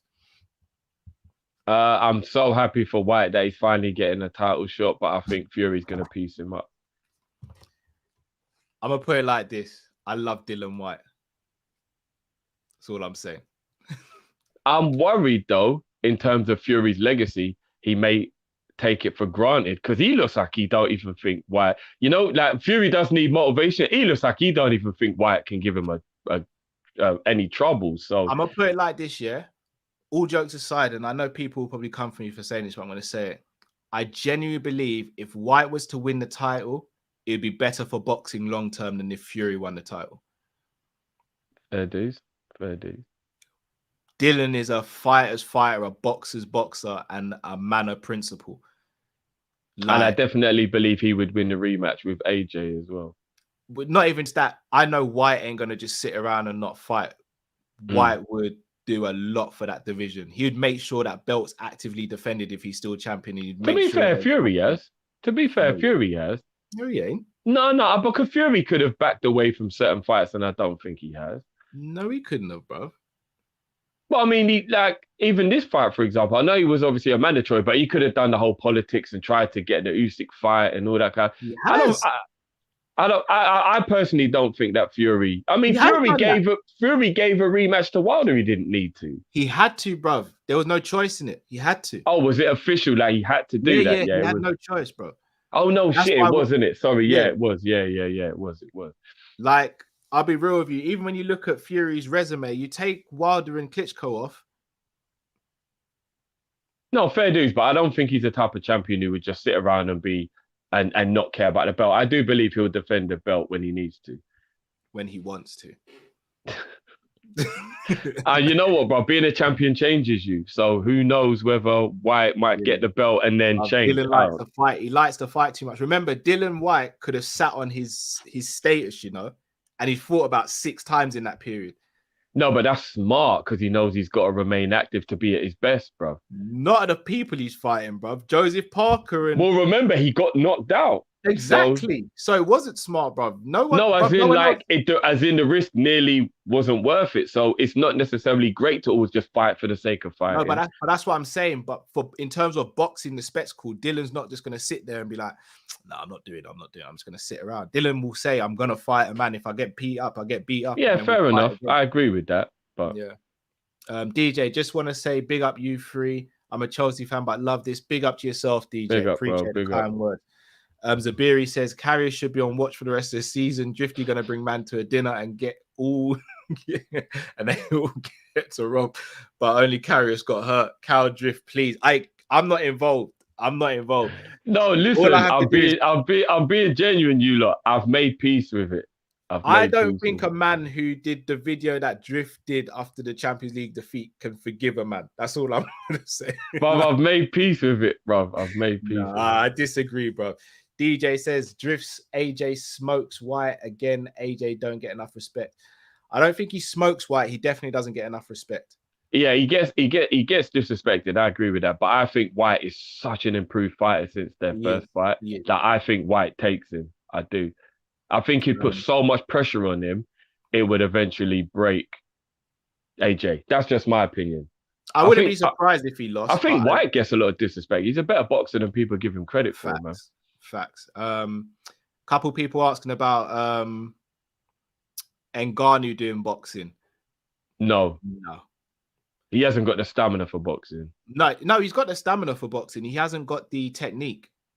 Cal, I don't think he's got the stamina for it. No, he has, Drift. He has. I think people underestimate punching for 3 minutes, 12 rounds, just how hard that is. And it's not like UFC where you get to maybe lean on a man or take him down and get a bit of a break. Like you're just on your feet, constantly punching. I think it takes a lot more stamina than I think people realize. And I don't think he's got the stamina for it personally. I think he has. I think his skill level would get exposed against the better fighters, and he'd have to go in against the better fighters. You're not going to put him in with a random top 20 fight. He's going to go in with like a Fury, a AJ, or White, and someone like that, and they'll batter him. I'm not going to. Yeah, they would. They actually batter would. They would. DJ says AJ's changing his trainer. This will show us a lot. Yeah, I can't really speak on it. I know quite a bit about what happens behind the scenes with AJ, and he takes it very seriously. He takes things very seriously. LFC Aaron says Prime Lennox versus Prime Fury. Lennox. You know what? I've counted Fury out so many times that I won't answer that one. Lennox. You've got a little bit of a disdain for Tyson Fury, innit? No, I don't. But Lennox deals. But every time we talk about someone versus Fury, you never back Fury ever. So I'm like, does Cal like Fury or Mike Tyson and Lennox Lewis, bro? Like, it is what it is, bro. Lennox used to stroll down with his Rasta hat and tie up the dreads. No, Lennox. I didn't really like Lennox because he was just a jab merchant, and I didn't really like that. Merchant, bro. Go back and watch his fights, bro. No, he's a jab merchant, bro. He ain't. He just. Bro, he's a jabbed jab off merchant, Tyson. bro. He just jabbed Bro, he's a jab merchant. Well, how do you think Klitschko got all them cuts from jabs? Yeah. I'm not saying he was a jab merchant. Yeah, I agree. Bro. No, Lennox would have dealt with Fury bad. You genuinely think that? Bro, you've got to put Lennox to sleep to beat him, bro. Yeah, but Fury ain't got that sort of punching power. Bro, I think he dispelled that myth with what he did to Wilder, bro. He does have that punching power. Wilder can't really take a punch, Drift. Of course he can. Who has dished it out on Wilder, bro? Bro. You're going to say Ortiz? No, I'm just going to say Rackman. But anyway, we move. Bro, what are you telling me? Rackman couldn't hit hard? No, I'm just saying Rackman should have never been able to knock Lewis out, and he did. So I'm just saying. But Rackman hits harder than Fury does. Well, we'll never know that. Bro, Oliver McCall hits harder than Fury does. We'll never know that. I think Fury gets a bit disrespected in terms of his power. I think he's got a lot more power than people give him credit for. No, he's got power, but not concussive power like them two. I don't know. I don't know. Lewis was different with it. No, Lewis was a don. Lewis was different with it. I hold a grudge against Lewis anyway. Oh, it's one of them ones. Okay, there it is. Now it's coming out. So let me get this straight. You can forgive Carriers, but you can't forgive Lewis. Yeah. Anybody who beats Holyfield never gets forgiven. There it is. There it is. We finally got to the bottom. There it is. Bro, Holyfield is my all-time great, bro. You beat Holyfield, you don't get forgiven, bro. It's just like, go. There it is. There it is. Finally got to the bottom of it. Roel says, I only believe you, Drift, if Calvary plays the Champions League final highlights live to see. I'll tell you what, I'm gonna find that video, and is the video still up on our YouTube? No, I think we'd have to re-upload it. Oh, it's been taken down now, yeah. All right. Cal, this is a question for you after we get through the super chat. Who wins a boxing match? Sean Dyche or Zidane? Dyche. Yeah, Dyche is different, bro. This one's for you, Cal. Did Ali have concussive power? Ali didn't have concussive power, but Ali was a better boxer than the others. But I think that I think there's an argument that Tyson Fury is a better boxer than majority of that generation in terms of pure boxing. I disagree. No, fair enough, but I think it's a very fair argument, bro. And he's an outstanding boxer, bro. I hope people aren't in the comments comparing Fury to Muhammad Ali. I sincerely hope not. No, I don't think anyone's doing that. I don't think anyone's doing that. Tyson Fury right now is the best heavyweight boxer in the world. No two ways about it, in my opinion. But I still think his skill level could handle the 90s and early 2000 boxers, though, Cal. I genuinely do. I think his skill level is underrated, bro. Please, all I'm gonna ask for you guys in the comments: don't compare Tyson Fury to Muhammad Ali. That's all I'm gonna ask. I'm sure nobody's doing that. And I'm sure Ali's not even my GOAT, but don't do that. Please, I'm sure nobody's doing that. That's all I'm gonna ask. This is a tough one, but I got Roy Jones or Andre Ward. I know who Drift's going with. I'm going with Roy Jones. I love Roy Jones, but Andre Ward might be the best boxer to ever live, so I'll go with Andre Ward. The reason, if we're talking about prime, I ain't seen anything like a prime Roy Jones. I hear where you're coming from. He was the Ronaldinho of boxing. He was an R9, bro. There's an argument for that as well. He was different. Roy Jones, woo! I think the most slept on boxer in boxing history is Andre Ward. Nah. There's a few slept on boxers. Pernell Whitaker. But I mean, and of the level that he was, not just you being slept on for what you were. I think Andre Ward could possibly be the best boxer of all time, bro. He's up there. He was so good. Sugar Ray Robinson, so good. For me, Sugar Ray Robinson for me is the GOAT. You know what? I'll do the cop out that we do with the football, where I didn't get to watch him, so I'm not going to count him. I'm only going to count the guys I got to watch. You get what I'm saying? There's enough footage, though. There's enough footage. I hear that, but I'm only going to count the guys I watched. You see this? You see when I see stuff like this? But bro, I think the size difference would have been difficult for Tyson to get around. I genuinely do, bro.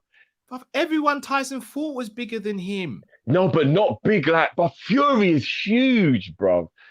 Like, he's huge, bro. Like, I don't know, man. I don't know. We'll never know. So, with all due respect to Deontay Wilder, Wilder's boxing skill isn't as good as Mike Tyson's. I agree with that. Wilder got to Fury a good few times. Am I not lying? But I think his height was what allowed him to do that, not the skill. I think it was the height. But imagine Tyson getting in and around his body and then coming up with shots. It's a possibility. It's definitely a possibility. I'm just saying it's not as easy as 1, 2, 3. That's all I'm saying. For me, it is, bro. Yeah, but Mike Tyson's one of your GOATs, so I get why, isn't it? No, but if you were to tell, if you were to ask me who my top 5, who I think the best 5 are, Tyson might be 5th. So he's not like he's my GOAT. He's my favorite boxer of all time, maybe. I hear that. But he's not the GOAT. But he deals with these, man. Like, God forbid Tyson came back reincarnated in this day and age. I hear that. Goodness. What is your top 3 quickly before we take the people out? Who's my top 3 boxers of all time? Drift, man. Sugar Ray Robinson, top for me. Then I'm gonna go.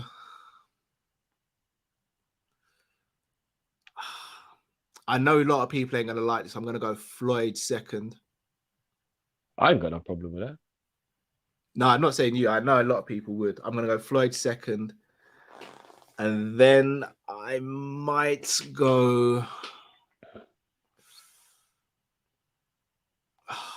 thing is, Roy Jones, he really tainted himself by taking those fights at the end. Mine in no particular order is Mayweather, Ward, Holyfield.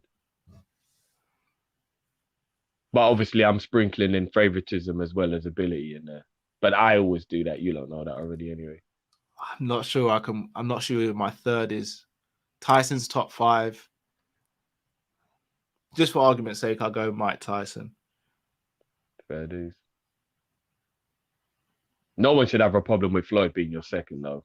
Yeah, like, Floyd. No one should have a problem. Well, no, people turn around and say he's boring and all that, which, again, if you're not, and this is why I don't even get upset with people, because I don't expect everyone to be a boxing purist. Like, they're like, for a sport to transcend, you have to have casuals. So, if for a casual, yes, not become the GOAT, one of the GOATs, yes, not the GOAT. We're not going to get started on the Canelo argument. No, we won't. But he's not talking. You and me could go for days about that one. Well, he's already lost to Floyd. He lost to Floyd. There we go. You get pieced up by Roy Jones. You get pieced up by Andre Ward. So it is what it is, isn't it? Man, try to use Andre Wood to shut me up. All right, fair enough. you know what I'm saying is fact, bro. You know what I'm saying. You know what I'm saying is fact. I don't look anyway. Yeah, all right. And he's talking about cruiserweight, bro. Where did Holyfield fight when he first started? All right. Oh yeah, no, look, Bob, stop using my guys, Bob. Stop using my guys, isn't it? Canelo's a G, though. Canelo is a G. Zabiri says Fort Fury is a strand of smoke, not a boxing fan. It's a boxer, brother. The best heavyweight in the world right now. Football hipster phrases I hate one on this day. Which other way of saying someone's inconsistent or too generational talent? I think on his day is the obvious one, isn't it? Yeah, or at if you put him in a better team. I've been hearing that about Pogba. Or if you build the team around him, then he, like any phrase you've heard used for Drogba defense, that's a hipster version, like of Pogba, not Drogba. You mean? Yeah, Pogba. Sorry, did I say Drogba? Yeah. The Chelsea people are gonna come for you. Yeah, I know. I'm gonna deactivate Twitter tonight. I'm gonna deactivate. But no, look, guys, you've had us for 4 bloody hours again. That's why I ate before I came on. I didn't. I'm feeling it, bro. These bright lights. I don't know if it's the bright lights in front of me or my actual eyes and head, bro. But no, bless up to everyone who watched. Bless up to all the callers. If you haven't already, please do smash that like button. Subscribe 100%. If you're new to the channel. We'll be back. Well, we'll be back.